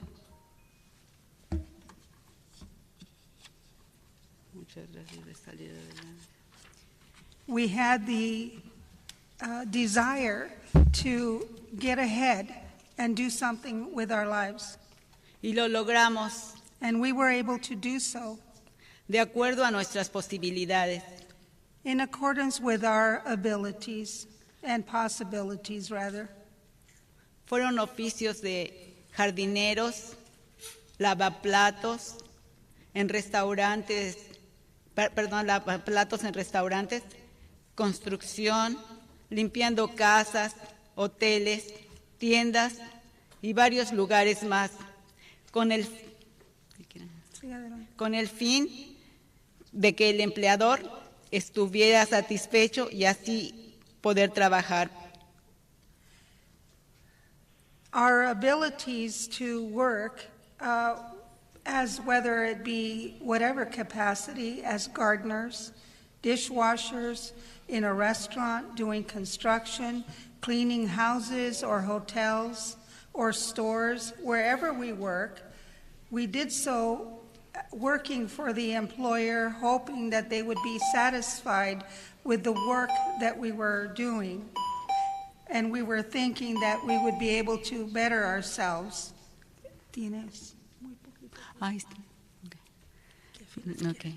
Al final quiero decir esto. Dice, bueno, le quiero decir que nos ha sido muy difícil salir adelante. I would like to say that it's been very difficult for us to get ahead. Pero tenemos unas trailas que la ganamos con nuestro dinero. No le pedimos dinero a nadie. We do not have much, but the trailers that we do have, we earned the money working very hard to acquire it. Hoy mismo Gracias. podemos decir que somos los dueños.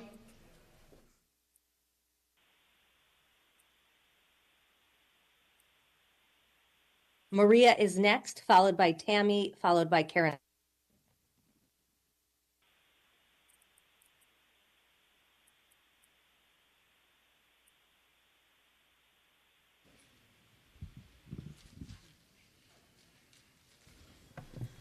Buenas tardes, mi nombre es María Barbosa. Good afternoon, my name is Maria Barbosa. Nada más vengo a pedirles a que nos ayuden, a que nos den poquito más tiempo. All I'm here to do is to ask you to give us a little bit more time to help us. Al Señor ya nos había dado un contrato de 4 años. The gentleman had given us a contract for 4 years. Ya los niños y los ancianos todos estábamos contentos porque nos habían dado ese contrato. The children, the elderly, and the adults were happy because we had gotten that contract. Y a los 15 días se negó él todo por completo de que no nos iba a dar nada y que nos iba a sacar como unos animales a la calle. 2 weeks later, he denied everything. He said he was going to throw us out in the street like animals. Y pues ahorita yo he andado buscando rentas, pero pues con lo que ganamos no nos alcanza para una renta porque son de 1,800 la renta más 1,800 el depósito. I've been searching for a place to rent. It's hard to find something because the rents are $1,800 per month plus $1,800 of a deposit. Y por las trailas de nosotros nada más nos quieren dar $1,800 y pues con eso no alcanzamos para nada. They only want to give us $1,800 for our trailers, and with that amount, we can't afford anything. Y pues gracias a Carlos que nos ha ayudado y a don Salvador y a los señores que nos han brindado su apoyo. Thanks to Carlos and Mr. Salvador and the gentlemen that have Pero sí les pedimos que offered nos den help. cuando menos el año y medio para poder encontrar algo y poder ahorrar para lograr el sueño. But we're asking for at least a year and a half so that we can save up and be able to reach our dream. Porque así como dijo el Señor que si nosotros nos salíamos antes de los 4 años, nosotros teníamos que pagar lo que faltara de diferencia. Y Él, ¿por qué no es así? De pagarnos lo que Él nos falta para lo que nos sacó Él. So then the gentleman told us that we had to pay the remaining balance in the 4 years, so why doesn't he give us in turn the remaining balance of the 4 years? Y pues ahorita todos estamos traumados. Mi vecino se murió por ese estrés que We're all tenía. traumatized. My neighbor died from the stress of all this. Y mis niños están igual, toman medicina para poder dormir porque ya tienen mucho estrés. My children are very stressed out. They have to take medication to sleep because they're so stressed. Y pues si nos pueden ayudar y hacer el favor de que nos dejen cuando menos el año y medio que decían que nos daban. If you could help us out, if you could please do us that favor to give us a year and a half to help us out like you had said. Muchas gracias. Thank you very much. Mayor? María, Yes, go ahead. le quería hacer preguntas sobre lo del contrato. So, okay. You can do it for me. What would you prefer to do? Go ahead. Like I explained earlier, there was a situation at this particular trailer park where, because some of the legal support that was given to the residents, it was found out that none of them had contracts. And so these trailer park owners gave folks a contract, which in this situation for their family was 4 years. Si nos pudiera explicar un poco más cómo estuvo esa situación. Can you explain that situation a little bit more to us? Sí, el Señor nos dijo que podía darnos un contrato de 1 año al que quisiera de 1 año y al que quisiera de 4. So the gentleman offered us a contract, either a 1-year contract or a 4-year contract. Y pues yo, como mi esposo es el que trabaja, pues yo agarré el de 4 años, dije así voy a juntar. And because my husband is the only one that works in the home, I figured 4 years is good for me because that way I can save up. Los contratos, yo lo tengo guardado, el contrato que me dio. I have that contract, I saved it. Y yo digo que los demás también, porque unos firmaron por 4 y unos firmaron por 1 año. I believe the rest of the people saved theirs too because some signed a 1-year contract, some signed a 4-year contract. Y yo le dije en una junta que él fue, le dije cuando fui yo a pagar la renta, le dije, ¿qué pasa si yo me salgo antes de los 4 años? So we had a meeting, and when I went there, I asked him, what will happen if I move out during those 4 years? Dijo, pues si usted se sale antes de los 4 años, usted va a pagar la diferencia de los 2 años. If you move out before the 4 years, you're going to pay the difference of the 2 years. Y pues yo me puse a hacer cuentas, dije, pues no lo voy a tener para pagar los 2 años. And so I added things up, and I noticed that I wouldn't have the amount to pay off the 2 years. Y pues él a los 15 días de que nos dio el contrato, a los 15 días nos mandó un papel que nos iba a bajar la renta, cosa que tampoco hizo de bajarnos la renta. After we signed the contract, 2 weeks later, he sent us a notice stating that he was going to lower the rent, which he did not lower the rent. Y ahora dice que a todos nos va a sacar menos a 2 familias, y eso no es justo. Si nos van a sacar a todos, que sea a todos. So now he said that he's going to displace all the families except for 2 families, and I believe that it's not fair. If he's going to displace everybody, it should be everybody. Pues yo digo, él sí nos iba a obligar a pagar lo que nos faltaba para el contrato. He was going to force us to pay what was left on the contract that we signed. Y a nosotros nos quiere dar 1,800. ¿Qué vamos a hacer con 1,800? But now he wants to give us 1,800 to leave. What are we going to do with 1,800? ¿Y cuándo fue que firmaron ese contrato? When is it that you signed that contract? El contrato hará como 2 o 3 meses que lo firmamos. 2 or 3 months ago we signed it. Y después de darles el contrato, luego les dijeron que en 6 meses se tenían que salir. So after Sí. giving you that contract, then they told you you had to leave in 6 months? Sí, eso porque Yes. el señor Salvador y los abogados nos ayudaron a que nos dejaran 6 meses. And yes, and that was because Mr. Salvador and the attorneys helped us to be able to remain 6 more months. Incluso los que tenían trailas chiquitas ya los sacaron nada más para tumbar las trailas y hacer el mal. And the people that had small trailers, they've already have them leave, and they've already knocked down their trailers. Porque él dijo que no le importaba si nosotros nos quedábamos en la calle o abajo de un puente, He que said- era problema de nosotros. He said he didn't care if we ended up in the street or under a bridge. He said that was our problem. Muchas gracias. Gracias.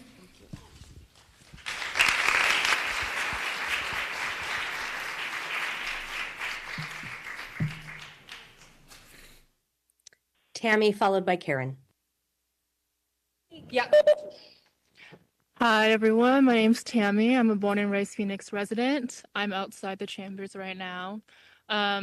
Every time I call in, you're going to have to hear me mention that I worked as a constituent services liaison in Phoenix City Council from 2021 to 2022 because not many get this inside perspective.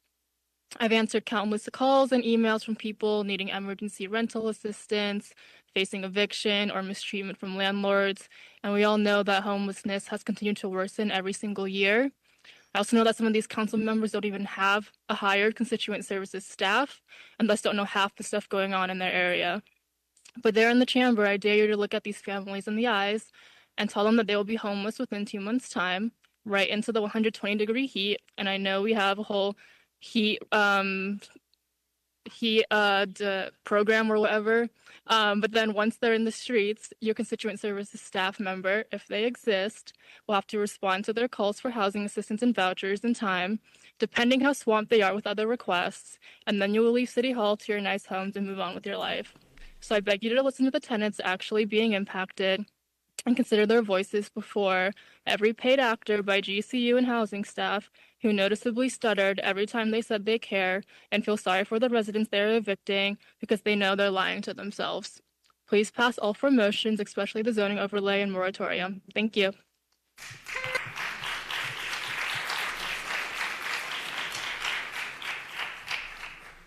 Karen Olson.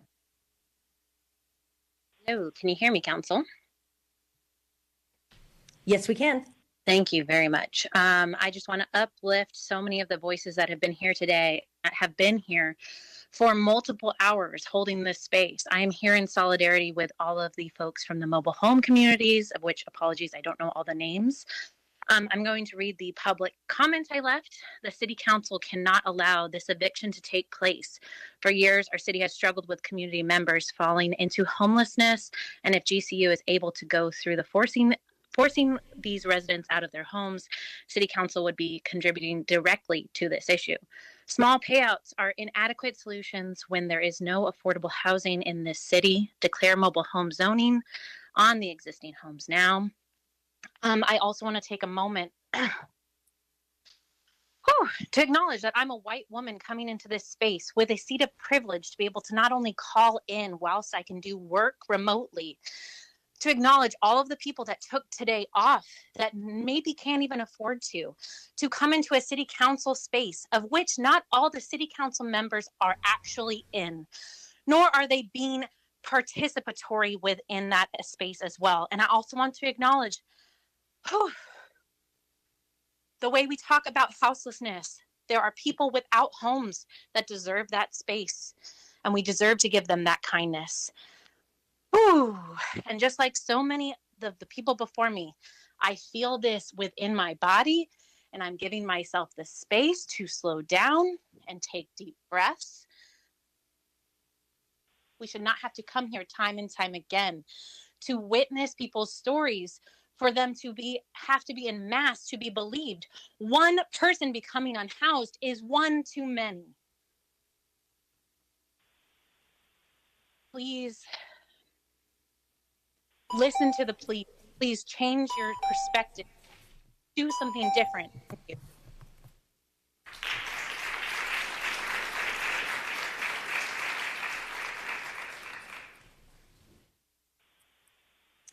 Thank you. We'll now go to council member comments.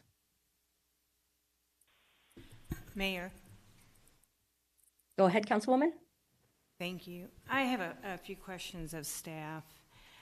And you know, I am not a fan of Prop 207, never was when I was a professional planner. I know our organization fought to try to defeat it. Unfortunately, it passed.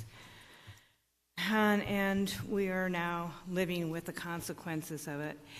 But a question I have is, even if today we were to go ahead and put a moratorium on and do an overlay, the 3 property owners still have the right to say you're off the property. Even with a moratorium, even with an overlay, they can tell the folks that are on the property, I'm sorry, you got to move. They may be stuck with a moratorium and they may be stuck with an overlay in their minds, but they can still tell the residents to leave, correct? Mayor and Council, we do have Andy Abraham here from Birch and Cracchiolo, and I'd like to invite him up to the table. He is also our counsel in the ongoing case we have on the historic preservation overlay case, and so he can answer some general questions and also talk about that case. Thank you. I appreciate that.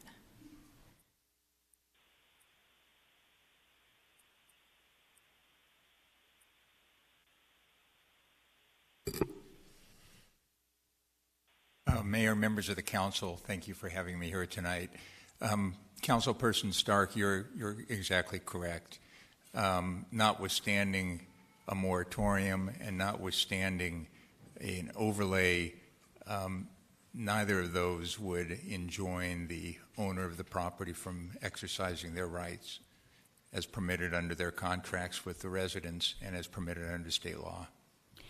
So even if we were to say let's do the overlay and let's do the moratorium, I think we're giving residents false hopes. We could do this, and tomorrow or whenever the lease is up, they can still move them off, correct?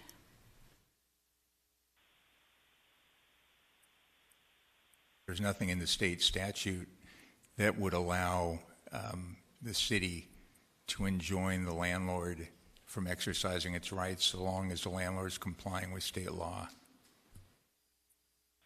Thank you. And unfortunately, I think that's the sad truth of it, is that we could do something, but it's not going to prevent the residents being told to leave the property. And I feel very bad about the situation. I don't know how we can convince the property owners to please give them more time. I mean, I'd be more than willing to sit down with the 3 property owners and suggest that. I'm not sure it's going to be successful. I'm just afraid they're going to say no. You know, it's a tough situation we're all in. And again, I think even if we passed a moratorium and overlay, which I don't think are legal under Prop 207 and under our moratorium laws that were put into legislation, gosh, maybe 20 years ago or so, that dealt with water and sewer, we're just in a tough situation. So, I don't know. I mean, there is a possibility, Ellen, they have to get permits for demolition. Could we at least stay that for like a month, or is that even possible legally? Or maybe I should be asking Mr. Abrams.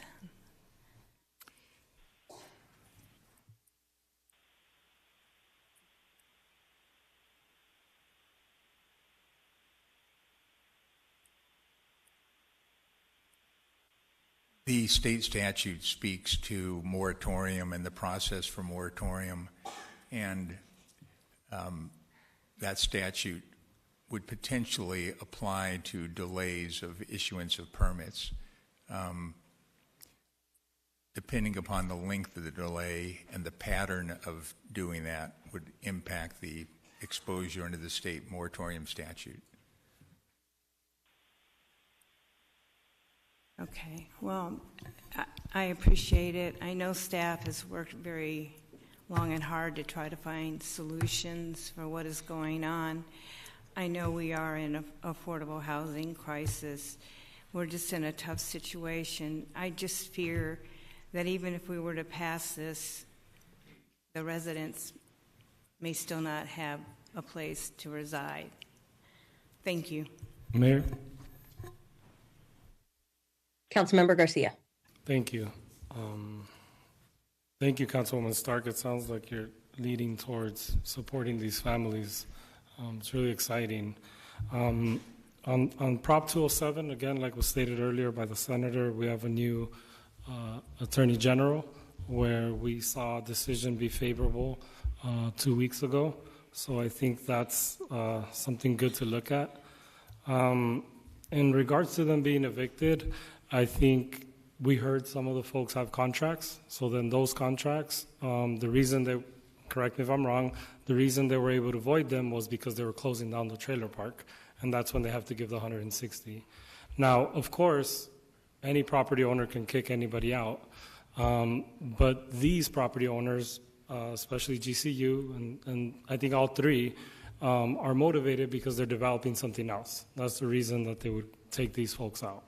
And so if they were to evict them, they would be sitting on empty land.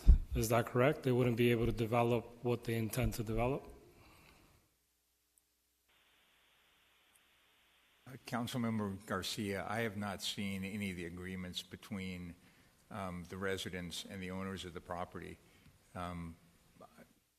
Since we're speaking of hypotheticals, if there's a 4-year contract that's sitting there, the reason they're able to void that one is because they're tearing down the trailer park.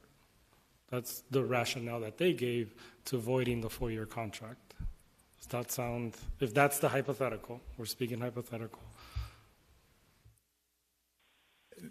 The terms of the contract would control. I just haven't seen the contract to be able to say whether or not that's permissible.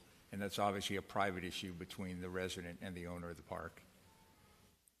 But if there was a contract that said that they were going to be there for 4 years, then that contract would stand. Is that correct? I'm not privy to the factual background. I'm sorry, Council. Okay, sounds good. So there is those contracts, and then to I think your last point, Councilwoman Stark, with them coming to the table, I think that's a very important point. Because the reason they haven't come to the table is because they don't care about these folks. They haven't come up to the table because they're more worried about what they're going to develop.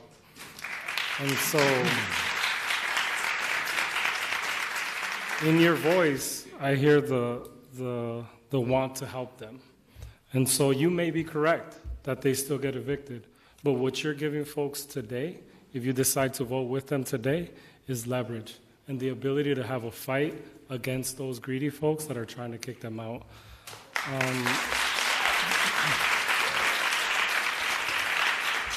We've, at the risk of 207 or the state coming after us, we've done this for golf courses, we've done this for historic homes, and we've taken these risks before. So we've done these zoning overlays for what some would say other, private folks. We've done it to them, literally to a golf course. Well, I don't think that was mentioned today. We talked about it at length at our subcommittee, that the city's taken this vote before with the golf course.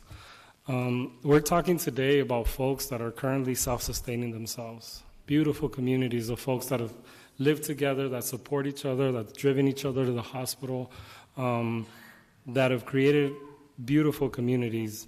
And we have an opportunity to support you all.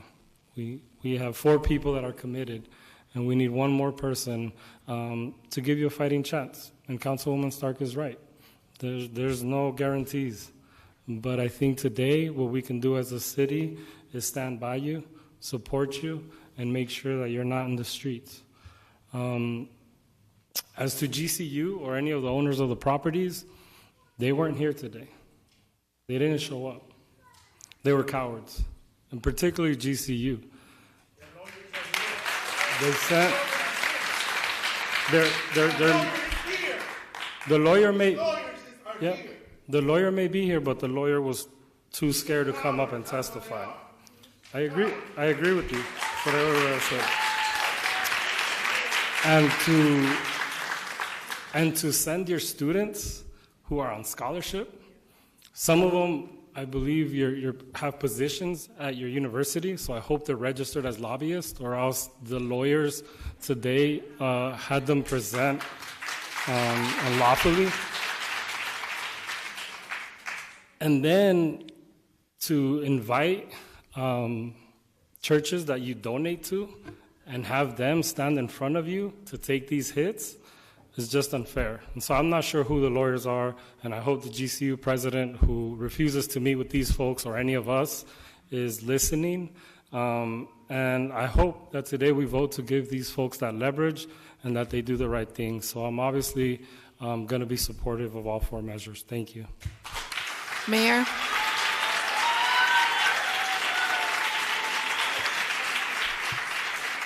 Mayor? Councilwoman Cordado.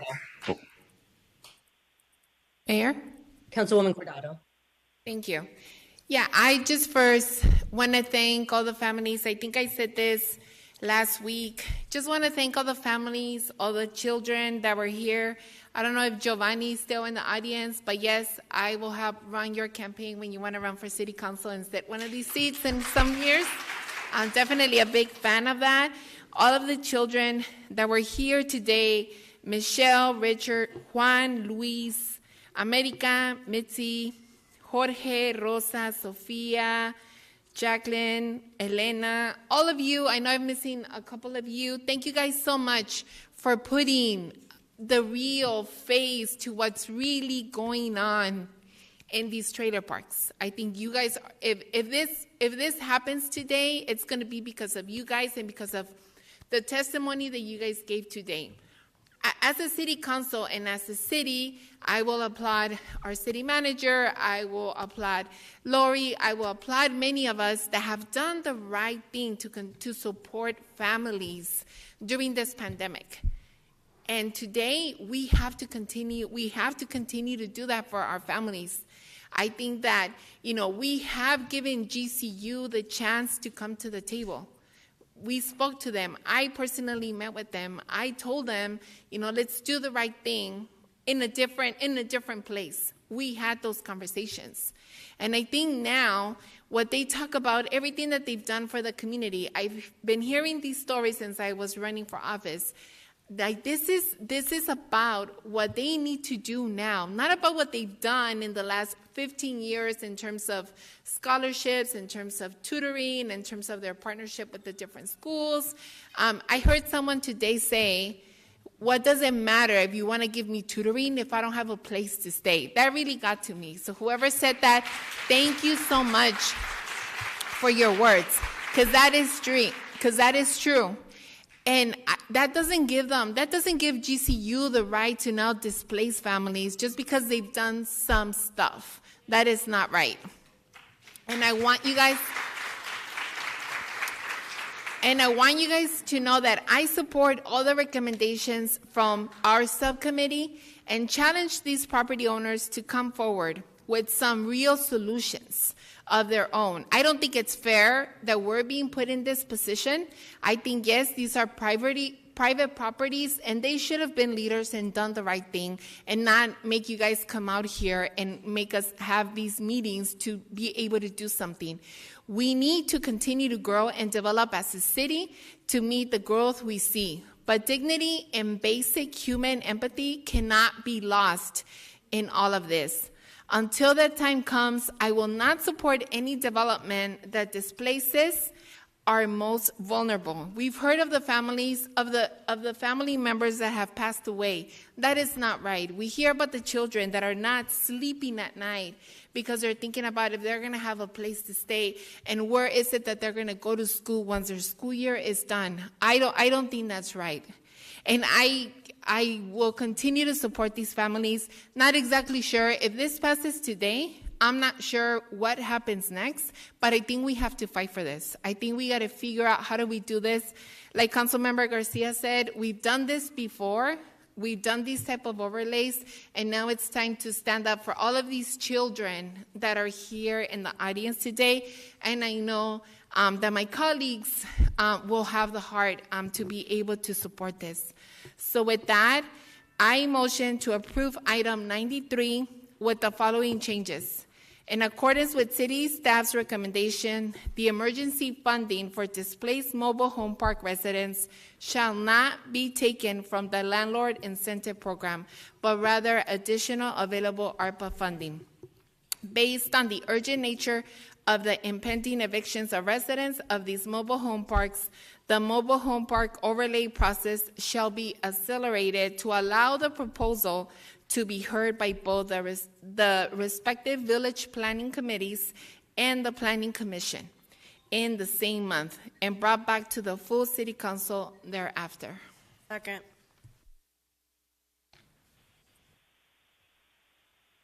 Mayor, I have some comments as well. Thank you. Councilman DeCiccio. I believe I heard Councilman DeCiccio. Thank you, Mayor. First. Yeah, thanks, Mayor. I appreciate it. You know my voice. So what I want to say right off the bat is I do support 2 of the 4 items that we have in front of us. The other 2 I just don't believe are legal, and asking us to do something that's contrary to the law, I just don't think that that's just a good thing or a good precedent. Carlos is right. We have voted for overlays before, and we voted for overlays over the golf courses, which I voted against for the exact same reason. That has not changed. You know, whether it's a golf course or people, it's the same thing. It's the, you know, I voted against those things. So I want to make sure that people understand that I'm consistent. The second thing, too, I just don't think it's just nice right now for us to be, for people to be attacking the Grand Canyon College. They've done a lot of good things. They really have. I mean, for us as a community, and for us, I mean, some people may not like what they're doing in this one situation here, but I remember Grand Canyon College when it was bankrupt. It was about to go out of business. You were looking at a hole there, basically.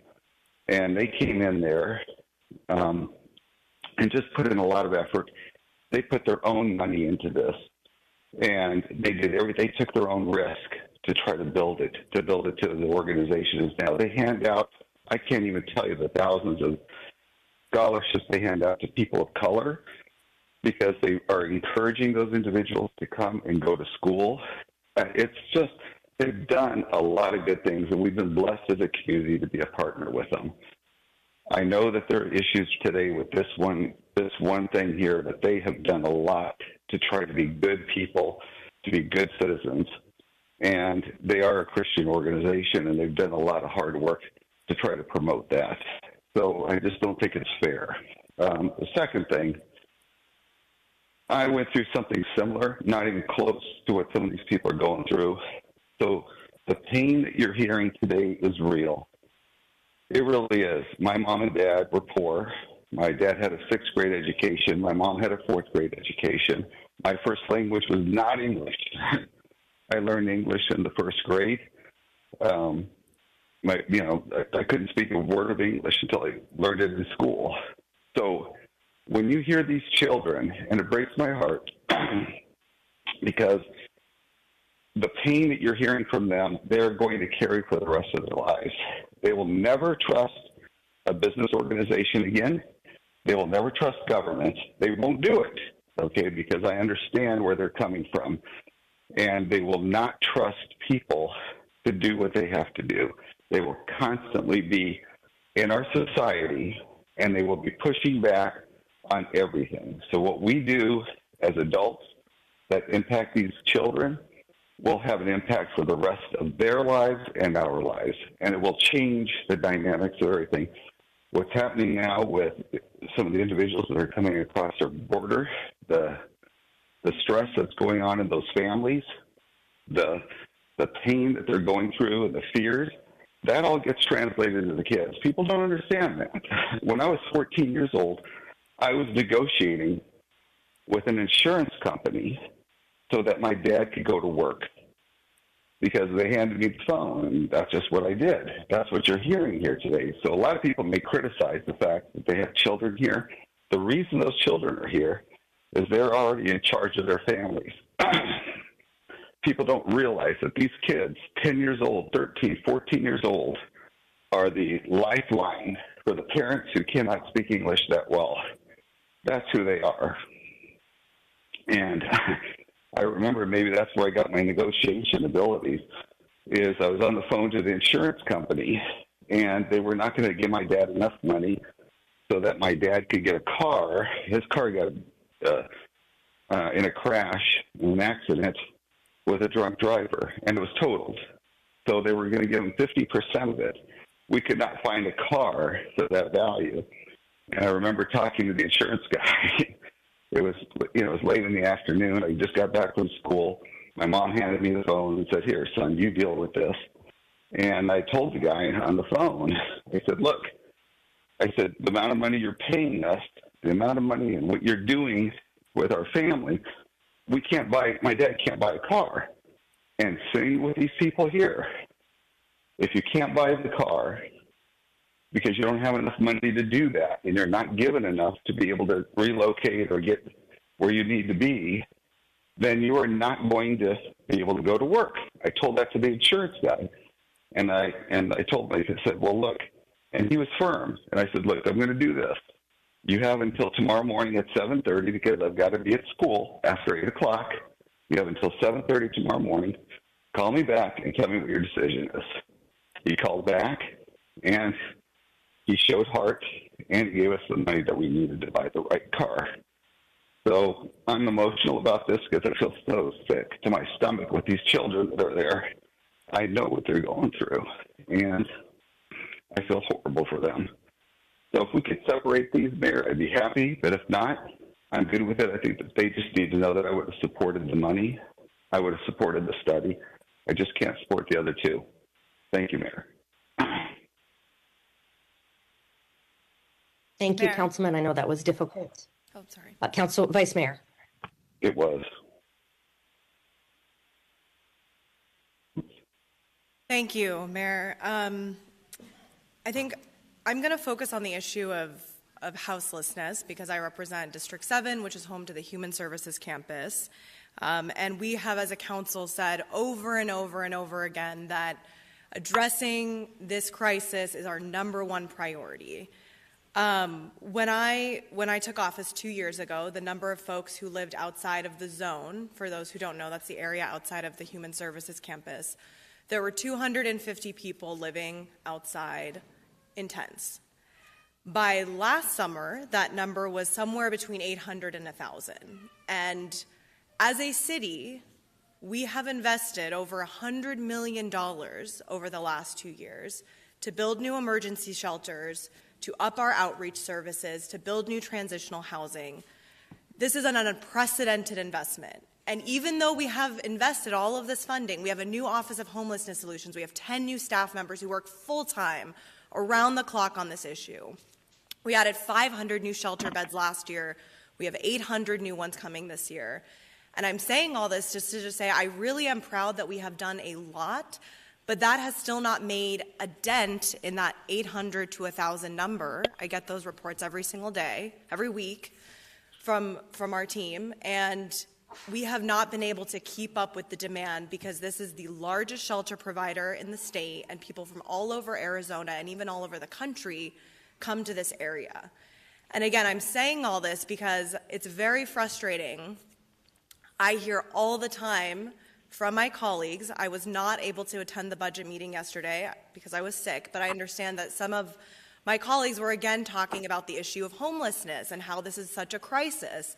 And right here today, we literally have an opportunity to prevent over 130 people or more from becoming homeless and from adding to that. And that is what I find extremely, extremely frustrating, because it is going to be impossible for us to make a dent in this crisis, to get people off of the streets, to get people into homes, if we cannot prevent more from falling into that situation. I understand the legal challenges. I really do understand that.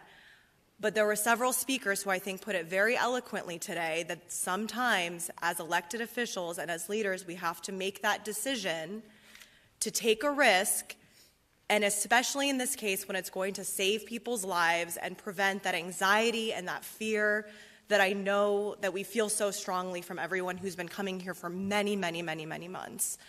So I just want to thank everyone for doing that, and really just beg my colleagues to understand that, and that we cannot keep talking about addressing homelessness and what a crisis it is and how challenging it is. Because again, I understand that, representing the zone, if we don't take this vote today. And I know it's going to be difficult, but we have state leaders who will back us up. We do have an attorney general who I hope will back us up. And again, the city of Phoenix is constantly facing lawsuits. We get sued every single day for something, and we're paying millions of dollars in fees to overcome those lawsuits. And for me, if that means protecting the residents of these mobile homes from falling into that crisis, I think that is worth it. So just begging and pleading for folks to come along and to buy and earn that time that residents have so eloquently and passionately and bravely called for. Thank you.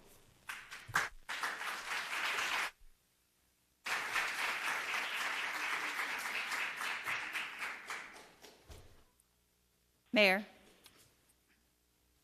Go ahead, Councilwoman. Thank you, Mayor. So I want to thank all of the families, children, speakers, everybody who came out to speak today. I know that it is very difficult for our children to come out and talk about something so difficult. I wrestled with the proposals put forth by my fellow council members, but like Councilman DeCiccio, I'm not comfortable with the zoning overlay or the moratorium. And so I would like to make a substitute motion to have to give direction to the staff to do the work on the 12 different options that they provided to us that would not put the city in jeopardy. Since researching all of these, 12 would require more than 8 hours of staff time, would move to direct staff to research those 12 options and return back to the appropriate subcommittees with each proposed solution. That is my substitute motion. Second. Thank you, Councilwoman. And for people who didn't get to attend the subcommittee meeting, staff put forward 12 different policy options to try to address these challenges. They're heartbreaking challenges, and unfortunately far greater than just the folks who have been able to be here today. Maricopa Association of Government shared census data that 1 out of 4 people in the greater Phoenix region is unsure how they will pay rent next month. So we need to come up with policies that will continue to help. We know these are not the only 3 parks that will be impacted, and that there are a whole lot more children and parents who will be impacted. So we need policies that can continue to work and fit all of the circumstances. So I would ask our staff, could you briefly tell us about some of the 12 policies you have put forward in your suggestions? Mayor, members of the council, I'll start with the first 5, I believe, and then Alan Stevenson will continue. The first 5 recommendations, many of them we have already begun to implement, and so I will say 1 through 3 include the assistance that we've provided. We are continuing to provide and make available to those impacted who are being displaced. That would be the rent and utility deposit and rental payment assistance programs available through ARPA, the American Rescue Plan Act funds, and the Emergency Rental Assistance Program. The second is the Housing Navigation and Case Management Services. This program we began last fall, and so the navigation is being provided for the Periwinkle residents by Trellis, and for the other two parks, helping families in need through a contract IGA with Phoenix Industrial Development Authority. Those two are already in place and proceeding. And then the third is the housing vouchers, emergency housing vouchers. To the extent those are available, and actually I should say with all of these resources, they are limited and are available to other residents in addition to those who are impacted by the displacement from mobile home parks. But those are the first three. The fourth would be to develop a communication strategy and action protocol to inform residents of information and critical information related to their potential displacement, as well as any available assistance and resources that might be available to them. That one has not been implemented yet and is available as an option. And then the fifth also has been made available, and that's the provision of homeownership down payment assistance funding for those who may be in a position to purchase a home. And those are the first five. Again, most of those have already been implemented or in process. And then I'll turn it over to Alan Stevenson to continue. Thank you, Gina. Mayor, members of council, item number 6 would be to modify the existing special permit mobile home park development requirements to make it easier to develop new mobile home parks for that proposed one. Number 7 would be develop a mobile home park zoning overlay incentive district.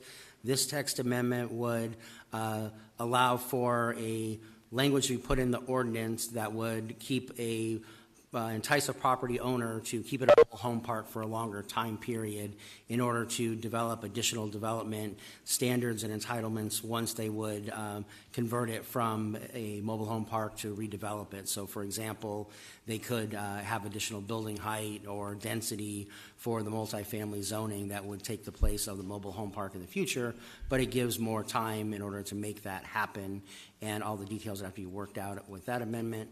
The third one, or number 8, I should say, on our list here is to modify the non-conforming zoning ordinance provisions.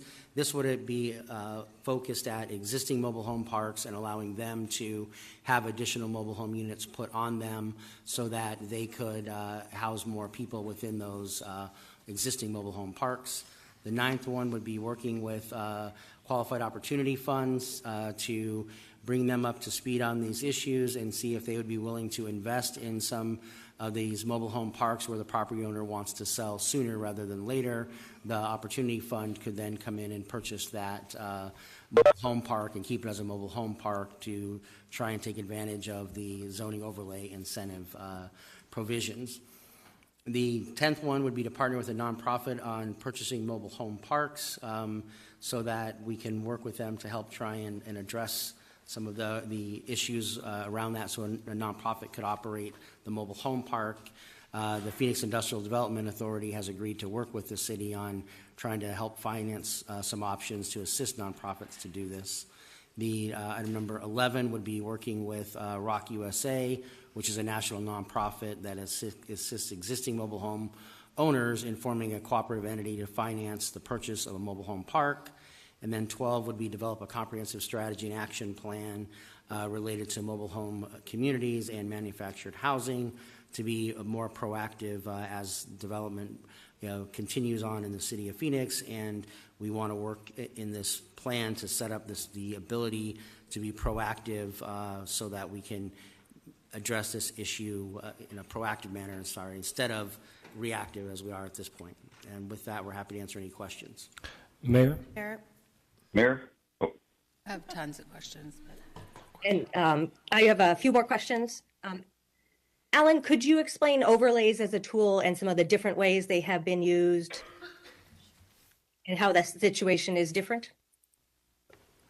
Mayor, members of council, the city has used zoning overlays over time to create development standards that are different than your base zoning district to accommodate various issues and needs that would come into play. However, once Proposition 207 was passed in 2006, the ability for cities to do overlays became significantly curtailed because you cannot enact a land use law that diminishes the value of someone's private property right without having to pay for that. And so since that time, the city has not used overlays very frequently. We do without property owner consent. And so we have used them in a HP case that it was along Central Avenue. And then I believe Councilman Garcia referenced a golf course. And I think the golf course one predates Proposition 207, and it was done with the property owner consent out of a court decree because they were redeveloping a portion of the golf course. And so in that case, they got the ability to develop a portion of the golf course, and then in this case, a golf course zoning overlay was put on the rest of the golf course, but that was in exchange for keeping their rights and what they redeveloped on that portion of the golf course. Thank you. I think that's important background. And I want to thank our staff for working so hard on those 12 policies, which range from down payment assistance to vouchers to helping residents buy the parks cooperatively. I know people don't go into this work at the city for any other reason other than trying to really help people and find solutions. And this is hours of research that went into this. The philanthropy community keeps stepping up, and they want to be part of the solution as well. There's a lot of goodwill in this community. People want to find solutions, and I appreciate everyone who's come to this with good faith. Some people have said that by right zoning would solve this problem. And Alan, will you speak to that? What would happen if we did a lot of by right zoning, as some of the state legislative proposals have said? Mayor, members of council, one of the significant contributors to the value of property that entices redevelopment on it is the zoning that a property has on it. And under various proposals being considered at the state legislature that have by right zoning that preempt local control, those would exacerbate the conditions of mobile home park residents, because they would end up being able to bypass any city requirements and redevelop them with residential uses. And in cases of the couple of bills that were out there, like 1117, there is no maximum density that would be allowed, and so that's going to make that property even more valuable and enticing to redevelop. And so it would ultimately impact the mobile home park residents, not just in these three, but in the others throughout the city in a more significant way. Thank you. I know there's a lot of mobile home parks along, for example, the South Central Light Rail Corridor, and so they could be even at risk with more by right zoning. And the city continues to work on these issues from a variety of different perspectives. For example, ASU has found that mobile homes are about 5% of the total housing stock in Arizona, but unfortunately are associated with 40% of the indoor deaths. And so our Office of Heat Response is working to try to provide life-saving measures there. It's really a whole of city government effort, and we know the state is also trying to do more. I'm very hopeful about the state legislation. Prop 207 is a real challenge. I went door to door against Proposition 207, but the voters passed it, and the Arizona Supreme Court is the ultimate decision maker on that law. It is the law right now in Arizona, and I'm happy to work with folks who think we can change it, which would have to be done at the ballot. But those of us who make laws should follow them, even when we think they were incorrectly made. And it's just misleading for us to tell people that we can ignore the law. All right, we'll go. Let's see. I understand that Councilwoman O'Brien may have. We'll go to Councilman O'Brien. Or no, I'm sorry. We'll go to. I think I heard Laura Pastor, Councilwoman Pastor next. My name is Laura Pastor. Last name is Pastor. That's how you say it in Spanish. I am just, I'm just taken aback by this whole conversation.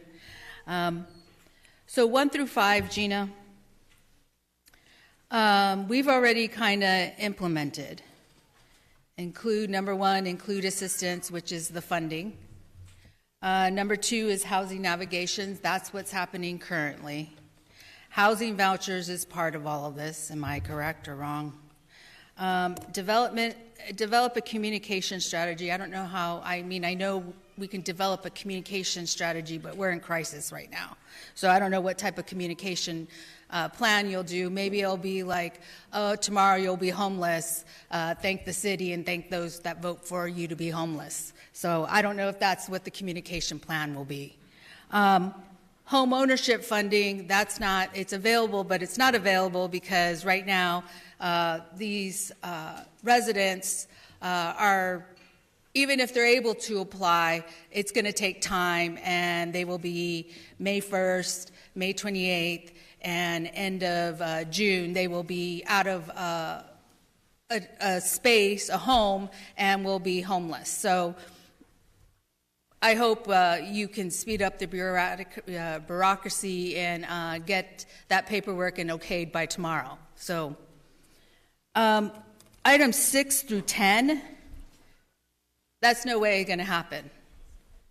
6 through 10 is in development right now, so it's not going to save any of these residents from their homes. The conversation of the fact that should we speak to the property owners, let's ask for the property owners for more time. I'll tell you, at least for 2 property owners that I've worked with, and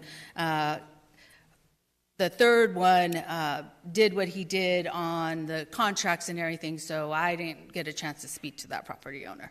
But I would say I have asked for a meeting to a GCU to speak about this. I was told I was not allowed to speak about this. I'm allowed to speak about any other items on GCU and GCU programming, but I'm not allowed to speak about this. That's because they have a lawyer now, and they've lawyered up, and I'm not allowed to speak about possible solutions. So I'm answering the question of talking to a property owner.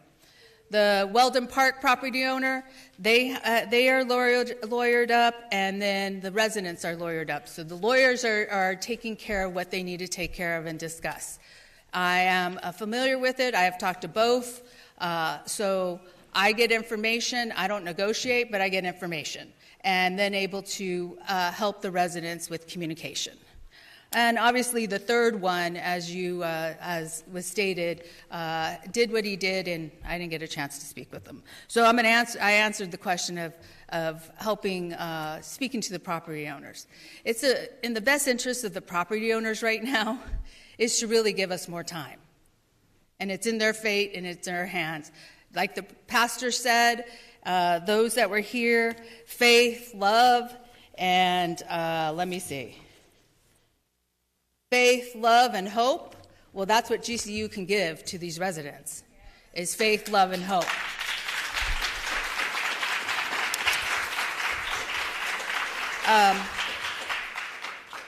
What I would like to know, since we've heard from, and I always get this wrong, helping families, I usually say healthy families. I would like to hear from Trellis. And I would like to hear from Trellis, and I have some questions for Trellis. Because I would like to speak to them and ask some questions.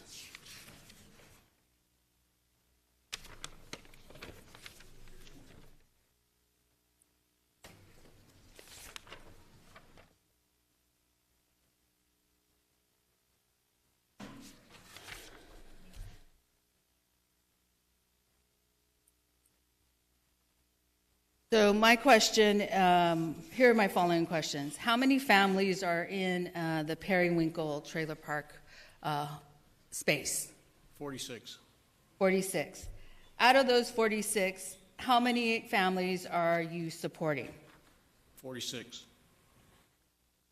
So you've provided 46 families with services, vouchers, all the different things that are happening. Councilman, you asked how many we were supporting. Supporting 46.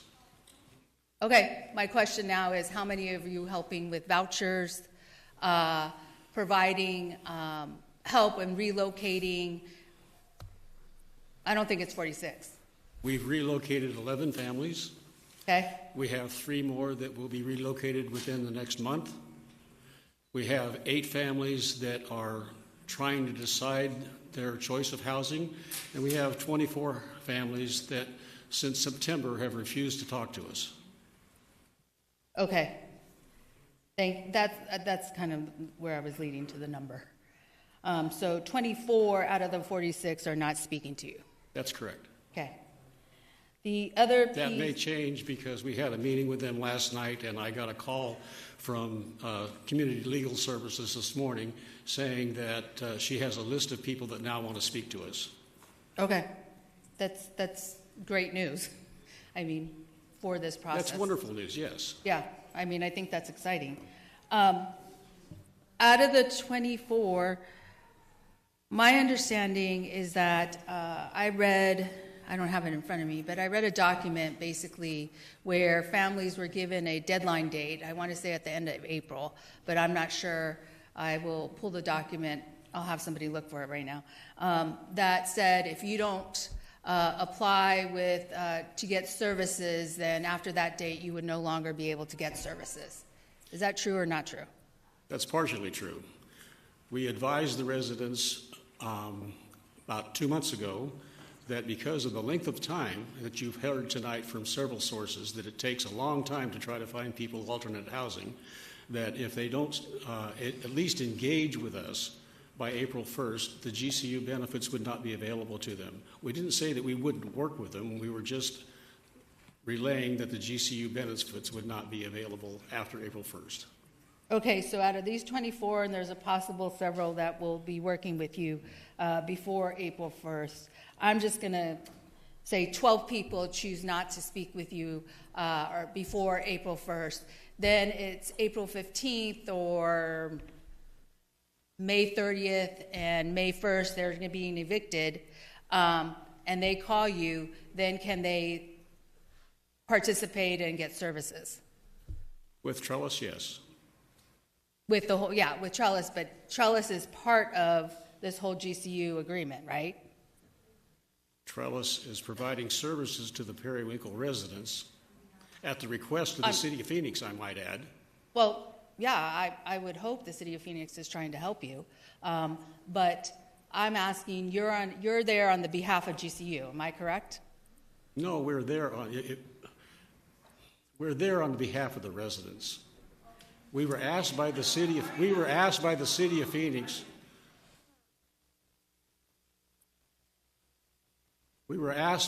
of Phoenix in August if we would help the Periwinkle residents and work with GCU. We agreed to do that, knowing that other nonprofits had turned you down because they all knew how hard this was going to be.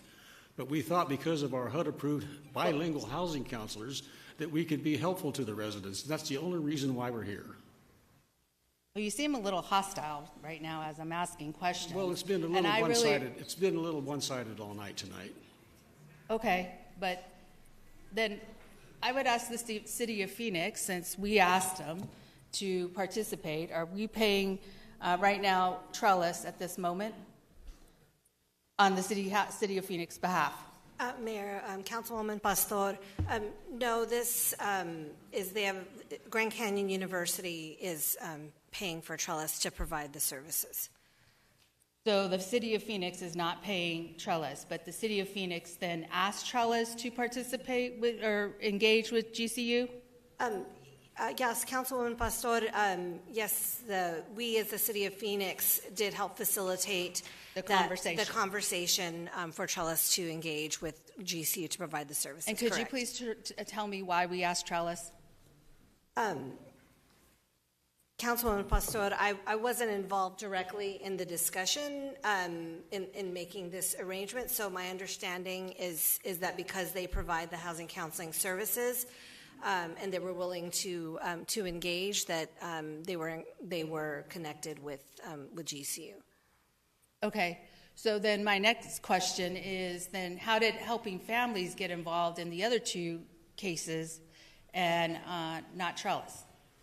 Councilwoman Pastor, the kind of the sequence of events and how who was engaged with the various mobile home parks is how it evolved. And so the Phoenix Industrial Development Authority, IDA, kind of initially was involved in assisting the Las Casitas residents, I believe at the request of District 8. And at that point, they had identified Helping Families in Need as a potential provider to assist the residents. And so that's how HFIN was identified. And we, knowing and understanding the speed that we needed to engage another provider, were provided the funding to IDA in order to for HFIN to provide the services. And then when Weldon Court was followed after Las Casitas, we had already engaged HFIN and through the IDA, and we included Weldon Park in providing the navigation and case management as well for Weldon Court. Thank you. I'm really sorry because I've had a good working relationship with Trellis when Patricia was there, Duarte. And I worked very closely with Trellis, especially on the Miracle Mile and McDowell Road. So I am just taken back by the energy I'm receiving, but that's okay. I can handle it, and we'll deal with it. So I find it very hopeful, like I'm going to go back to faith, hope, and love. I find it very hopeful that Periwinkle is at least trying to engage with Trellis. My question is if some of the residents don't feel comfortable with Trellis, then what do we do? Councilwoman Pastor, they are welcome to obtain some of the services through the Human Services Department and the Housing Department. That is one option that is available to them. There was a desire for someone other than the City of Phoenix to provide services to many of the residents, but just feeling that they might be more comfortable with a nonprofit organization. But the services are available. We do not have the capacity for a lot of the direct navigation, just to be clear. And so for that reason, it's good to have a nonprofit assisting with that. But all of those, the city programs are available to any Phoenix resident. The GCU benefits that are being provided, we as a city have not engaged, we don't have a direct line to those, the additional funding that's being provided as of this moment. But the other city programs are definitely available to residents. Okay. Mike, what do you need? More funding. And how much funding? Well, based on our experience helping 11 people get relocated and the 3 that are about to get relocated, another $15,000 per family would be very helpful. And so GCU hired you, right? It's part of it. GCU is paying the services, the navigation services? Yes, they are. Okay. So maybe we can have a conversation with GCU to look at adding more dollars to be able to help Trellis in order to help these families get relocated. But they have to come to the table. May I ask a question? No? No, okay. Then maybe I'll make a statement. The other 2 parks are not contributing $1 towards the relocation of the residents. You're absolutely right. And that's because we were all involved, as you see this council, and we were all involved in trying to help Las Casitas and Weldon. Councilwoman Guardado was in the middle of Periwinkle trying to help, And that was the deal that GCU cut with Trellis. I can't change that right now. That's the deal. I can help, but you and I can work together to bring them to the table to be able to help. We would like to do anything we can Okay. to assist Hey, these residents. I'm willing to help. It's just, I'm asking the questions to put on record because there's also been some false accusations, not with Trellis, but I'm willing to help in order to help these families not be homeless. We will do everything within our ability Okay. to make sure that doesn't happen. All right, so everybody saw that. We're going to work together. We're going to figure it out. But it took a little bit to get there. Sorry. To others, one of the things that I like to say is that fear kills us. And anybody in a psychological space, a psychiatrist, anybody that has any social behavior knows that fear kills us.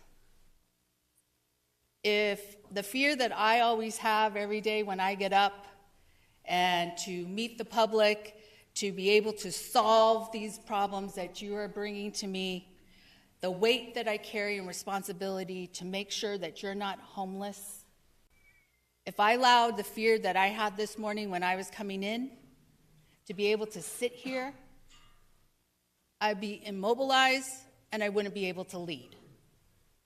So if we want to allow fear to get in the way of what we need to do and what is the right thing for the people,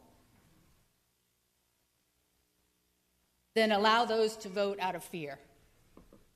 Because the solution that came up right now, the 1 to 12 or 1 to 11, will not save you.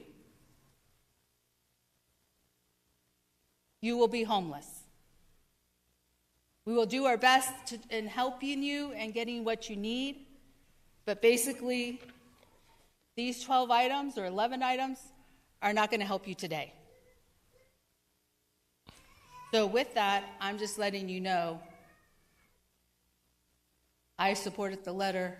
I'm supporting the first motion. Thank you. Mayor? We'll go to Councilmember Garcia next. Thank you, Mayor. And I just want to talk about the last point the Councilwoman made. So thank you, staff. I think those 10, 12 10, I think there was 12 at some point, are great. And then my understanding is we were already doing those, right? We're already working on those. And so I just want to let everybody else know that secondary motion, process-wise, what it does, if it passes, that means we will not vote on the initial motion that includes the overlay and the moratorium. And so just as a process, if you see right now when we vote, if this fictitious motion that includes the things that we're already doing passes, we will not have an opportunity to actually vote on the overlay and the moratorium. And I don't know where translation's at, but just so I feel better, I'm going to say it in Spanish. Quiero que sepan que lo que se propuso, la segunda propuesta, es lo que se va a votar primero. Si pasa esa propuesta, que son las 10 cosas que ya estamos haciendo, no nos va a dar la oportunidad de que votemos por la recomendación que incluye el moratorium y lo del zoning. Entonces es muy importante que sepan que si llega a pasar esta propuesta que hizo la concejal antes de irse, que es ficticia, que es nomás las cosas que ya estamos haciendo, ya no vamos a tener la oportunidad de votar por las cosas que ustedes pidieron y lo que estuvimos haciendo. Entonces, just wanted everyone to make sure that we know what's happening process-wise. Thank you, Mayor. Mayor? Councilwoman Guardado. Thank you. I guess on these, and thank you, Councilmember Garcia, for that clarification. So on these, what is it, 6 through 12, Alan? I guess I want to know, what are timelines on all of this? So, Mayor, Councilwoman Guardado, we are working on the special permit changes and the non-conforming text amendment. So those two ones. and are set to bring that to a council vote by July 3rd. And then the incentive overlay zoning amendment would be October, and as part of that, would also be working with the working on the plan, but the plan would not be able and be completely done until early next year, so that we could have that voted on. And So, okay, sorry, go ahead. And then the other ones are ongoing now in terms of like having a discussion with Rock and working on those issues. We are continuing to work on those also. But I don't know exactly when there will be a timeline on that, because those involve us working with outside entities to try and make things happen. And we continue to work on those. So just given what you just said, and look, and I appreciate all of the hard work that staff has done. I know my first meeting with you, Jeff, about GCU and how we would figure that out, and Chris Mackey got involved, and I know there's a lot of initial work that went in when we first saw that these residents in my district were getting evicted, and I do appreciate all of your guys' hard work around that and everything that has been done. But at the same time, looking at this timeline and looking at these steps, we're going to see, after our motion fails today, we're going to see a lot more mobile home parks do this. And we're going to see a lot more residents being evicted. And we're not going to really have anything, like from the timeline that I'm looking at and the way you're explaining it, Alan, we're not going to see anything to be able to save these families until next year.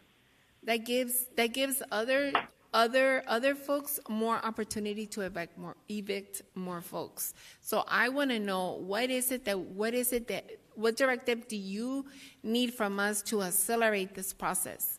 I mean, I'm still upset that this does not help the families that are sitting here with their children. They'll be evicted in a couple of weeks. But I just don't see we need to put more urgency around this. I think, what do you need from us to accelerate this, given that it is a crisis, given that we are doing this for the future? And the future is, in my opinion, the future is now. Like, what do you need from us to be able to move this forward faster or accelerate the timeline, not to July, not till October, not till next year?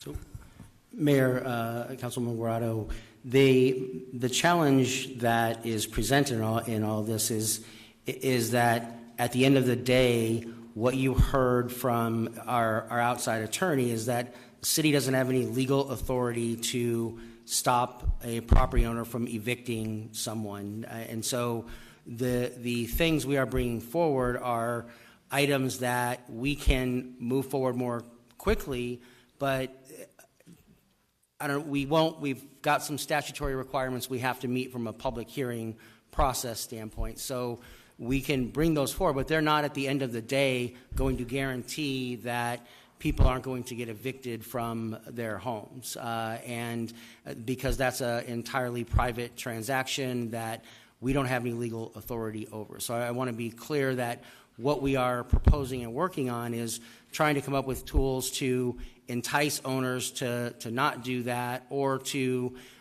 ensure that we are trying to make it as easy as possible to move some of them, if that's possible to even move them. But as you know, a number of them have some structural challenges in being able to be moved, and that's going to be an impediment as well. So everything that we're talking about is around trying to do what we can, but there's no legal authority that the city has that I'm aware of to ensure that we can help these residents directly or others with eviction, because we don't have that legal authority.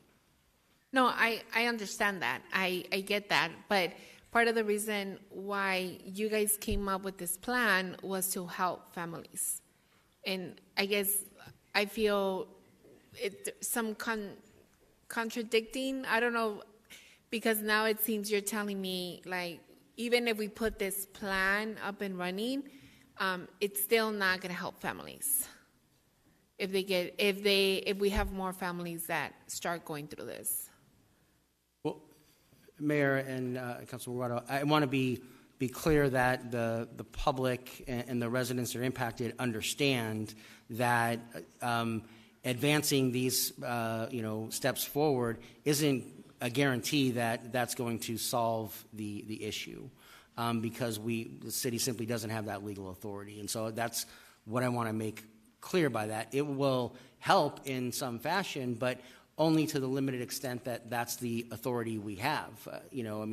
At the end of the day, the state law that only provides for a 6-month notification and very limited dollars and a limited focus group of people that it would apply to would be much more impactful to help these residents and future mobile home park residents that are going to be displaced.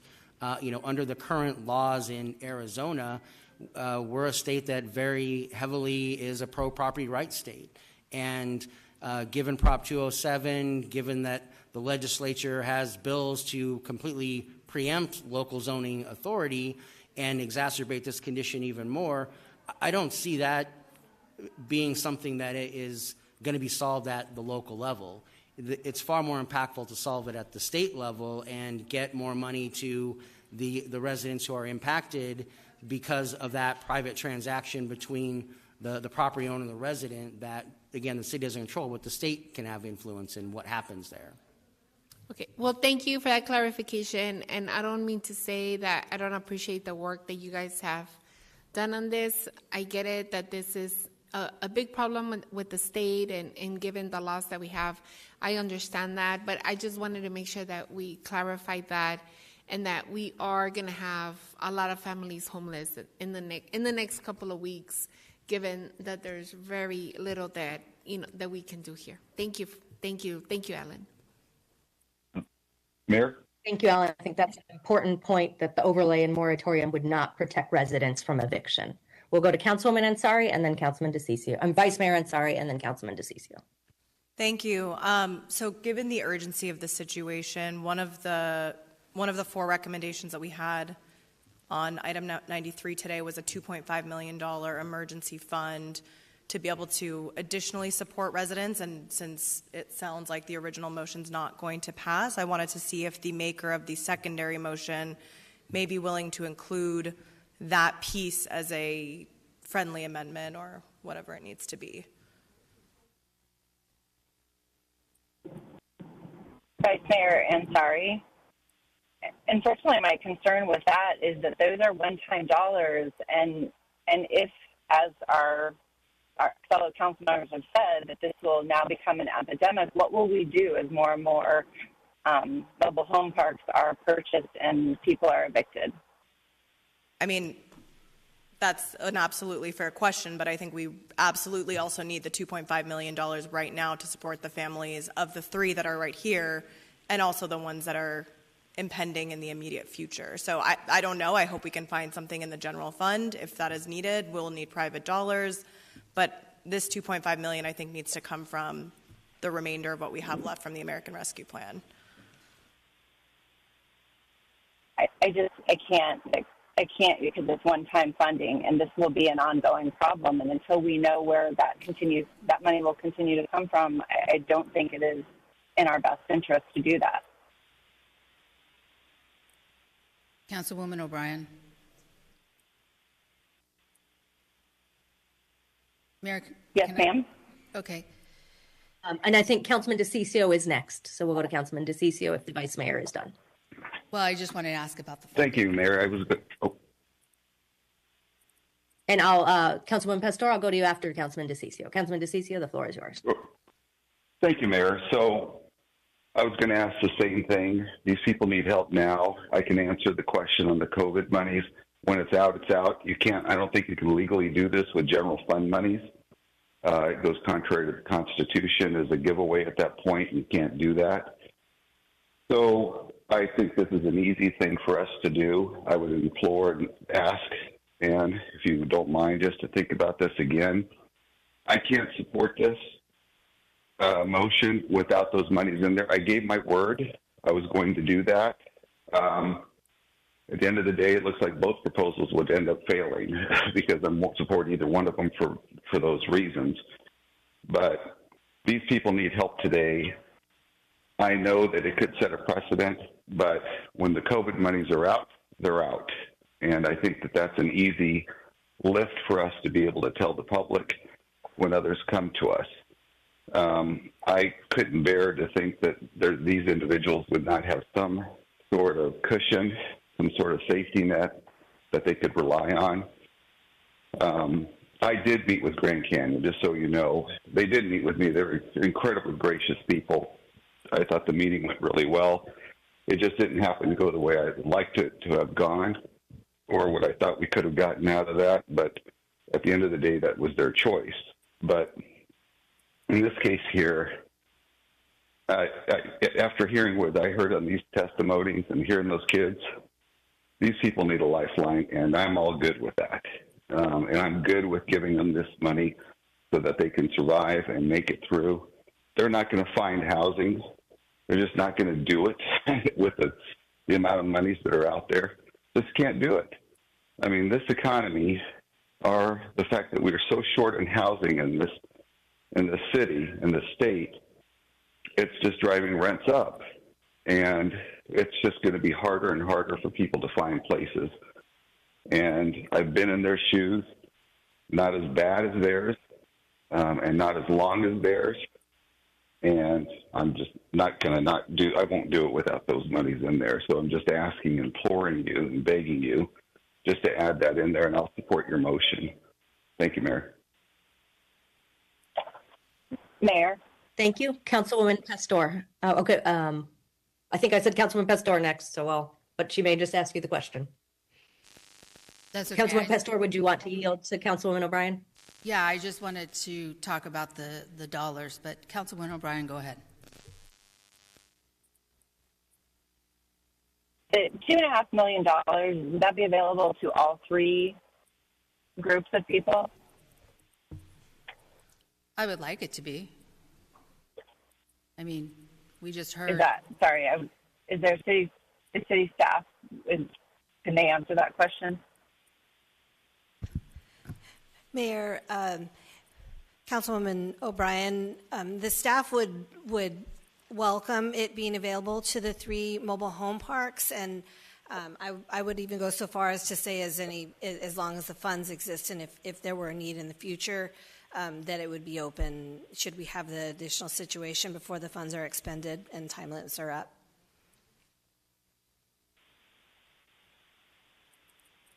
Okay, I am concerned about the precedent. I do understand the need, so I will accept the friendly amendment.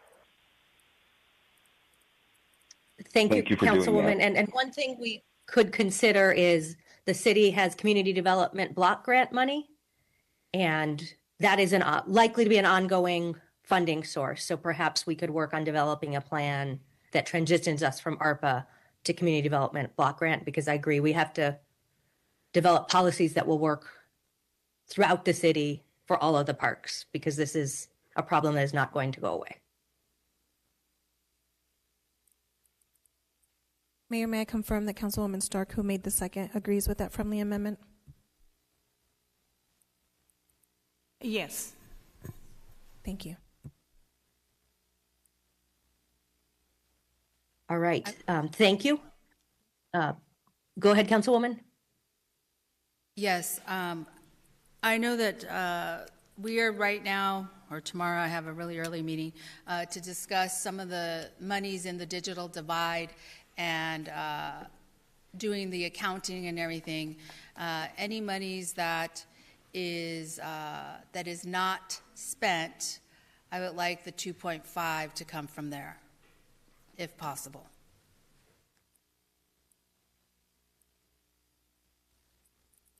Mayor. Thank you, and we'll turn to Jeff Barton.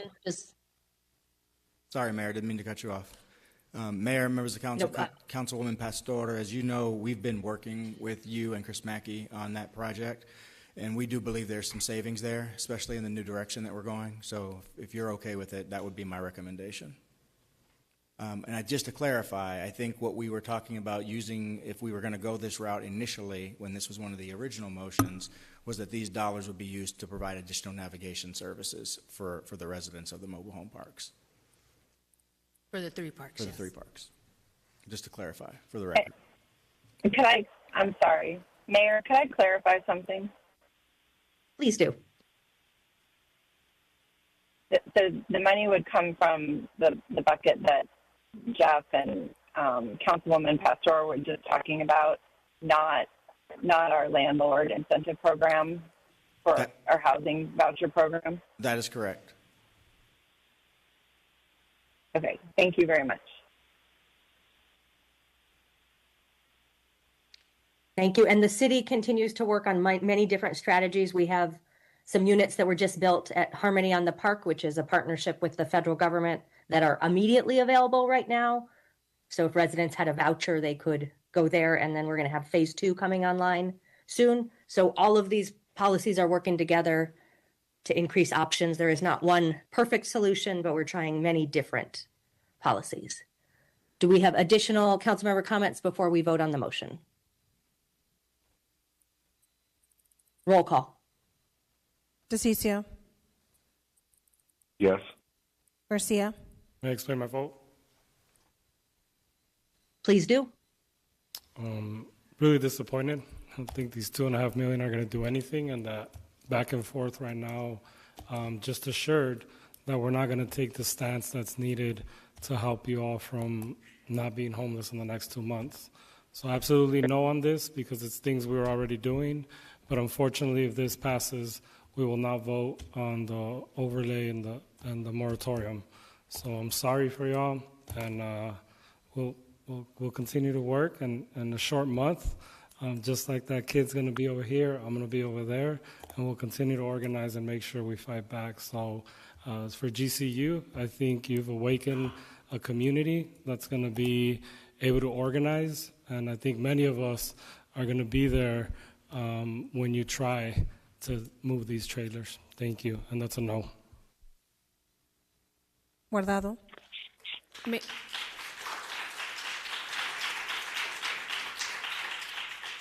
Mayor, can I explain my vote? Please do. Also, I'm very disappointed. I wish, that, it's sad that, this is happening in my backyard. I mean, we've put so much money into homelessness. Our staff has put in so much time, and it's sad that now we are going to be voting on a motion that is going to continue to increase homelessness. I'm really sorry for all the families that are going to continue on this path. Wish we could have done more. I will be voting no. O'Brien. Yes. Pastor. No, you already heard me. Stark. Yes. Waring. Yes. Ansari. May I explain my vote? Please do. I also will be voting no. I don't feel at all that this measure goes strong enough. I'm very grateful to staff for all of the work that you have done on the 12 policies, but as was made abundantly clear, it's not going to be in time to support these 3 mobile home parks. I'm grateful to Councilwoman O'Brien for including the $2.5 million for the emergency fund. But again, I'm so sorry to the families. I do not believe that this motion meets the urgency of what is happening. No. Gallego. Yes. Passes 5-4. Thank you. We're glad we can provide additional funding to nonprofits who are already putting it to work. We will next go to public comment, and I'll turn to our city attorney to explain that portion of our council meeting. Thank you, Mayor. During citizen comment, members of the public may address the City Council for up to 3 minutes on issues of interest or concern to them. The Arizona Open Meeting Law permits the City Council to listen to the comments but prohibits council members from discussing or acting on the matters presented. The citizen comment session is limited to 30 minutes. We'll begin with Refilway.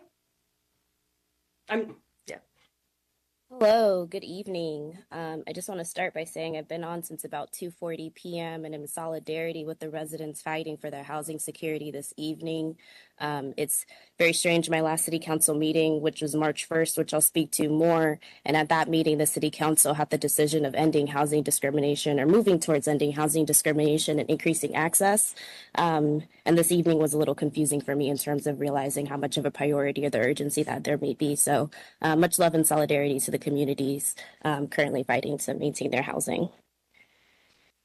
I'm here to speak in solidarity with Beatrix X. Beatrix is lovingly known to the community as Aunt B. And her family's been hurting for over a year after the loss of her sister, Dorothy Chambers, who was murdered along with her partner, Joseph Gutierrez, last year. Dorothy and Joseph were houseless community members living at Perry Park. Were crossing the street and were hit by a driver whose state is still in debate. The last council meeting we went to, March 1st, right after that meeting, right after speaking, while quite emotional, Aunt B was approached by an officer who told her that the man who ran over her sister and had not been found had actually been found and was booked. She was given a booking number, and this looked like hope in terms of accountability for her family. However, we continue to see victim rights violated as he's once again nowhere to be accounted for, has not been presented in front of a judge, and their booking has actually not yet been confirmed. I'm calling for the rights of this family, for Beatrix, for Dorothy, for Joseph, and all of the community members that love them. Please end this family's hurt, be in communication, be transparent, and let's hold all of our community members accountable to the same extent. Thank you, Leonard Clark.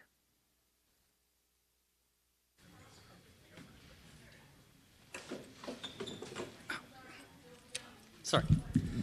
Thank you. Well, I want to thank the council for at least the members who tried to help with the trailer court people today.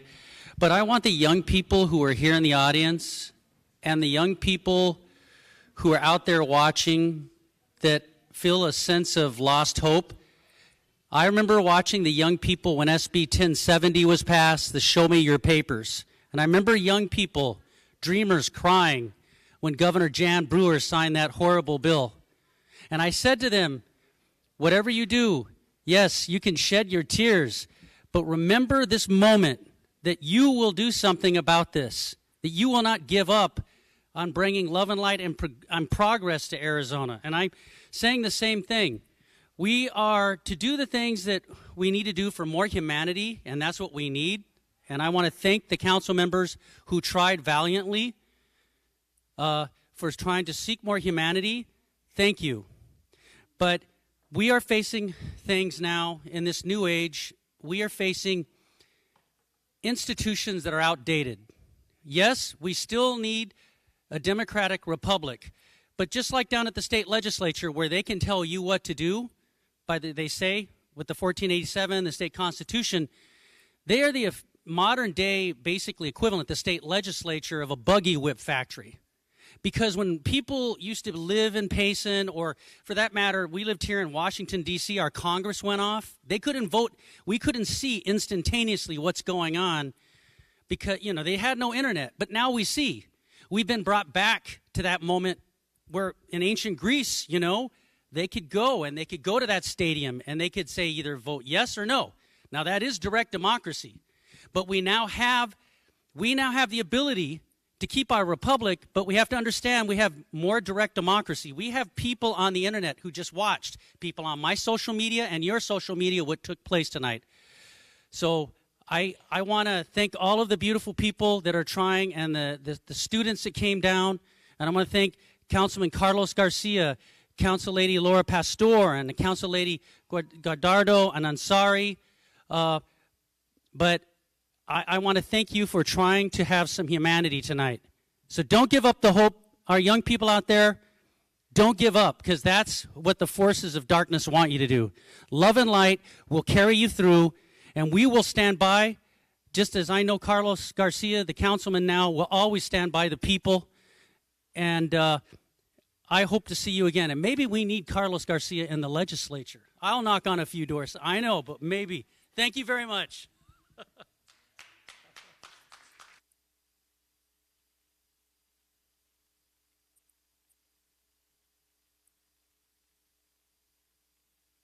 Thank you. That concludes this portion of our first meeting. Our first meeting is adjourned, and in 10 minutes, we will begin our second meeting.